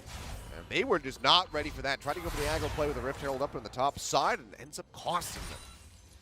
Yeah, they stayed around a little bit too long. And yes, they did get 4 plates, which is huge. They keep their lead in gold, but at the same time, Arthur probably didn't have to die to get all of that. He ended up taking all the gold for himself as well. That's got him set up for the Mythic. Yeah. At least there's that. The Night Harvester. Ugh. I just want to harvest night. You get just a harvester that only works at night. It seems like you're harvesting night, just based on the name. But maybe it's what you mentioned. You get to move around real fast and do a little bit of extra damage, so true. That's generally pretty good for a AP Nidalee. We haven't seen any other kind of Nidalee in a long time. Oh god, remember 80 top Nidalee? Yeah. That was a fun thing. Jump forward now, over in the jungle, but Soul Unbound will just go ahead and take Chovy back over towards mid. Gets a smattering of damage on lava, maybe applies enough pressure for Arthur to try to get out of here, but no! Deadly Flourish does connect! And the first shot off the curtain call will take him down. A 0-2 start for Hanwha Life's jungler. Yeah, just, you know, Chovy is playing Yone, and he can go in. He missed his ult, but he still went in, did a bunch of damage, and then got out, as he does. Teleports back to his original spot. Arthur tries to follow up. He tries to get in there alone after Chovy had already disengaged, and he just gets caught 100%. So, a couple of overextensions, we could say, from Arthur. A little bit unfortunate for him, but we won't let it define him just yet. But as I mentioned, you know, this was the one player that I wasn't 100% sure about. The other 4 players proving themselves quite well in the first game that they did play. Whereas Arthur here, he's got a little bit more to prove now after his 0-2 start. Yeah, just way too aggressive. Even knowing that lava was nearby, I mean, should be cognizant of the Jhin. Yeah. That can more than, you know, would be more than enough to help set up that play. So even if Umti was not there, Deadly Flourish into the curtain call likely leads to a dead cat lane. That was just greedy. Do not do that again, and you should be okay.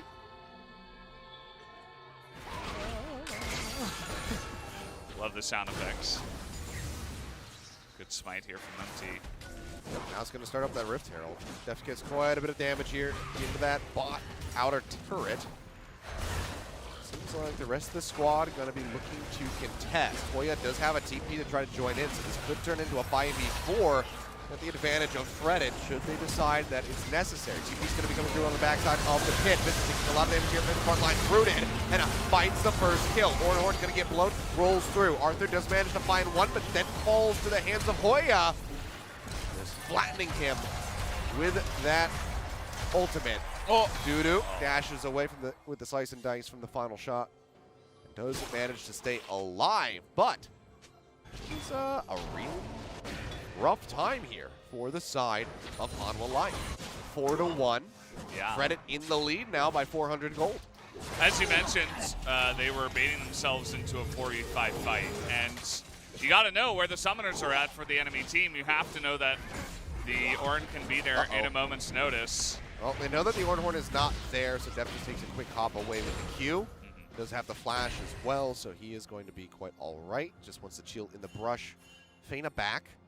and try to knock down this turret to get them swung back into the gold lead. Lava's here, however, as is Empty nearby. Deft. He's just kind of got to stay still now, but he's got to push out. Mista is there. Bolt comes through. He's looking to finish him off. Pulls out with a rend. Crawl will drag Vista out to safety. Throws him back underneath the tower. Deft still trying to kite. It's going to be Will not get stunned up by the Scout of the Week. It's kind of like they're playing with their food here. They're not really that far ahead, though. They got to be careful, right? I mean, it's like playing with your food, except it's a crab, and it's still alive, and it's holding it. It very well could stab you, and you have to be careful. Just Yone thing. Yeah. He was going in. Not wasting any time with that one. Why not just dive behind the second turret? Yeah, he should have gone for it. No excuses. Deft really wants that turret. Love to get that one. Shield bow complete on him. Yep. Oh. Double Gale Force out. Doo-doo. Locked up by the Zenith Blade. Just going to take the double slice and dice out to safety. The Hoya is going to be collapsing down, so it's going to be all right for now. Well, let's take another look here. You see it's 4v4 rather to start, but they know that the teleport will be available for the Ornn, who immediately comes in the second the fight starts. They're diving all the way into the back line for the Graves, who, you know, he's a little bit squishy, but not really. I mean, he's been able to build up some of that armor and magic resist, and so they commit so much to take out the one guy, and they're just being rained down upon 5v4. Yeah, Hanwha was untouched the whole time. Just sat there, just wailing on him. Crit shots coming through. So they still maintain the gold lead because of the 2 turrets that they've been able to kill. But Fredit's very much not out of this yet. Yeah, I mean, absolutely have a chance to come back in. It's funny that after all this, they're still behind, and it's because they're losing in so many of the lanes. All right, well, stun into root into stun. Solar Flare locks him up, and it finds the kill to try to further stack up this Gen 3-1. Deft playing around mid, clears out the minion wave. Does get rooted under the tower. How saucy are they feeling? They get the stun. The Zenith Blade forward. The shield coming out from the Immortal Shield bow. Nearly takes Crescent down with the Q shot. The spear from Arthur will not connect. They both make it out safely, but summoner spells are used. Yeah, that they are. And it really does feel like the guys here on the side of Hanwha Life are just kind of, they're taking it easy in this game. You know, it's not as meticulous. Everything that they're doing is just like people are getting caught out. They're not checking all of the boxes before they go into the fights, and it is costing them. Now they're still ahead somehow after everything, and it's because their lanes are just so far ahead. And Vista here just standing out front. He's playing support Maokai. He's not tanky. Nope. Not yet. Not even remotely. Down in the picture-in-picture. However, we can see that Jovi does get a little bit saucy, but Arthur comes in for the drive-by. Hits Lava with a spear, and makes sure that Yone cannot get a kill. Might not be done yet. Thinking about this mid lane turret. Thinking about how much they'd love to take it down. Voodoo is spotted, but the wave is really weak, and the next one is all the way back at the inhibitor. Instead, they'll just wait for somebody to push their way into the brush. Arthur finds another kill, now on the board 3-3 with this Nidalee. Horn is used as Voodoo falls a little bit low. Bell's Breath shakes him down to about half HP as Deft joins into the fray. Stacking up as many spears as he possibly can. Jovi goes over the wall with the soul unbound. Just gets a little bit of damage on the empty and then has to retreat. TP is going to be used on the inner turret as Lava does rejoin. Maokai ult, however, cuts him off for the moment. Big Scout of the Week connects in onto Arthur, unleashes power, and will be able to find a kill, getting a nice little boost of shutdown gold. Curtain Call flies through, takes Voodoo low, and will not be able to finish off that Renekton. And Jovi dies. That is 4 members dead. Baron is up. They can just get it. I mean, there's no reason not to. It was an extremely messy fight from Hanwha Life. Deft just got isolated, and just like that, they handled the pressure so well. And I'm not sure why they're forcing these dives under the turrets. You're getting picks. Your team has the ability to do that, but just kill the, just get the kill on the Leona and leave. That's all they needed. Yeah. They kill Syndra. rotate. They camp the brush. They Take a get look the at kill. this. Just walk away. You did not have to dive here. Deft was way too far forward. Immediately gets picked off. Huge stun, bursts down Arthur. He's out of the fight. Yep. And he goes down. Now it's 5v3. And now what are you going to do? You dove the turret. Chovy's trying to smurf here on their left side, and he nearly is able to. Nearly gets lava, but not able to pull through on that one. So they're diving turrets. Deft is getting caught. They lose 4 members. They lose the Baron, and all of a sudden, I mean, Hanwha Life was not supposed to lose this game, but they're now in a losing position. It's 5 members as well with Baron on the side of Fredit here. You know, they were all able to secure that buff. So that's a lot of pressure that can be applied to these inner turrets. Chovy getting jumped on, narrowly avoids all of these ultimates. He'll end up going back to that solo on bounce. Slightly mistimed from Lava. Had he delayed a second, would have been able to finish off that Yone with the scatter of the week. Yeah, that was close. But either way, I mean, he's out of the fight. Yeah, they're still trying to. And now he's just going to go on to Arthur. But yeah, nice little push here from Hanwha, or not Hanwha Life. Fredit BRION, as they're getting multiple turrets now and moving ahead in this game. Gold lead is in their pocket. It's going to be a third dragon as well coming through. So double ocean for this Leona, for this Ornn, to give them some consistent regen so that they can, you know, weave out of a fight and go straight back into it after getting topped up a little bit. Hanwha Life, they need to get strapped in. They need to do it soon. If they continue to make these silly mistakes, take these egregious fights, then they're going to end their first day of the KeSPA Cup 1-1, which is not what anybody would have anticipated. And I think that it is, you know, if this is how they want to go out on day one, then we're going to have some explaining to do down the line, potentially. It's a bit questionable. Now they're kind of just gank rushing. Just kind of hoping that Fredit doesn't, you know, check all their boxes, essentially. As the work comes down, and okay. Oh no! Our gank rush didn't work this time. It's like a classic Samsung. So I don't know what to do. I guess we just sit in a bush, wait for them to push in. Yeah. Now you're up against a 4-0-3 Jin. Your Ornn is also 4-0, but again, you know, he is an Ornn, but he, you know, he's getting levels, he's getting experience, and he's able to give extra items over to his teammates. Already had 2 upgrades come through. Yeah. The Eye of Luden completed, as well as the Typhoon. It's a very calm Typhoon, apparently. Yeah. On this cast. I want to see the worm fall and sacrifice. Yeah, I want to say that. I just want to say that on a cast. Now, the game isn't over, but it shouldn't have gotten to this place. That's kind of why we're speaking the way that we are. You know, it's just Hanwha Life having a bit of fun, and that's the way this ends up. Now, Fredit BRION, are they good enough to actually steal games away from teams like Hanwha Life? That's the real question. Or if it's handed to them like this. Yeah, like in positions like this, can they steal the games away? Because if they lose from here, that's not a good look. But we'll have to wait and see.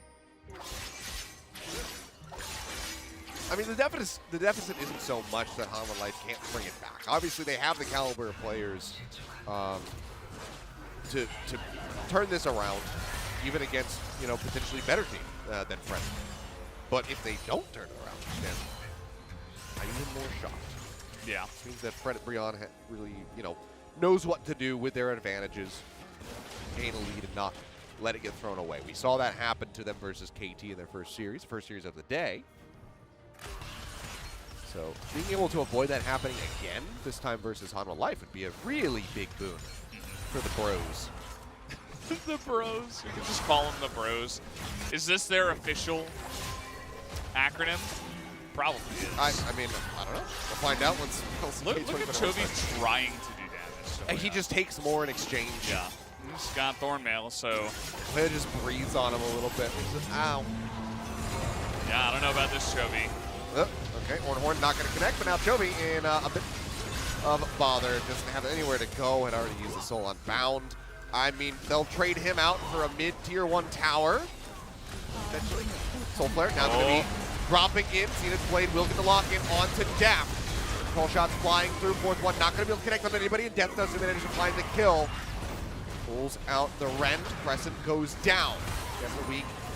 Slips in onto Dudu. He's going to be flashing away, and it seems like that should just be the end of the fight. So a 1-for-1, but it's Chovy for Crescent, which I think that Bro's probably still going to be feeling pretty good about it. Yeah. Did you see the spear hit Ornn? Because neither did I. It's like it didn't exist. It's like the spear just became invisible and went into the nether. Take a look at the damage tree here. 78, 78, 78. Those are crits, by the way. Yeah, and you can see that he also took 2 turret shots. So at the end of this one, it's let me try to escape. And well, there's 4 members actually, not just Ornn. Chovy way too far down the lane. He's certainly having a fun time. He's certainly playing like all of the Yones that I've had in my game. Maybe with a bit more flair, but a similar scoreline to be sure. And then, I mean, the rest of the fight comes through. Take a look at the spear. Oh, yeah, it did absolutely nothing. Tanks are fun. Well, hey, Dragon, look, that spawned. Did so much damage actually to that Ornn comparatively. You know what's even better is an Ornn with an Ocean Soul. Oh no. So that could very well be in the Bros' future. Dudu wrapping around the back, drops down Troll Ward. Wow. To use your terminologies. Did you see Chovy's positioning? It's like next level, next level. They spotted him though. Yep, they are collapsing. That's the Gale Force rush forward. It's quite a bit of damage on him now. He's going to be zoned away from this Dragon fight. Does get started up by Hanwha Life. They're looking to just this one down, and we'll be able to find the kill, denying Dragon Soul away from Fredit as the curtain call comes through. Finds the shot on the depth. Final 3, however, not going to get a connection. Good little illusion on the fight there from Hanwha Life Esports. Chovy acting as a decent bit of bait so that they can go in and get that Ocean Drake. Yeah, they have the damage to do it, of course, even without Chovy. And so they just get on in there, easy peasy. They steal it away, no Ocean Soul. And they keep the game even. Not going to give any kills away at the same time. So just pretty simple stuff from them.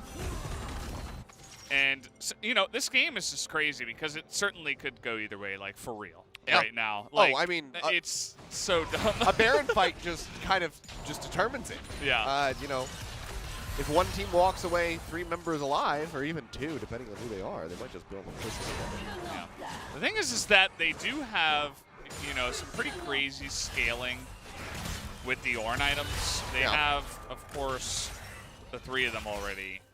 And they're just going to continue to get more. It's going to be pretty insane what they can do here in this late game. Obviously, Great is going to be pretty good. Jin going to be pretty good.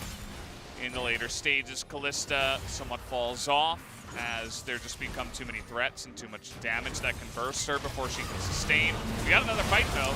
Yeah, that's going to be Ornn Horn drawn out. And Dudu just gets absolutely deleted. Flushed down the toilet as Syndra finds a kill, and now they are going to have their eyes in onto this mid inhib. Hoya pushing forward to zone depth back, making sure that he cannot clear out the wave whatsoever. Arthur just trying to offer up spears where possible, but they'll just juke him or they'll have him eaten by this Ornn. And with only 1 member down on the side of Hanwha Life, they might be just looking to end this. The first inhib turret does fall. Chovy is back in the base, and that will be the retreat call coming through from Fredit. Death just continues to dash away. Yeah. And this is Lava's strength. I never really thought he was a great laner, but in the later stages of the game, like mid to late game, he's always been pretty solid. And he's actually making this Syndra look pretty strong against the team comp that Hanwha Life have. There's not a lot of tankiness, right? There's the Renekton, who, you know, he's got health, but he certainly can be chunked. The Maokai is not tanky. And then, of course, I don't have to say much about the other 3 members. So he's going to begin really chunking people, as we've already seen. He got that kill onto the Renekton just there. Now they're going to try to force this Baron. They have a Kalista, but I don't think you can do it right now. You're too far behind now. Yeah. Dudu around that backside of the pit, but I mean, given how quickly he was blown up in the last fight, unsurprising to see him just immediately pull back from that position. Knows that he's just not safe to stick around there. All right, we had the Leona's item upgraded as well right before this fight begins. And Chovy is way in the back as their base is being pushed. So, yeah, not good. Saucy flashes forward, looks for the kill. He'll take the ult out, but he's got collateral damage in the end. The Ornhorn and the Curtain Call, not really necessary. But Chovy, even with the flash, even with the Fate Sealed, he just cannot get away. And now it is all contingent on a Baron steal by some random party member on the side of Hanwha Life. Deft is around, throws out a couple spears, but those are getting eaten. He can't play far enough forward to try to take it with a Rend. Baron, again, in the hands of Fredit.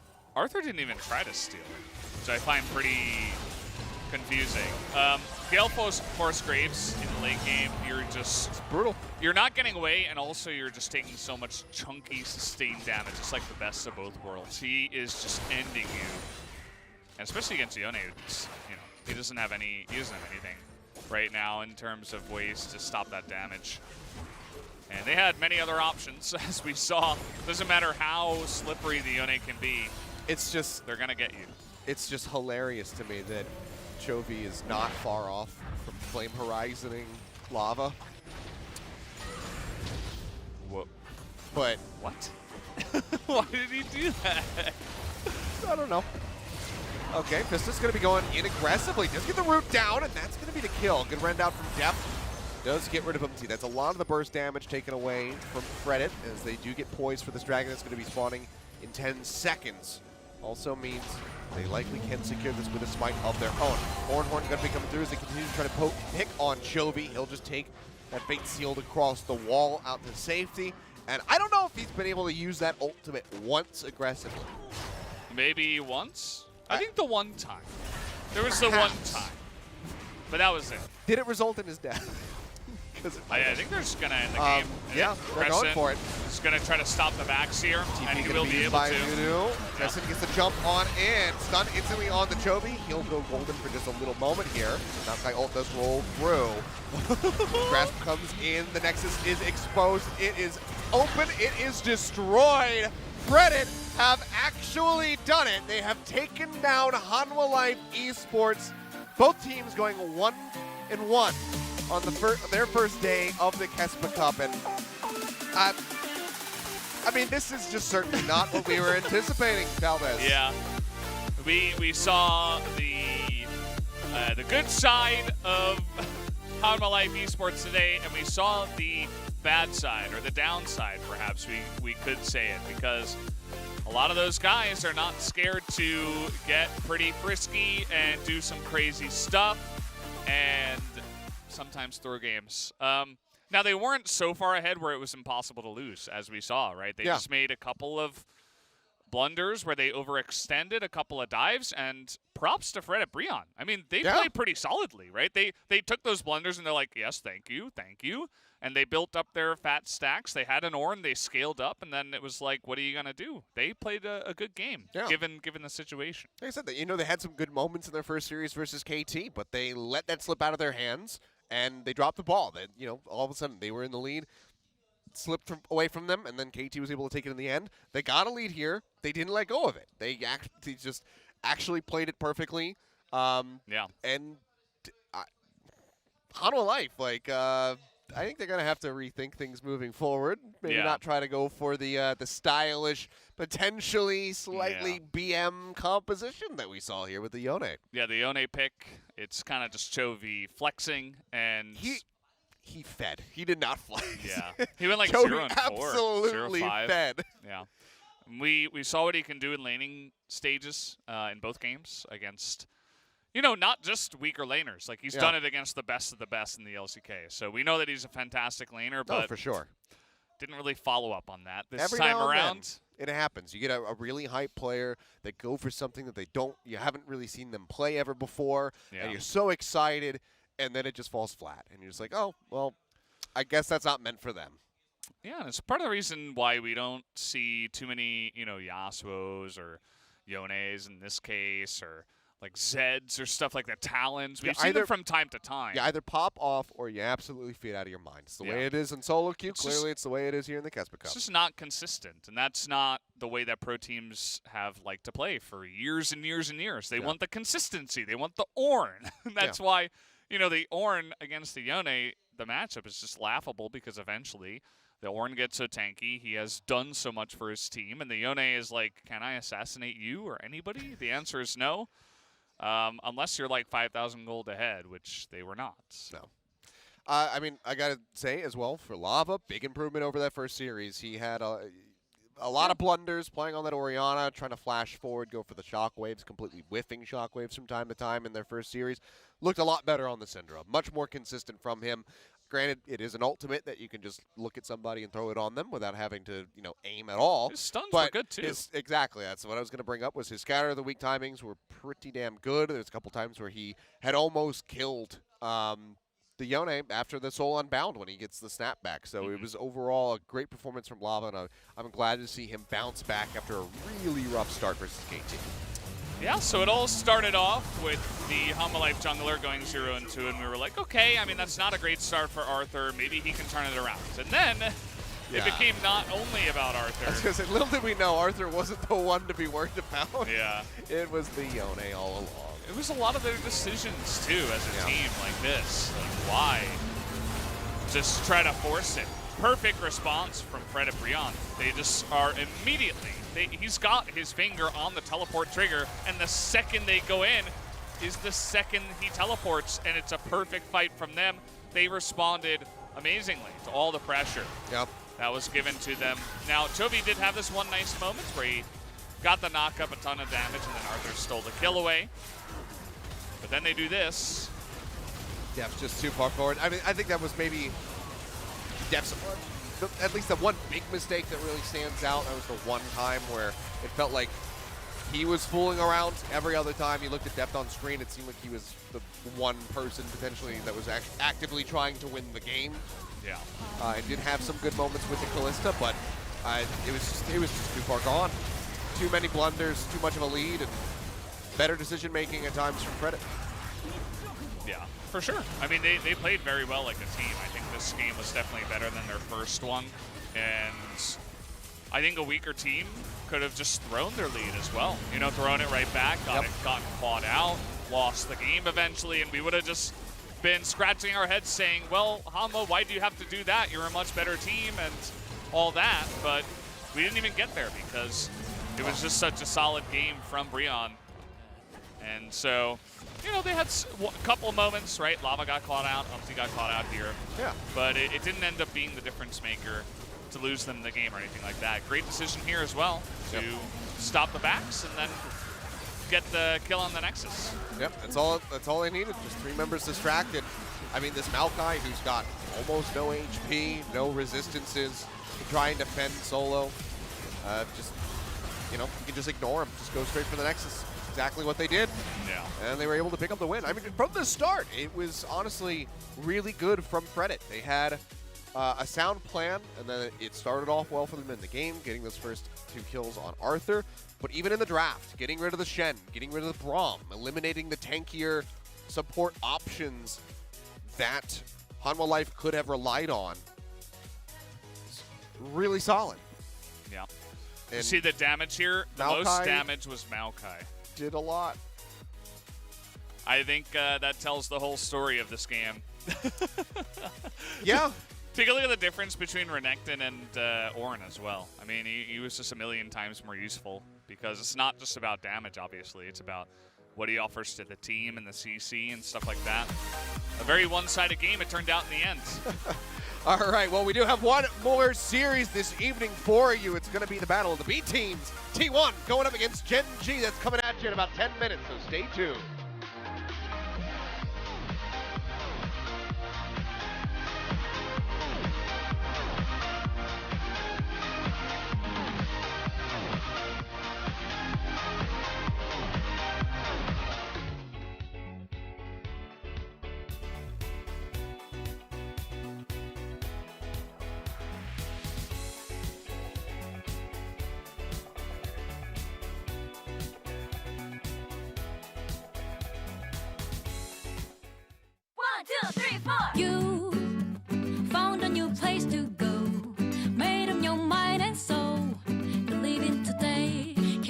it together. You and me like the sun and the sea.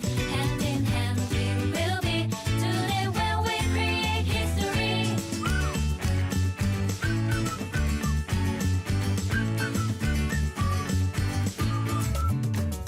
The Rising City, 울산. 이곳은 정원입니다. 대나무와 함께 바람에 기대어시고 꽃과 함께 계절을 마중나가고 흐르는 물로 손님의 발을 씻기는 이곳은 울산 태화강 정원입니다. 계절마다 귀한 손님을 맞는 자연이 만들고 울산이 가꾼 정원. 이제는 온 국민의 정원, 울산 태화강 국가정원입니다.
요거. 누구 닮았지? 어? 장인어른. 큰 소리 뻥뻥 큰 소리 뻥뻥 생각은 자신감으로 오래가면 10 1, 2, 3, 4. You found a new place to go. Made up your mind and soul. Believe in today. Can we do it together? You and me like the sun and the sea. Hand in hand we will be. Today when we create history.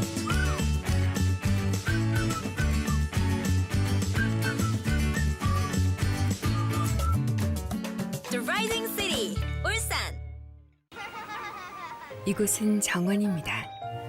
대나무와 함께 바람에 기대어시고 꽃과 함께 계절을 마중나가고 흐르는 물로 손님의 발을 씻기는 이곳은 울산 태화강 정원입니다. 계절마다 귀한 손님을 맞는 자연이 만들고 울산이 가꾼 정원. 이제는 온 국민의 정원, 울산 태화강 국가정원입니다.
삼촌, 나 프로게임 할까 봐. 나도. 큰 소리 뻥뻥 큰 소리 뻥뻥 생겨주는 자신감으로 오늘하면 10 1, 2, 3, 4 You found a new place to go Made up your mind and soul Believe in today Can we do it together? You and me like the sun and the sea Hand in hand we will be Today when we create history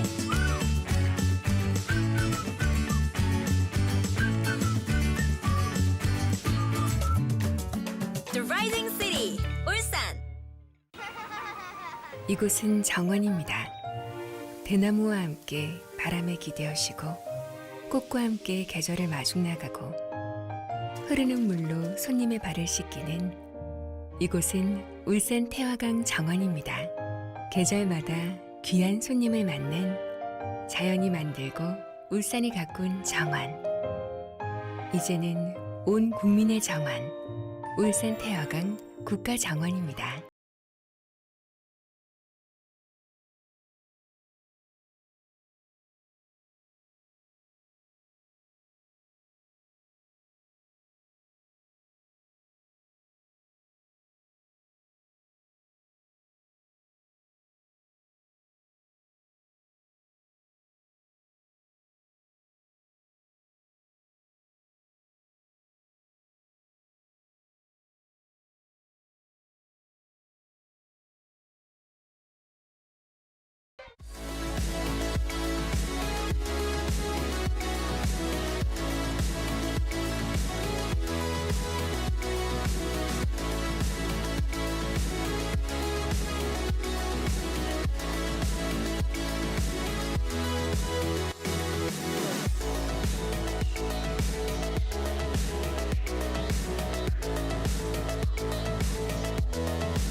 하나, 둘, 103, 104, 105, 106, 107 큰 소리 뻥뻥 큰 소리 뻥뻥 생겨주는 자신감으로 오늘하면 10 1, 2, 3, 4 You found a new place to go Made up your mind and soul Believe in today Can we do it together? You and me like the sun and the sea Hand in hand we will be Today when we create history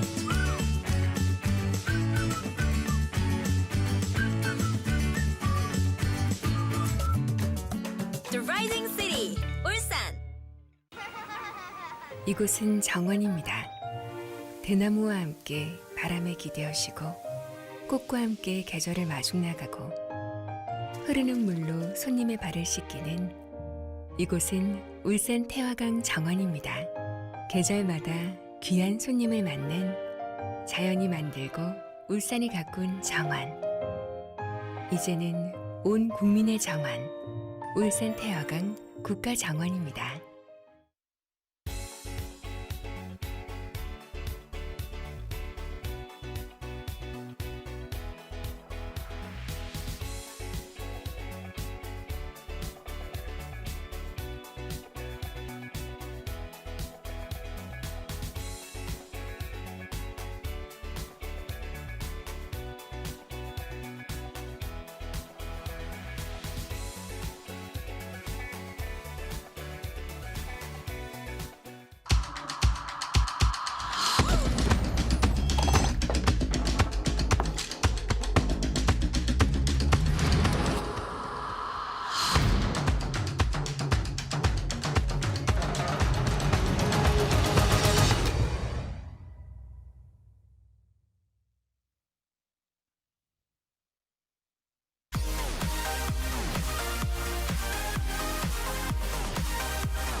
Alrighty, welcome back. It is time to get into our finals.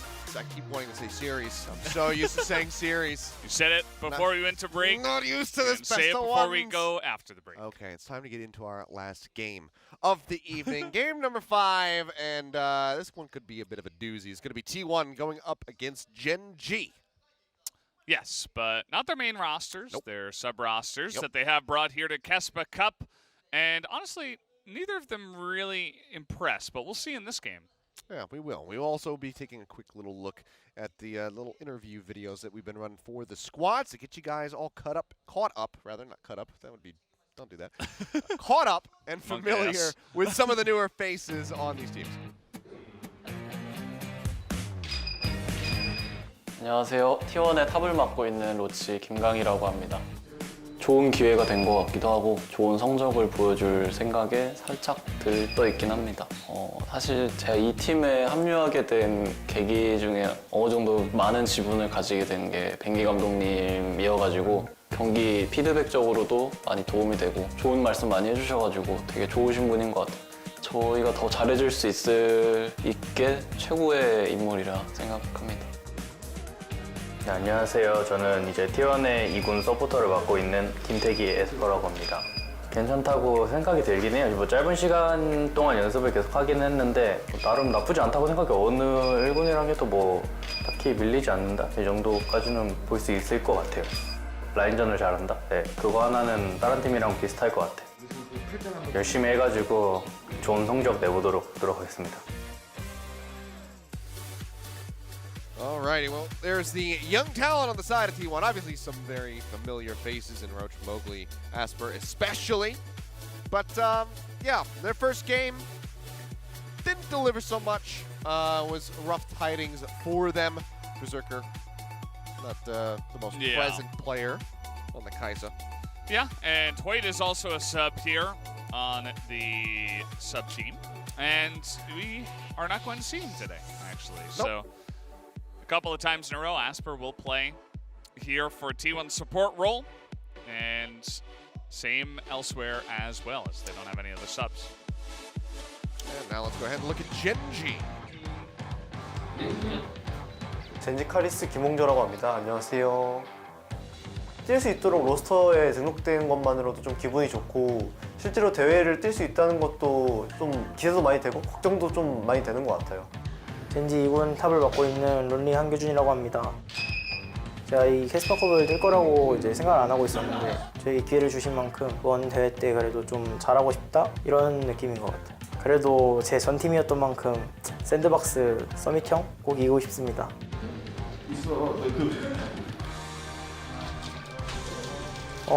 저희가 다른 팀에 비해서 그래도 2군이어가지고 좀 약할 수도 있다고 생각하시겠는데 이번 대회 때 그래도 꼭 이제 잘해가지고 4강에는 가고 싶다 이 생각으로 이제 임하고 열심히 하겠습니다. 저희 이제 젠지라는 팀 이름에 맞게 플레이로 보여드리겠습니다.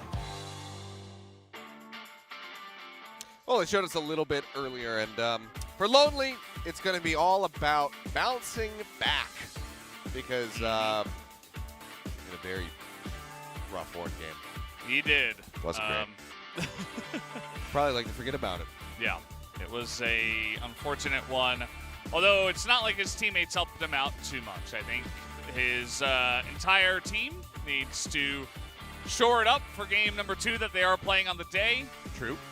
And try to show us a little bit something better. Maybe, you know, it's first time playing here for a big tournament perhaps, and they just are a little bit nervous. They want to show us something a little bit better this time around. It looks like we're ready to hop into pick ban and see what we'll have at least for the draft. Yep, it's got to shake it off and get ready to press forward. We saw Fredit do it. Maybe one of these teams is going to be able to do just the same. As we go ahead and jump into the draft, T1 on blue, Gen.G on red. See, it's going to be 2 of the big power picks taken away off the bat. Nothing surprising yet as Lucian and Pantheon are removed. Yeah, Lucian Pantheon off the board. Will we see Gragas gone again? We'll have to wait and see, but Graves certainly will be gone. I'm sure these players were watching the games. And on the Graves did, I'm sure, make a lot of pro gamers shiver in their booties. So don't want to let that one go through again. No, you did not. So Lucian, Graves, Zoe as well.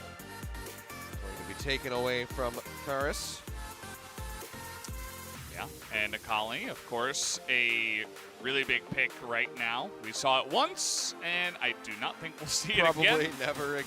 I think it was also in the game against Gen.G, so definitely trying to get rid of that memory, as Olaf also off the board here. It was against Gen.G. Yeah. What will be the priority is the question. We've seen a lot of teams going for, things like the first pick, Alistar, and there's not as much power available. I think going for something like the Jhin would be bizarre. The Leona makes a bit more sense.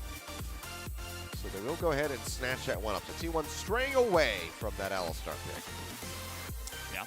No Alistar just yet. Could just pick up Alistar on the side of Gen.G. No problem there. Maybe go for a third pick Alistar and go for some higher priority picks right now. Might just be another early draft on the Renekton. We saw this just in our last game. Hanwha Life Esports was picking up the Renekton very early on, just showing confidence in this being a safe-ish pick in the top lane. Hard to bully it, but it's also not a pick that's going to necessarily get ahead and excel. But yeah, speaking of power, Samira is available, but seems like might have some other thoughts as they go for the long hover on the Misfortune. But okay, there we go. Flip back. Yeah, Samira locked in here. Can work with the kind of style that Renekton does bring in terms of a team composition. And we might just see Ornn. I mean, Ornn has been looking pretty good into Renekton so far and actually winning some of the lanes. I think that Roach would feel pretty comfortable on a pick like Ornn, even if perhaps it is a little bit boring for the player, as I'm sure they've played many games on that one, but none so far, as Misfortune is going to be the lock-in. All right, Misfortune, and now looking like Galio. Do we get another one? Or is it just a cheeky little flash? I mean, we did see Miru play the Nivea versus Hanwha Life. Didn't go well. Yeah. So, yeah, gonna avoid that one. Go for something a bit more standard in the Galio. I mean, outside, well, no. I was gonna say outside chance this is gonna be played somewhere else, and I was like, there's a Leona there. Yeah. You're not gonna send top Galio. No. So, but something that has made it through that we didn't touch on was the Talia. Been seeing this band in multiple series, played a lot yesterday from time to time at least, but has kind of slipped through the cracks. Yeah, Talia has gone up in priority, and that makes me happy. A Talia main of old, as Camille gonna be locked out here. Maybe they just go ahead and ban Camille Ornn, as there was no top pick just yet for the side of T1. What are we going to be banning here on the side of T1? Maybe they try to lock out some of the supports that are still available. There's still a lot of high tier ones that you might want to get rid of and try to power up your lane and shut down Samira early. So Alistar seems obvious. What else will they consider? Maybe like a Gragas? It's actually kind of surprising to see Gragas go this far down the draft, especially with the early pick on the Renekton. Yeah. Gragas has been pretty high priority for the majority of the teams yesterday, but kind of fallen to the wayside today. You'll be an attack on the jungle here as Nidalee is banned out. It's a little bit weird for me. I mean, you're the one with the Renekton on your team. I don't think you're gonna have too much trouble with the Nidalee. Yes, it's pretty good right now, but I don't feel like it would be huge for the side of T1 or anything like that. I think there were more pertinent bans that they could have gone for. Could have just gone double top lane, got rid of the Ornn that you were talking about before. Yeah. It will be the set, so further attacking that potential support pool to go alongside the Samira. And maybe we just get 2 games in a row of support Maokai. We will. Yep. Maokai is back. And it will be thrown down into the bottom side, of course, with the mid lane still available to pick. For the side of Gen.G, it's a big change up. It's actually a mid Talia and a jungle Maokai. Whoa, jungle Maokai. Now that would be crazy. Blast from the past. Yeah. Well, you talked about it. It's locked in. I think we just move on. Yeah, I really don't know why that was just let to go for so long here in this draft. But it is what it is. I suppose Lonely, after his last game, is not very scared of the Ornn. Neither am I. What is going to be the last pick here for the jungle for T1? They got rid of the Nidalee, but there's many other picks available. Okay, and it will be the Hecarim. So we actually saw a ban on Hecarim earlier today, as well as I think maybe yesterday. Yeah? Quick glance. Sounds right. No. No? Okay. No, I meant it sounds wrong. I think the reason I was thinking of that was because Atlas and Wolf were trying to contemplate an all quadrupedal team. Oh, okay. And Hecarim's name was mentioned, so I think that's why it was in my brain from yesterday. Yeah. But, yeah, we'll get locked in for realsies this time. It does, and we're having mid Aatrox too, which is another, you know, it's not super crazy or anything like that. It has been run many times in the past, as we all know.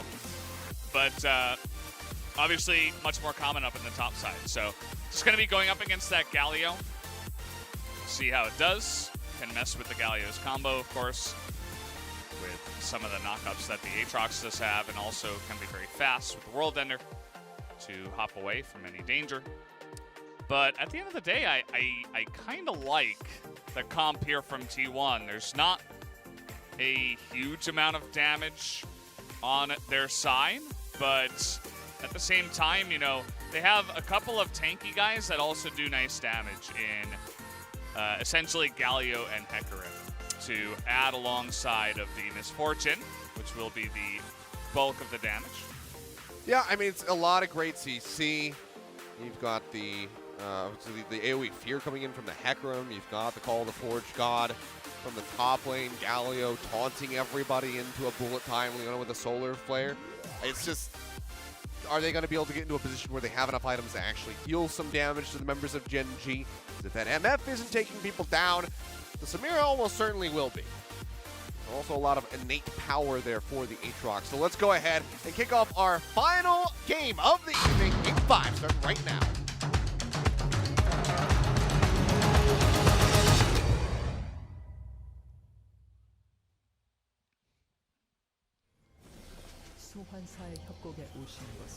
Back onto the Rift one last time for the day. Definitely not the last time for the KeSPA Cup. There's only day 2 of 8, guys. So we have tons of content, tons of League of Legends for everyone, including us, to consume and enjoy. For me, it's day 1 of 2. That's true. But you'll be watching. Oh, yes. Totally. Yep. No, I will be. I didn't even take it sarcastically. I'm like, yeah, you will be. You'll be enjoying it with the rest of us. And Mowgli, for now, looks slow, but he's on Hecarim. We all know what he can do. Even taking Ghost. Just got to gallop in. So, yeah, nothing too surprising there. You never go flash on Hecarim. Not really, no. I don't even know the last time I've seen a flash on Hecarim, at least at the professional level. Ghost has always kind of been the play. I think we had like a week in the LCK. I even forget what split it was, but Hecarim was like coming back, and there was like one game where he just demolished some team, and everybody was like, oh man, you gotta start playing this. So we saw like, you know, copycats, right, where they come in and they're like, let me try, and to mixed success. But there was like a week there where I came in. I think like one person took Flash, and they were just like, "Okay, probably fed." And then I'm gonna try this. Yeah, I don't think it turned out very well actually. At the end of everything, when all was said and done, Ghost on Hecarim seems to be the much better play. Yeah. Overall, seems like, you know, for the most part, you're not going to see that much divergence in Hecarim's build path. It's still very much going to be Trinity Force for him as his mythic, as well as things like Steric's Gauge, Death Stance in some cases, just those standard tanky items to allow him to get into the fight and then survive while he just creates so much chaos for the rest of his team to capitalize on. Yeah. I think those items you touched on will be quite good. Maybe he'll consider a Randuin's against this kind of team. Yeah. But we'll have to wait and see. Zoom in and slow him when you fear him. How about the Dead Man's Plate? Another good one for Hecarim. Yeah. Makes that initial burst even better, alongside of, you know, stacking some armor against mostly attack damage on the enemy team. Going, okay. It's going to be walking up, throwing down a ward, but that's already been cleared. Gen.G has zoomed his way over toward the top side of the map, just going to be on the opposite side here as this Hecarim. Wave push forward, not really going to be able to find much to do on the top side for now, so we'll just go ahead and take the Stealth Grab. Yeah, Talia's great at taking the Stealth Grab. One of those that has very reliable CC, at least against a very obvious target. If you're using it against an enemy champion, you're probably not going to have much luck unless they're locked down, or you read them like a book, which can be the Talia highlights that you're looking for. You can also find those on YouTube. As I'm sure many Talia mains would throw those up. Karis really just does not want to let this be stopped right in front of his turret. He wants to have it crash in the middle. But as I say that, he stops his back and wants to push even more. Actually decides to stick around. You're just going to be walking back to lane, sees that the wave is not going to be crashing anytime soon, so he could go ahead and catch these minions. So we'll just be able to hold on to the TP as he's already at level 4, so should have some decent mobility options coming up here shortly as he gets close to level 6. We have exactly matched jungle paths from both the junglers, just full clears. You get the one scuttle, and then you just return to what you started your full clear on, which is the Gromp, of course. I do believe that the Hecarim did start red, potentially. Oh no, he started blue with the leash. Blue. Yeah. And then went down to the Remembering bottom that. side. Yeah. There's a ward up the top side that's pinged, and Mowgli's like, well, I really wanted to go top side. They're going to see him again as he moves back over the ward. And that's allowing Talia to steal the Raptors. Yeah. Picks up some little chickens there. Yep. It's a very obvious case where vision gives you an advantage. And Mowgli's going to find this out and says, oh, I've been robbed of my chickens. I hate when that happens. You're ever running your farm and your chickens get robbed? It's a big feels bad for me. I mean, it's, you know, you get a fox in the hen house. Whoa. Then you're having real problems. Yeah. I guess that's not really having them robbed. They are being taken from you. Yeah. That's also just kind of nature taking its course, I suppose. Robbed in a certain sense. Yeah. Mowgli says, I've had enough of the stale jungling. Let me go ahead and take this big dragon. Tails just going to be wandering down as we're spotting each other, but I think to their knowledge, anybody on the side of Gen.G right now might not be aware of this dragon being taken, but that will be the alarm bells going off for them. So Ocean Drake is scooped up. Have Mountain coming up next in about 5 minutes. What are the odds here? What are you going to bet on? Cloud or Infernal? Cloud for sure. All right. Yep. We need a fourth Cloud. The Ocean was just a little bit of a enticer, you know, get us interested, but actually it's not a thing. Really nice move here. Yeah, taunt down. They can push back underneath the tower a little bit as Mowgli eats a shot, but they get a good amount of harassment on him, but unable to force a flash or anything of that nature away from the Aatrox, so still will be quite all right. Push up to the top side. Young Jay is aware of this. Calls for Lonely to come down into the brush. Oh. Good read. Still tried to cut him off, but Mira was out of there in no time at all. Now they have the timer on this blue buff at 7 minutes, so they're just going to go ahead and take this instead. Still a nice little win. You can note that the Ocean Drake was taken, but the Talia getting the extra buff and also a little bit of extra farm is going to be feeling decently for herself. Yep. Get a tiny little gold lead there. Just a mini one. Goes back to base. There's a help ping getting put out onto Gen.G's blue buff. So it seems like they want to invade for this. Already wrap around the back side, clears out the control ward. Does Asper. We'll take that blast cone over the wall, but rejoin in with Berserker as well. Mowgli just waiting patiently. Kars nearby, going for the recall, however. Cancels it. Mowgli comes around the side. Jay forces out the smite. TP's going to be coming through as he tries to escape. Wants to hold on to the flash. The Fear's going to be coming down. Flashes over the wall, and Mowgli's like, I don't have flash to pursue. And will lose out on that kill. But they force that crucial summoner spell away from the enemy jungler. Yeah, he actually had perfect timing just to read when the Taliyah was going to come back in off the back. So a really good read from Mowgli there. Able to get the flash away from Gen.G. Does not deny the blue, which is a little bit unfortunate. The Gen.G was still able to pick that one up. Mowgli a little bit slow on the smite as it was just getting in range right as he came around the bend. And so at the end of the day, not able to deter the Taliyah from getting those buffs, hitting level 6. And when are we going to see our first real play, our first gank in this game? Gen.G is going to think about starting on the Rift Herald for now. I'm going to say the 50-minute mark. 50? Yeah. Why not? You might be onto something. It's speed. Such a great way to end the night, you think? Yeah. I mean, you know, a couple of teams that don't have a lot of experience, maybe a little bit scared of fighting, may consider it. But so far, at least, we have had a little bit here in this game, although no kills have been picked up. I mean, around the end of my time at the LCK in 2018, I was very much getting all of the long games. Yeah. It was a major swing from how the meta used to be. It used to be that Atlas, if he was at the studio, Casterjun would be very disappointed because it meant that it was going to be 6 games played. Uh-huh. If I was there, it was going to be double 2 zeros. That is true. A true story of the caster meta. It pivoted. Yeah. I'm curious about the meta of this game. How how is this going to begin and end? Kars is doing a really nice job here in the mid lane in terms of CS.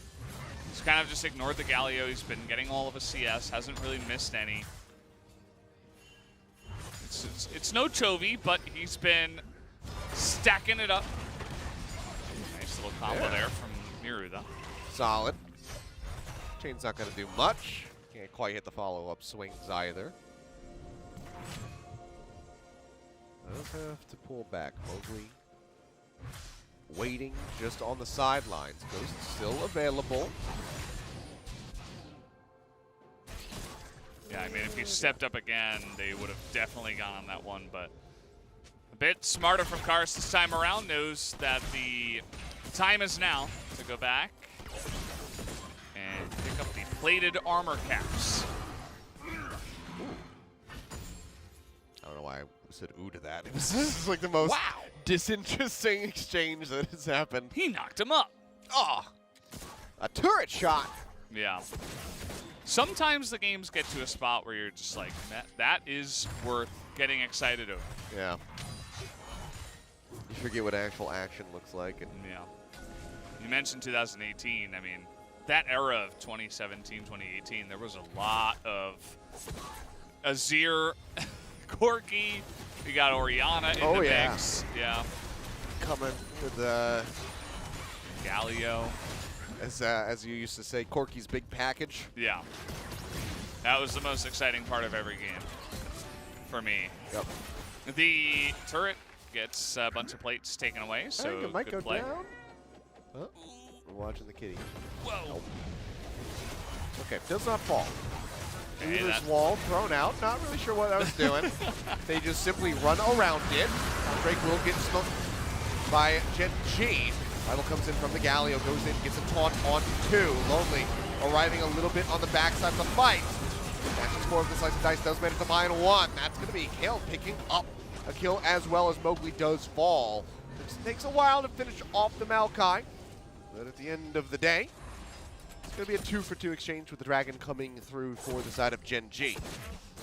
It's clear that T1 know how their team comp works. Somebody's going to dive a backline. Hecarim or Leona will, and then Galio will follow up, and you create a massive front line with tons of CC, follow up from the Ornhorn, and you just have so much room for the NF. So that's essentially what happened. TP came in, Leona goes in, we get a full bullet time channeled, but the Maokai ultimate actually keeps Berserker out of the fight there for a little bit, and he actually gets jumped on really quickly, so a little bit of disrespect shown to, you know, the amount of damage that the Aatrox and the Renekton can do. You can do your damage, but then you gotta get out, and Berserker wasn't able to do that second part. Yeah.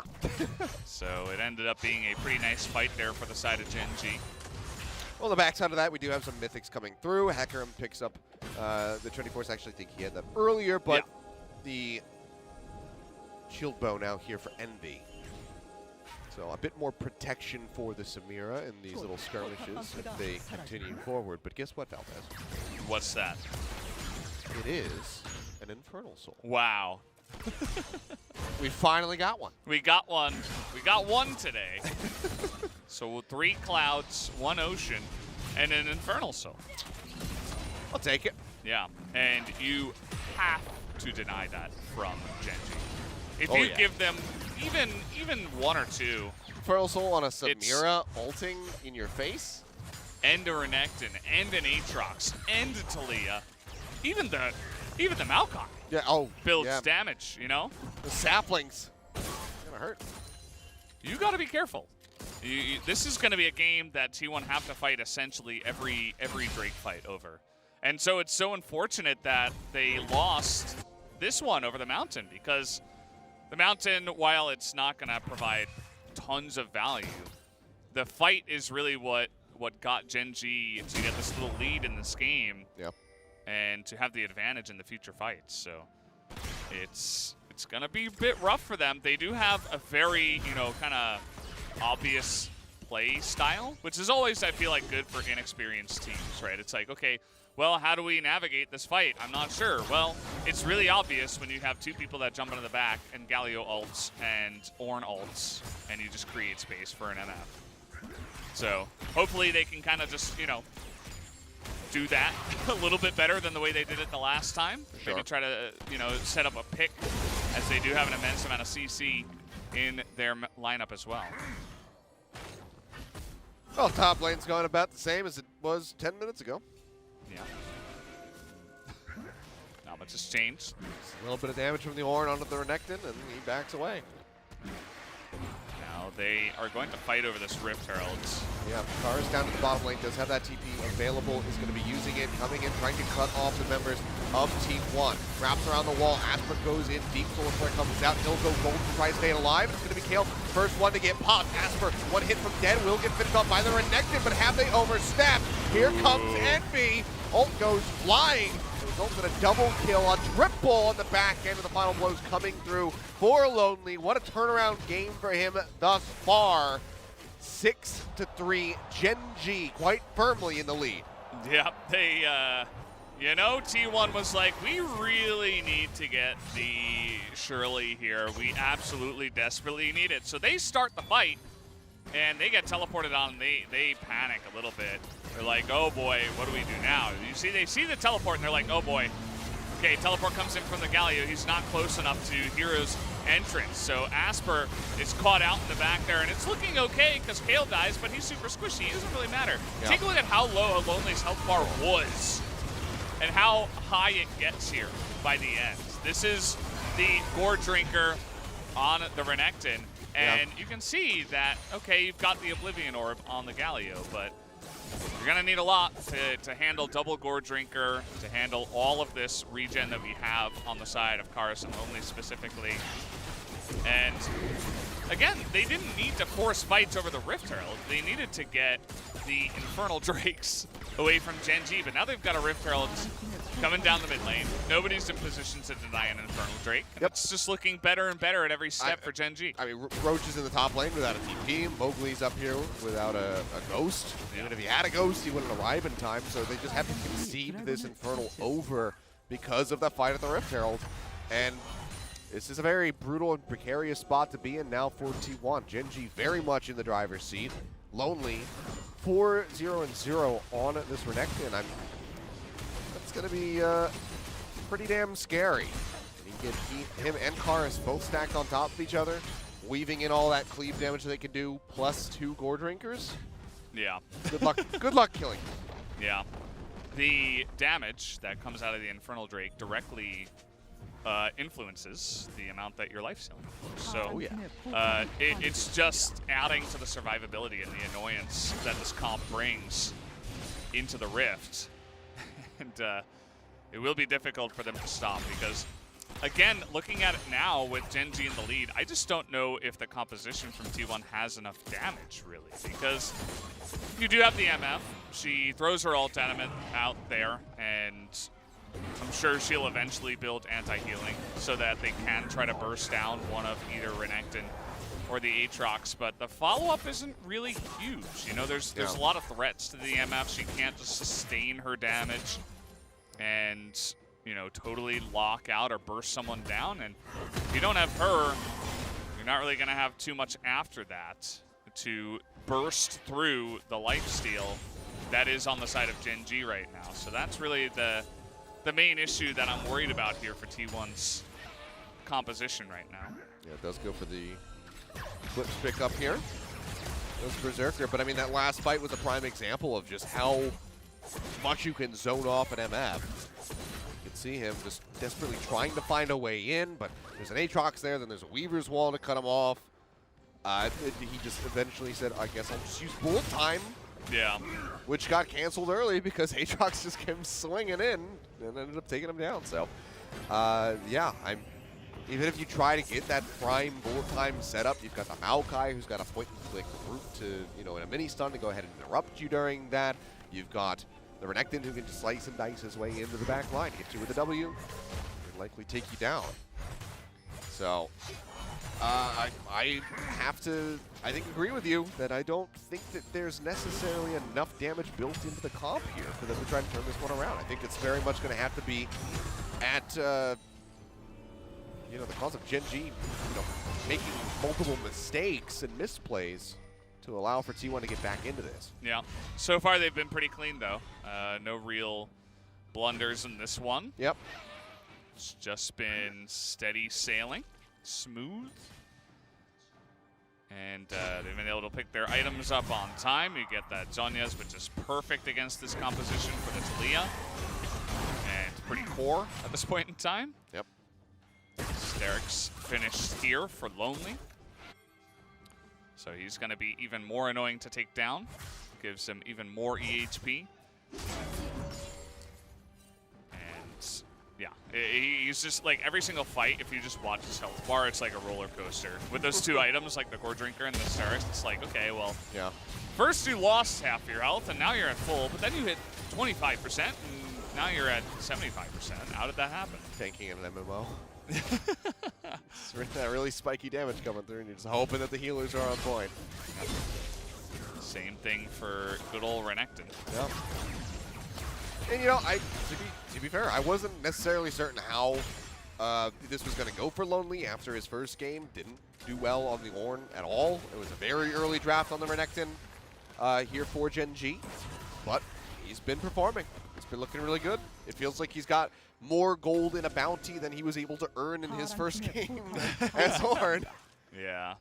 But, I mean, you know, maybe he just had a rough game on Ornn and he's like, okay, get me on comfort. Yeah. And Renekton feels pretty good in the meta right now. Give me a bruiser. Yeah, just give me something I'm good at.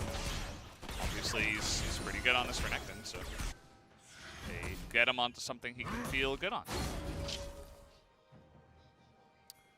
This game has kind of boiled down to let's wait for these Infernal Drakes and T1 has to stop us. And Gen.G have done a good job of that. Nobody's getting caught. Everybody's playing a pretty clean game from here on out. They've been pressuring the lanes prior to this Drake coming up. And so they can kind of get in here. We do have the TP coming in now from Roach. Let's see if T1 can actually force a fight on their terms here around the Dragon. Clearing out the vision. Dragon just now spawning. Don't have too much vision behind the pit. They should know that Mowgli is going to have that ultimate available. Weaver's Wall comes in. Roach is going to be breaking that one down with a charge. Mowgli wraps around the backhand side of the fight. He's going to dive into the pit. Can he get the seal? No, he's going to be absolutely deleted. Now the spike comes down. Young finds the kill. He through, does manage to find one, but it's only going to be on a Kale. Now the fight erupts as we find a double kill going forward onto Gen.G. Only falling low. Will pick up Asper, the flash forward, looking for Berserker. He tries to trade it back onto Envy. He is unable to do so. Colonel Drake, number 2, picked up for Gen.G. Now they have their eyes set on the Baron. Yep, so this time the taxi for the Galio was the Hecarim, and you see how well that goes. There's just an insane amount of damage on the side here of Gen.G, and even though the bullet time got insane value, it's so hard to kill all of them. There was a massive shields from the Sterix Gage on Lonely. He was able to lifesteal so much in the fight. Aatrox doesn't even get close. I mean, Karus was at full health the entire time, it felt like, even with the bullet time hitting him for its full duration. And so that's what I'm talking about. You know, there's no damage to burst through everything at this point in time.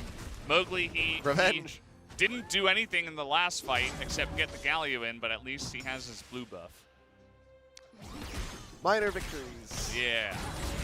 He did it. Adding them up when you can. Yeah, this is really dire, and I don't know realistically how you try to engineer a comeback from this point here if you're T1. I mean, I guess the best thing that you could do is try to defend what objectives you have. You know, obviously down 3 towers, still have the inner turrets standing for themselves, but it's almost 10,000 gold down. It's 9K at the moment. 4 to 10. You only have an Ocean Drake. And you're getting pushed in by 3 waves of Baron-empowered minions. Yeah, they're doing a good job of just 1-3-1 and trying to push forward. Karus isn't going to have too much luck against the Ornn, but some of the other lanes should be able to. I say should because you got to be careful still. Like 5v5s, obviously it's going pretty well for Gen.G, but you could have just a Galio enter a fight from the top lane and make it 4v3 and maybe win a fight that way if you are T1. Well, bot is taking so much damage. They're able to push in, take down that tower. Now they're going to be looking for a play. Play forward to the stunning on Kale. Galio does arrive. They should be able to kill off the Maokai. Finish him, but Karis down to the bottom lane. Lonely as well, taking the inner tower. Weaver's Wall comes through, making sure they cannot get to the Aatrox. He will not finish off the tower, but takes it damn low. Yeah, he's got to wait for those minions to come in, but it's just a bit of desperation, right? They're just trying to get one pick. They're just trying to get some kills in this game where they haven't had much luck so far. And that's one way to try to stem a Baron push, but because it was a 1-3-1 and it was going pretty well for Gen.G, they were able to get a lot of value, even though they did lose the one member. I like that he tried to throw down the Infernal Chains and drag the Ornn away from the tower so the minions could actually finish it. Yeah. It was close.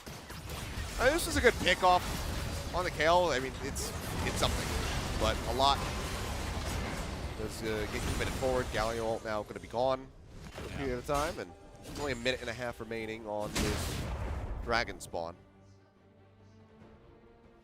Yeah, Dragon's coming up here, and Infernal Soul it's basically the death note here for T1. They're going to have their names written in it. They cannot stop this from going down. It already kind of feels that way, but, you know, who knows? Maybe they take a fight here, slowly turn it around. It's not looking good, I'm not going to lie to you, but this is where they have to make their last stand, essentially. It's their Alamo. Let's see how they do it. They should have a couple of teleports available for when that does begin, so we can try to stem the pushes, stem the tide there that is happening in the top lanes before you do try to set up this fight. Have to be careful. 25 seconds on this Dragon. They're going to be moving forward there into the bottom side of the map. Karus already makes his way into the pit. You can see he's trying to stop those kitties from doing damage. Roach is going to show him how it's done. Pull them out. There's another one. Constantly replacing. All right. Oh, he gets hit by it. Yeah, and it does a decent amount of damage there. It does. Also will, you know, help mark Asper so that he'll take even more damage. They do have the Imperial Band-Aid rolling on that Maokai. Dragon's going to be falling lower. Comes in over the wall, not going to be able to find an attack. Envy who confirms the kill. Mowgli could not get it. Goes golden as he comes out. Gets absolutely obliterated. Kel will find one, and now it is just Roach running as fast as his little legs can take him. Seems like they are interested a bit in the chase, but mostly they'll zone him out of the base. Wave already pushed up. Turret nearly destroyed. This should be the end of the game. Gen.G interrupts him. We'll just continue to pursue forward while the inhibitor gets broken down. Gen.G bouncing back after their previous loss, looking way stronger here versus T1.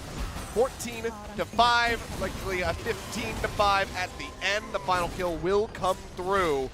The Nexus will fall. Gen.G, they close out their first phase of KeSPA Cup 1-1. There you go. Pretty clean win from Gen.G. Really no issues for them. Able to easily roll over T1 in that game. And I'm excited to get into the highlights and show you how impossible, like literally impossible by the end of the game, it was for T1 to kill that Renekton through everything that he did have. It was just, like he jumped in 1v4 and he won. Yep. He won the fight as his teammates were eventually able to get in there right after him. But got ahead, got a Gore Drinker, and just so much healing available for the Renekton. And yeah, I mean, just a steadily spiraling out of control game there for T1. Just couldn't get themselves back in. Like you said, the comp lacking a lot of necessary damage that they needed if they wanted to swing that back on its head. Just can't do it. Yeah, MF only goes so far. They had some pretty heavy engage, but once they got behind the Hecarim, who was building only damage, he would try to jump in there, and they just had so much insane damage on the enemy side. Vanished. Even before the Infernal Drakes came out, like they could have blown anyone up, right? Yeah. This is part of the reason why picks like Renekton and Talia are common nowadays, I feel, because the bruisers for stuff like Renekton, they have so much lifesteal, they can survive for such a long time. If you just go Gore Drinker, Stark's Gauge, it's impossible to take them down. Talia has always brought an insane amount of burst damage and is doing even better on this new patch.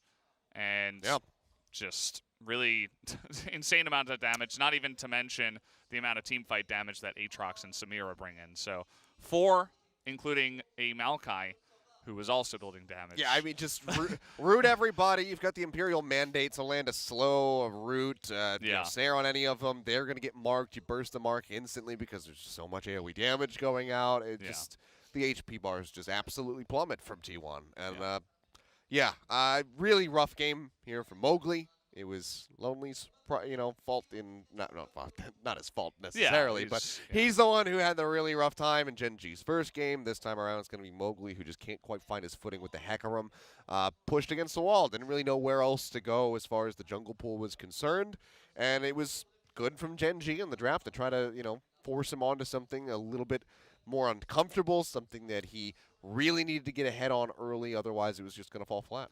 Yeah, these hard engage comps, I don't know how they'll do in a more even game. I'd be curious to see this game played out between players of very even skill levels. I feel like right now Gen.G's sub-team look a little bit stronger than T1's. I think that they're still, again, they've only been practicing together for a month, right? So it's still a very new situation right here. A lot of things can change. I don't want any fans to be disappointed or anything like that. It's still very early on, guys. Just want to highlight that point. Just like it was last year. There were entirely different results coming out of the KeSPA Cup last year that actually happened come spring and especially summer. I mean, look how Damwon performed last year in the KeSPA Cup. They had just had Ghost join the roster, Zephyr go in as a coach. So there's a lot of changes. They only got good in summer. Yeah. Like, even spring was like, okay, I mean, they were good, but I'm talking about this good. Top 3 finish in spring? I think it was 4th. Maybe 4th? 4th or 5th. 4th. Well, I think it was 4th. They didn't win it, is the point. We will finally get ready to look at those highlights that you were talking about. And we can just get a nice little glimpse back at how this game went. Because like you said, couldn't kill a Renekton. Yeah, this early on, they didn't have as much damage as they did later. But still, the way that they could skirmish was pretty insane. this fight was very broken up, and that will always help out the team that's got more bruisers, less hard engage, stuff like that. This one was a little bit of a messy fight, and be easily able to block the Horn. Another reason why Samira is just insane. And just takes that out. Karis is 1v1ing your AD carry with zero, I say zero, protection. As, you know, even in that fight, Lonely got super low, does not die. Hecarim comes in, by this time, they already had 2%. It was already kind of over. Yep. And you can see, like, they're just running through bullet times. Like, Lonely's just getting into the back line. Aatrox never even close to dying. I think the lowest he got was like 50% health. Eventually got to 100% by the end of it here with the World Ender. And yes, they had one pick. They got the one here. They took out the AP Maokai. Hooray! And take a look at this fight. You see the in the back line. You see this. They're all trying to get onto the Renekton. They're all doing damage to the Renekton. They can't kill him. It's just never going to happen. There's a shield, and he hits Q again. He heals up. It's just... Of course, by that time, it was already very, you know, very far gone by that point. It was already over 10,000 gold. So. Well, you see, you know, it's a lot of damage being dealt by the Misfortune. It's just not enough to kill the damn Renekton. Yeah. He comes in second most damage on Gen.G, only beaten by the AP Maokai, who continues to excel with these saplings coming through. But, yeah, they just didn't know how to deal with it. Those damage numbers almost don't even look right to me. Like, I feel like they should all be higher.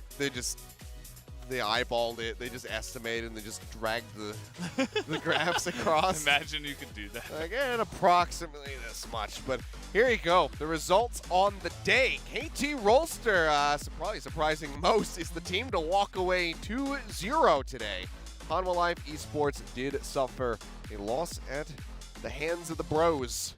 So they both go 1-1, as does Gen.G. It's a very wacky day. For sure. I feel like, you know, we saw two different rosters essentially out of KT besides Noah, who did stay in. Hanwha Life looked impeccable in their first game, and then they just got destroyed by going a little bit too far. Yeah. And Fredit BRION was a nice surprise in that game as well. It was it was really good turnaround from them. And then T1, you know, just unable to put the wins on the board here today. So a 0-2 start for them. Yeah. And Group B, I feel like, is not anything like Group A. No, it's not. And, but hey, yeah, the action continues tomorrow, which I believe you're going to be bringing the commentary alongside Wolf, where we will have Downone Gaming going up against LSB to start things off. See how Live Sandbox is going to perform against the absolute best of the best. Should be getting their beauty sleep and their rest for that one, because they're absolutely going to need their energy for it. Yeah. Just taking a look at some of these matchups. Someone versus Afrika might be a fun one. Yeah. Afrika versus Dongshim as well. I think Afrika has a little bit more to show than what we saw yesterday. So I'll be curious to see if they will have any better luck against Damwon. Stranger things. Who knows? You know, we saw Chovy int on Yone today, so you never know what could happen here at the KeSPA Cup. I will just give you guys a secret if you're the the teams in Group A. Don't give Canyon Graves. I don't know if that should be a secret. Just don't do it. It happened twice yesterday. They went 2-0. He absolutely dumpstered people. He got a pentakill. Just don't give him Graves. They're like, no, we're too scared of Gragas, so we're going to ban Gragas. Yeah. You can't let Showmaker get Lucian.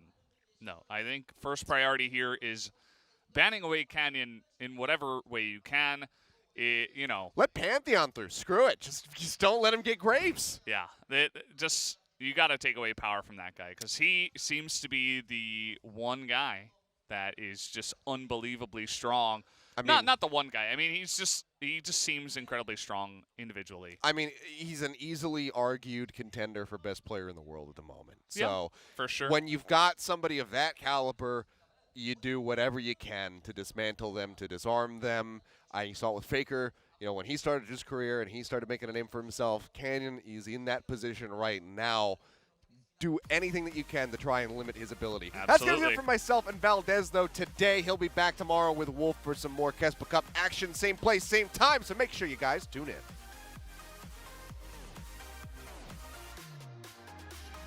They're not done talking, so I'm just going to dance until we go out. Oh, okay. Well, see ya.